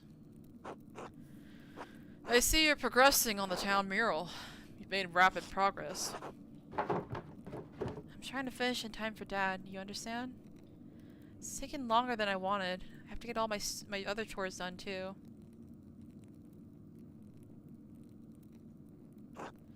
Take care, Magdalene. Too much work might throw your humors into imbalance. It won't do you any good if you fall ill yourself. Thank you, Doctor. I'll keep that in mind, but I need to get this done. I understand. Now then, the Council is asked to hear about your progress. I've been researching the early Christian history of Tossing after the Romans left. Learned how people settled in the ruins, how the abbey was founded, why our saints are so important to us. It was a lot to take in, but I've settled on my subject. And what have you chosen, if I may ask? Oh god, we have to tell him this now? I'll paint St. Moritz, St. Satya, and Our Lady of the Labyrinth receiving the Christian settlers. I want to show history how it happened. I'll paint Lady Kearsarge founding the abbey from the old Bergfried.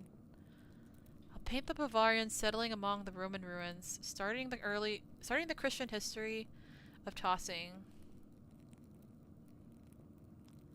I'll paint the Christians arriving the Graubünden to settle among the Roman ruins.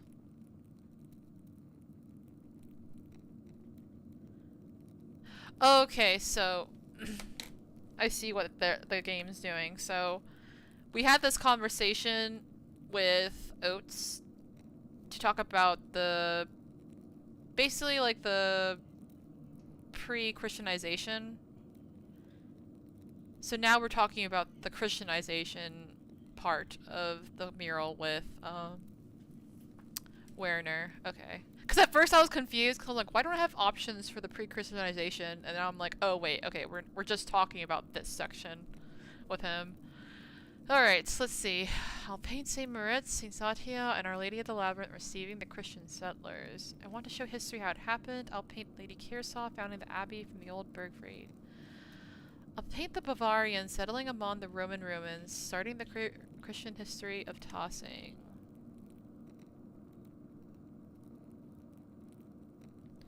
I'll paint the Christians arriving from Graubünden to settle among the Roman ruins. Damn.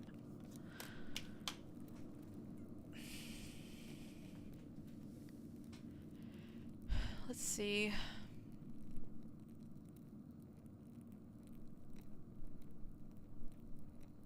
I feel like maybe the second option, where it's like, show history how it happened. I'll paint Lady Kearsarge founding the abbey from the old Bergfried. But that's like after people were already settling into the Roman ruins, so maybe that's not the first thing that I would paint. So maybe it's the last two. I'll paint the Bavarians settling among the Roman ruins, starting the Christian history of Tossing.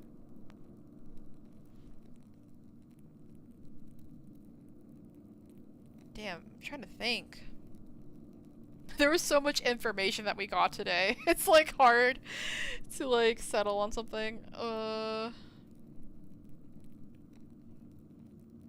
It's like as visually pretty it would be to paint a bunch of saints. It's like we need to actually talk about what really happened. I want to show the history how it happened. Lady Kearsarge founded the abbey from the old Bergfried. I'll paint the Bavarians settling among the Roman ruins, setting the Christian history of Tossing.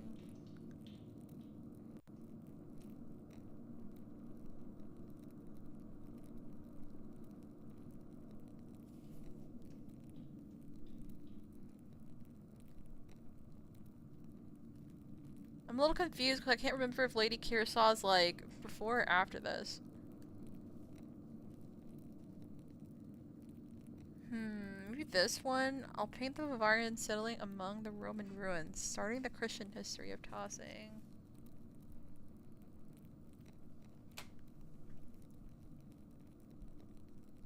Damn, this is so confusing. Because I think this one, especially the second one, is very supported by the other mural in the abbey. Or not the abbey, but the convent.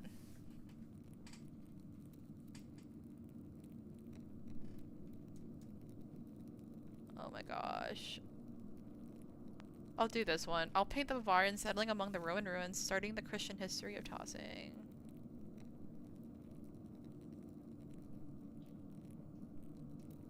Wait. Was it just the Bavarians, or was it Lady Kearsarge with the founding of the abbey that really... Oh my god, there's just like, I can't remember what was in order or anything. Shit! Okay, I'm just gonna go, I'm locking in. Fuck. You may find that ignoring the saints in favor of such a mundane portrayal of events is unwelcome. Even so, I suppose it's an important step in the history of tossing. Remember, the mural isn't for your benefit, but to make tossing look good. I remember.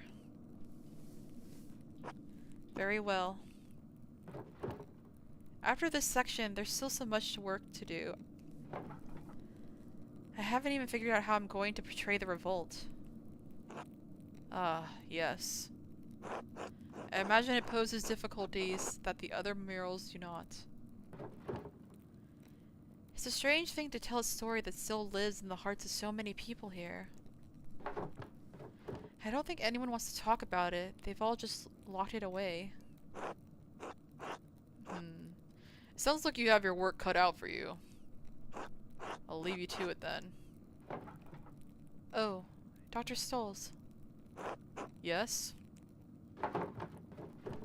Have you ever seen someone lurking around the Abbey?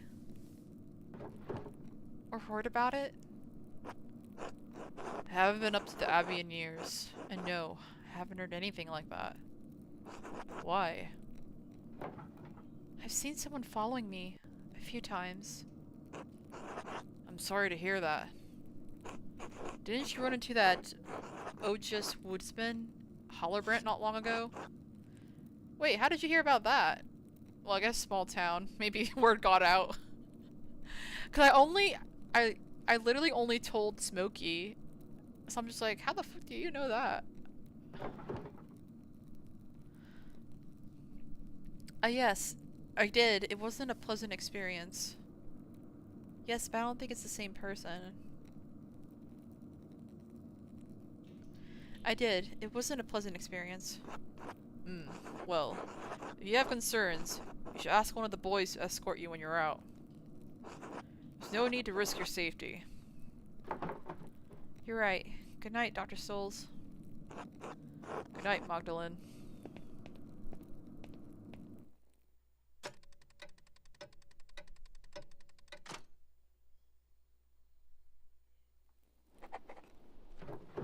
Head home.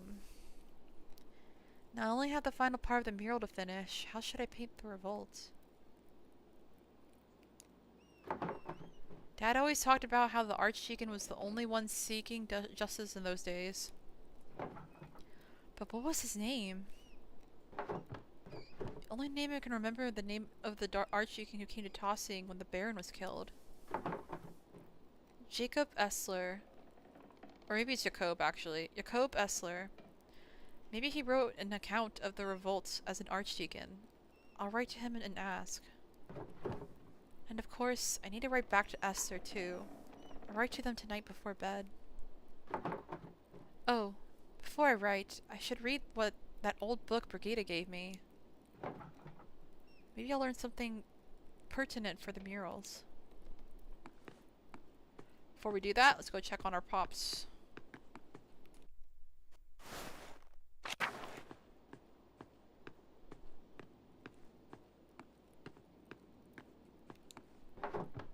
Hello, Magdalene.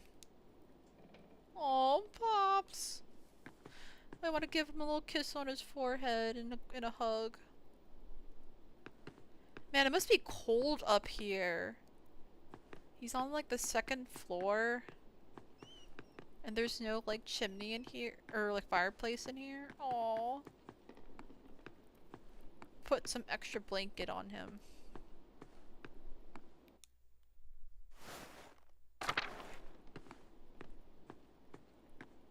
Alright. Let me make sure there's nothing like... no items we missed. Aha! I'll clean up later. The mural's more important.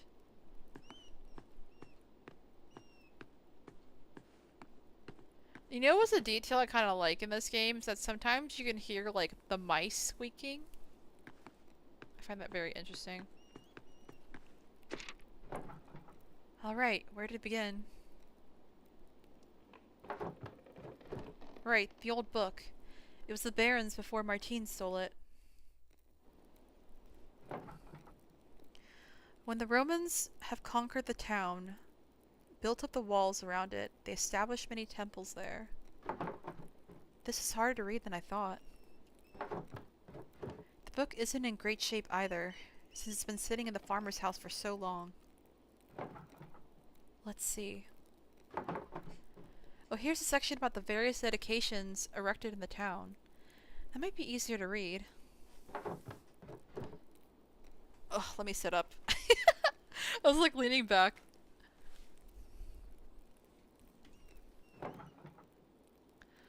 I raise a vision in a field so that Mars may behold our work. Huh. Diana sat in a place with water oozing up from herself. What does that mean? That is a really strange description. Let us pray so that he, or she, may defend the town. None of this really makes any sense. Maybe someone with better Latin than me could help me read it. The book is so big, though. It would be a lot of work. I could ask Sister Gertrude or Baltus for help. Werner, too. He's much better at Latin than anyone else in town. Maybe even Father Thomas, even though Dad warned me not to bother him with secular books. Okay, we are not bringing this to Father Thomas. Are you kidding me? That is like the last person. Chances are slim. They could help, but it might be worth asking about. I should finish writing my letters first. I would rather go to Werner before Father Thomas about this. I'll write to the Archdeacon, Jakob Essler, and see if he can tell me about the revolt. I'll write a letter to Esther too. I hope the courier can make it through the passes before winter. Yeah, we gotta hurry. Jakob Essler, formerly Archdeacon of Freising. My name is Magdalene Druckeren. I am an artist in the town of Tossing in Upper Bavaria. I believe you passed through our community when you investigated Baron Rothvogel's murder at Kiersar Abbey in 1818. Do you remember anything about that case that the people in Tossing might not remember? In particular, do you remember anything about someone writing notes to provoke the killer? Did you see any evidence that might suggest that there was some sort of larger conspiracy at work? Do you have any reason to doubt the conclusion of the case?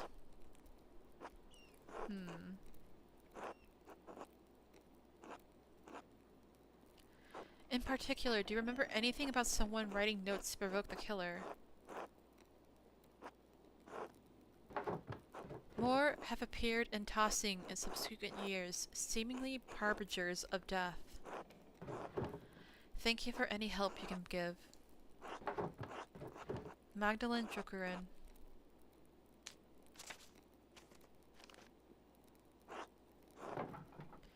Dearest Esther, I hope you are well. You must know how tremendously happy I am for you and Simon. And Alicia too, of course, and your parents.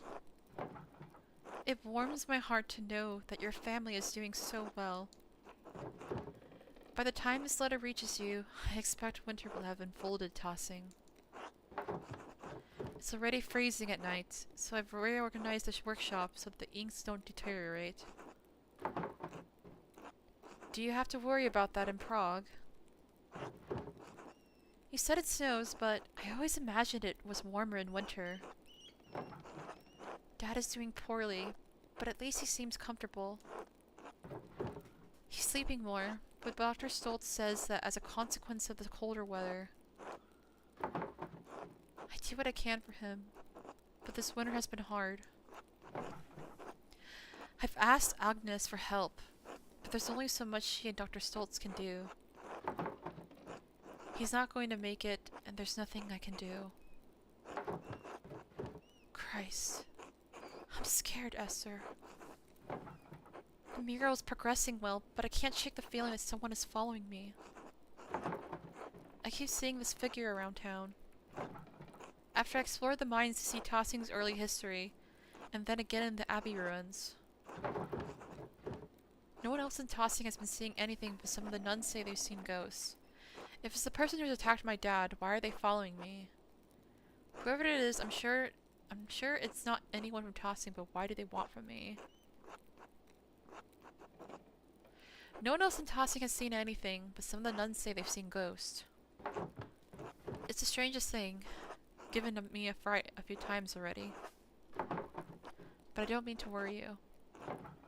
Nothing's happened to me yet, so I think I'll be safe. The only good news I can share at the moment is that the mural is almost finished. I should have completed it by Christmas, I should have it completed by Christmas, or soon after. Before the new year, at least. Then perhaps, at long last, I shall be able to visit you and meet the Simon. Anyway, I fear that this will be my last letter of the year. The Reich post has already been late, and reported worsening snows through the passes. We seem to be stepping into a harsh winter. Stay warm, and give my regards to your family and Simon. Yours always, Magda.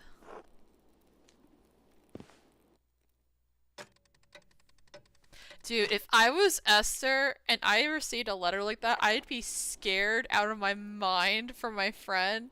'Cause, like, imagine receiving, like, a text or a DM from your friend about, like, them being followed and stuff. Like, that would already be frightening, but at least you could, like, instantly message them back or something nowadays. But back then, it would just be, like, an entire season having to, like, hear a reply back or something.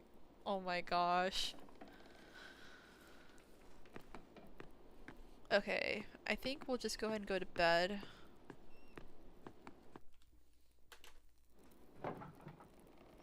How did this get here? Oh my gosh, this is another purple letter, I bet. No! Stop. What the hell? This is just like the note Dad found. Who's doing this? I have a feeling I'm going to find out sooner or later. I need to ask Dad about this. It can't be a coincidence. But he's been so weak. I don't want to upset him. I just need to wait for the right time. I hope there's a right time. Man, I'm afraid to go to sleep. No! It's late. I should get some rest soon. Go to sleep.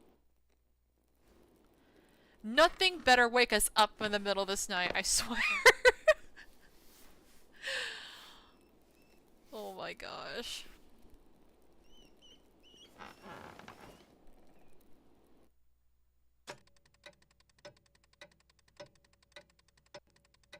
Ooh.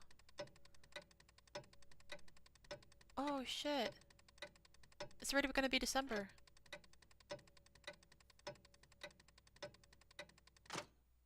December 4th. Whoa. It's been a couple of weeks then. Oh, it's full on winter, you guys!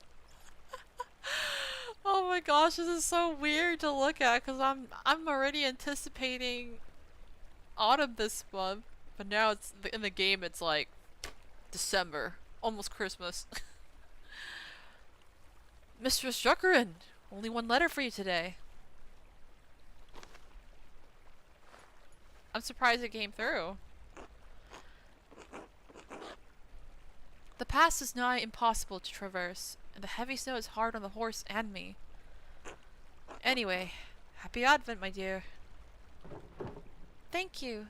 Same to you. Oh my god, it's winter! Ah, a reply from Jakob Essler. Oh yeah, he was the investigator when it came to the first trial. Because of, like, the...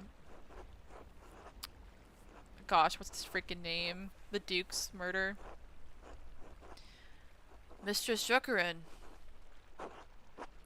I do recall the rough Vogel case, though it has been over a decade since I have served as an archdeacon. I am no longer associated with the office of the Prince Bishop. In fact, I am no longer associated with the Catholic Church. Oh.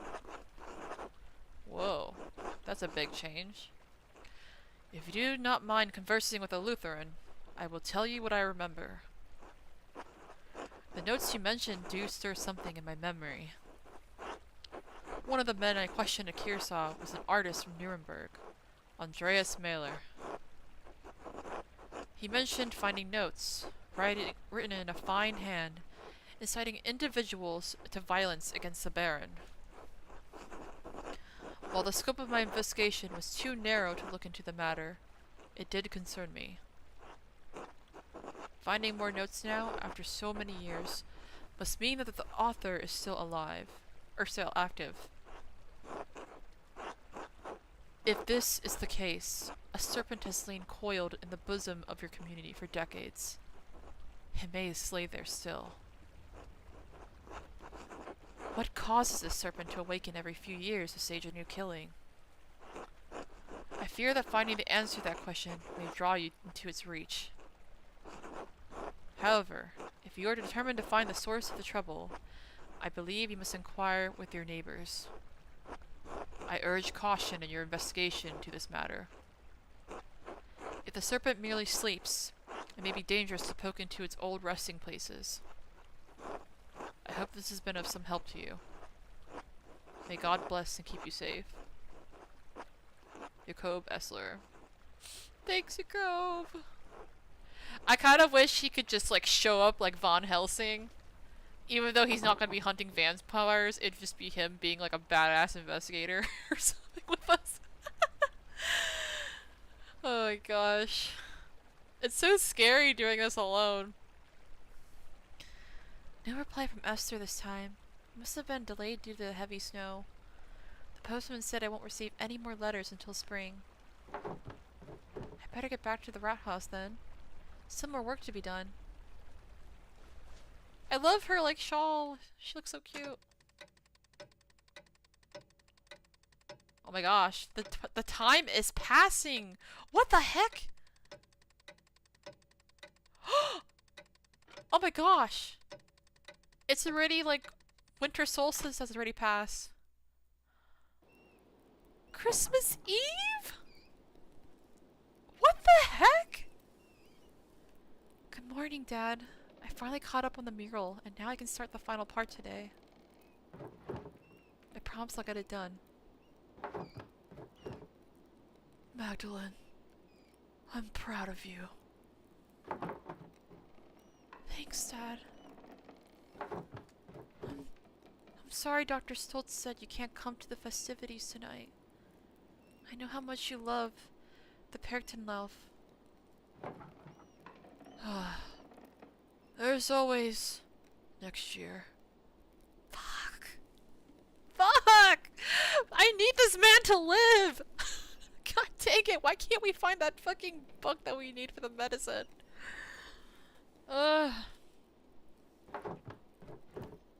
Right. How are you feeling? Dr. Stoltz said he would come by again today. Fine, fine. I'm fine. Are you sure? Do you need anything? Maybe I should stay home with you today. No, Magdalene. If you want to work, you should work.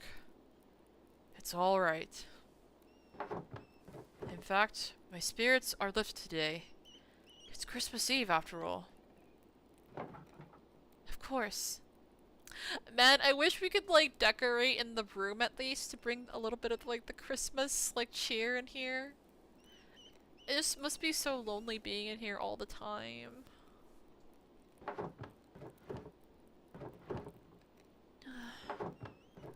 What's wrong? Dad? I found a note back in November. A note? What do you mean? I'm surprised she is just now bringing this up, but I guess she was waiting for him to feel a little bit better. It was like a note I found in your plans for the murals. It's just a scrap parchment. It looked like it came out of an old manuscript. Elaborate writing, purple ink. It just said, stop. Do you know where they came from? Who wrote them? Magdalene, No! Don't interrupt us! No! I didn't want to be interrupted! Okay, listen. I would just ignore the door. Like, honest to God, I would just be like, no, tell me now, because I don't know what the hell's gonna happen with his health. Just tell me what you think, right now. Fuck who's at the door. Oh, God. That must be Oates. He said he dropped by with more firewood. If you know something, I'd like you to tell me, alright? I know. I will. Can we talk about it later?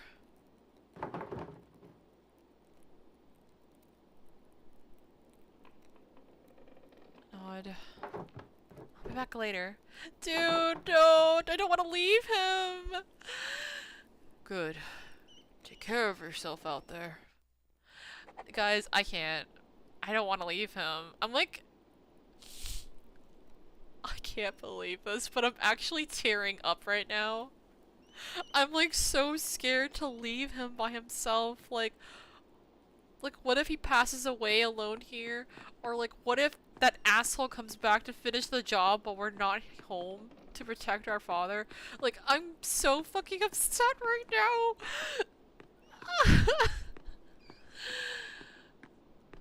Oh my gosh. I wish we could have somebody like stay here and like watch over him while we're like not home. Like someone that we could trust.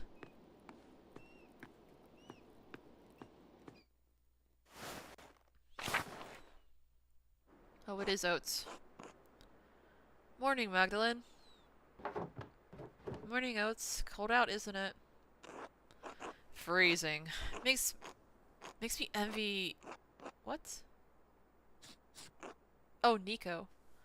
Makes me envy Nico. Able to stay inside all day. Even Andres has his forge to keep him warm. Oh, that's very true. The forge? Oh my gosh, it must be so cozy. Anyway, here. I brought some firewood for you and your dad. Aw, thanks, Oates. You're welcome. So, how's your dad? You think you can join everyone for Christmas Mass? I think he'll stay in bed tonight. I'll do my best to be there. I need to keep working on the mural, though. I'm working on the final section. About the peasants' revolt, right? Feels weird to talk about.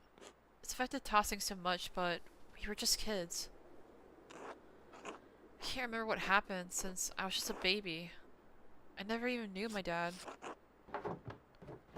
That's what makes it difficult. I need to ask those who are already adults that night, but I don't want to touch raw nerves. Well, what if you spoke to people while everyone was preparing for the Christmas festivities? Clara sometimes talks about that night. Mom, too. You might be able to ask them. Right, Clara. Gotta keep that in mind. Voislav and Matilda are the only two Benedictines left living in Tossing. Maybe they'll talk to me. Huh. I didn't think of that. Still, the mural is for Tossing, not the old abbey. Agnes has always been in Tossing, right? I'd go to her if I were you. Dad said she helped bury everyone who died that night. I wonder if she'd talk about it.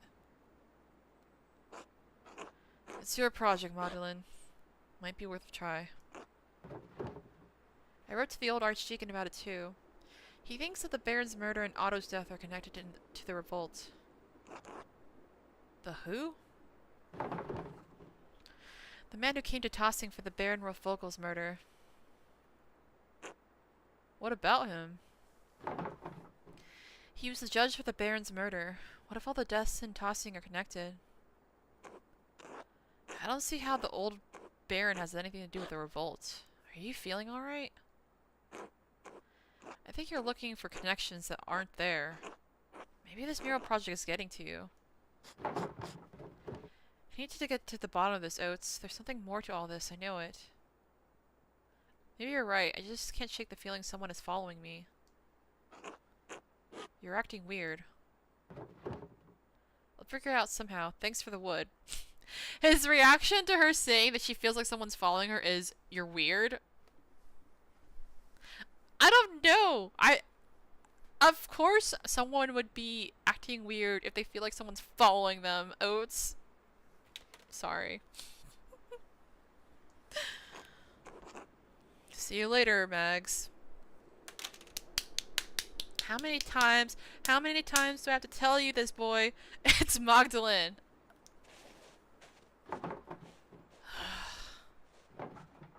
Oates is right. I should start talking to people around town. Better get started if I want to talk to everyone before Perktenwolf. No, I didn't get to do a screenshot. Damn it! I was gonna do a screenshot. Ah. Okay. Welp. It's winter time, and I think this is when we're gonna end the stream because it's already been about 5 hours. Let me see. Yeah, it's been over 5 hours actually. 5.5. Holy crap. It's like every time I think I'm starting to like Oates, he pulls some stunt like that. No, same! Like, I keep giving this boy leverage. Like, I'm just like, you know, he's a good guy. He just does stupid things sometimes, but I feel like he's growing, and then he keeps like... I don't understand what's so fucking hard to say her name. Like, what is so fucking hard? It drives me nuts. It's like, if you can't even say her name right, what makes you think she was gonna want to marry you? God, I'm just like... Okay. I'm good. I'm good. Let me go to the meadow so we can have some beautiful scenery while we end the stream. But yeah, I love her Christmas shawl, or her winter shawl, I should say. Alright everyone, that is part 6 of Pentiment. Holy crap, that was a lot to get through. I feel like we had so many conversations. Like, my throat is starting to hurt. But let me go ahead and change the music real quick. We did it! Part 6!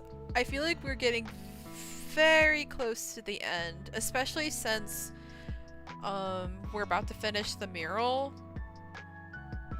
I'm starting to feel like maybe next weekend will be the finale. I've been saying that a lot on each part, but I feel like next week is most likely going to be the finale, because I feel like once the mural's finished, that's probably going to be like the ending of the story, basically. But I'm sure there's going to be like a whole lot of crap that happens before we can even get to that, because we're going to have to talk to so many people about the revolt so we can finish this painting. And we still gotta see if we can even find out who is the person writing all those damn letters. So, I'm just like... I really love this game. Like, it's just so good. Like, besides, like, the beauty of the, like, it visually, it's just, like, the story is incredible. Like, it just keeps keeping you in a, like, suspense. Like, you just can never know what's gonna happen next. It's like, every time you feel like you get to a certain part where you're like, okay, things are coming together, and then, like, it's like the rug is, like, ripped from under your feet when something else happens. Oh my gosh. But yeah, I'm, like, scared for, like, Magdalene, because I'm wondering, like, who the hell has been following her. Like, is it the person that's like threatening her, or is it someone that's actually trying to help her? Maybe, I don't know. It's hard to tell right now. I feel like it's maybe the person who's been like sending the letters. And you know, I'm still so suspicious of Elsa. Because, like I said, like earlier in the stream we were talking about like her family lineage and how like her family's like one of, if not the oldest family in the area. And how I think she also talked about like being like more connected with like the pagan beliefs, I think, because of her family's history. And then what else? There was something else that I forgot that like made me suspicious of her, but then I think the other important thing that kind of led up to me wondering if she's the actual murderer or the person that's been like the mastermind of everything is because, again, I'm brought back to that detail of the witness said that the person who ran away from Otto's murder had dark hair, and we originally accused Hana of that, but now I'm wondering if it really was Elsa because she does have dark hair. And I'm just like, oh, I don't know. There's just so many things that are starting to point to her being more suspicious to me. But yeah, we're gonna have to find out a lot more next time. Like I said, our streams for Pentiment will continue on Saturday next week. And I'll keep doing Saturday streams for the time being. Again, if there's any like updates that comes to streams, you can always check like my social media, particularly Twitter, because that's gonna be like the most important place for updates. But I think we're gonna start like stay with like Saturdays every week still, and then if I have a bonus stream, it's gonna be like unscheduled most likely. It might just be something that I end up streaming when I'm in the mood or want to take a break from like work and stuff like that. So like I mentioned at the beginning of the stream, I was thinking of just doing like bonus streams on Twitch because I feel bad that I haven't used my Twitch in a while, so I want to start using it again, and I would like to use that to play like more like extra content from games I've already finished, like God of War or Lies of P, or even like a little bit of Elden Ring. But I know especially for God of War, there was a lot of quest lines that I did not do, but I can go back and complete now that I beat the game. So I might just do those for fun on Twitch, or like do some other like streams that are just kind of bonus content basically. But when it comes to like games where I'm trying to complete like a main storyline or play a game for the first time, I'm gonna keep that here on YouTube because I just feel like it's easier to archive here instantly, and it's available for more people. Because I know with Twitch, it's like usually people who use Twitch is like they already have an account, whereas not everyone's gonna have a Twitch account to watch on there. But when it comes to YouTube, I know a lot more people are more comfortable watching stuff on here, so I'd like to keep main storyline streams on here at least. So yeah, if there's happens to be any bonus streams, I'll just tweet about them when it happens. But like I said, they most likely won't be scheduled, since it'll just be whenever I want to play them. But for a scheduled stream next Saturday, same time, 7 p.m. Eastern, we will be continuing with Pentiment with part 7. Thank you so much everyone for watching tonight and hanging or watching whether live or on the VOD. I really appreciate it and hope you guys have enjoyed the story so far. I can't believe how like long this game has been, because I thought it was gonna end by like the 3rd stream, but we're already gonna have part 7, so that's kind of crazy. But yeah, I hope you all take care and have a good night or a good morning wherever you are. This has been Tamas Le Fey, and I'll see you all later. Bye! Bye!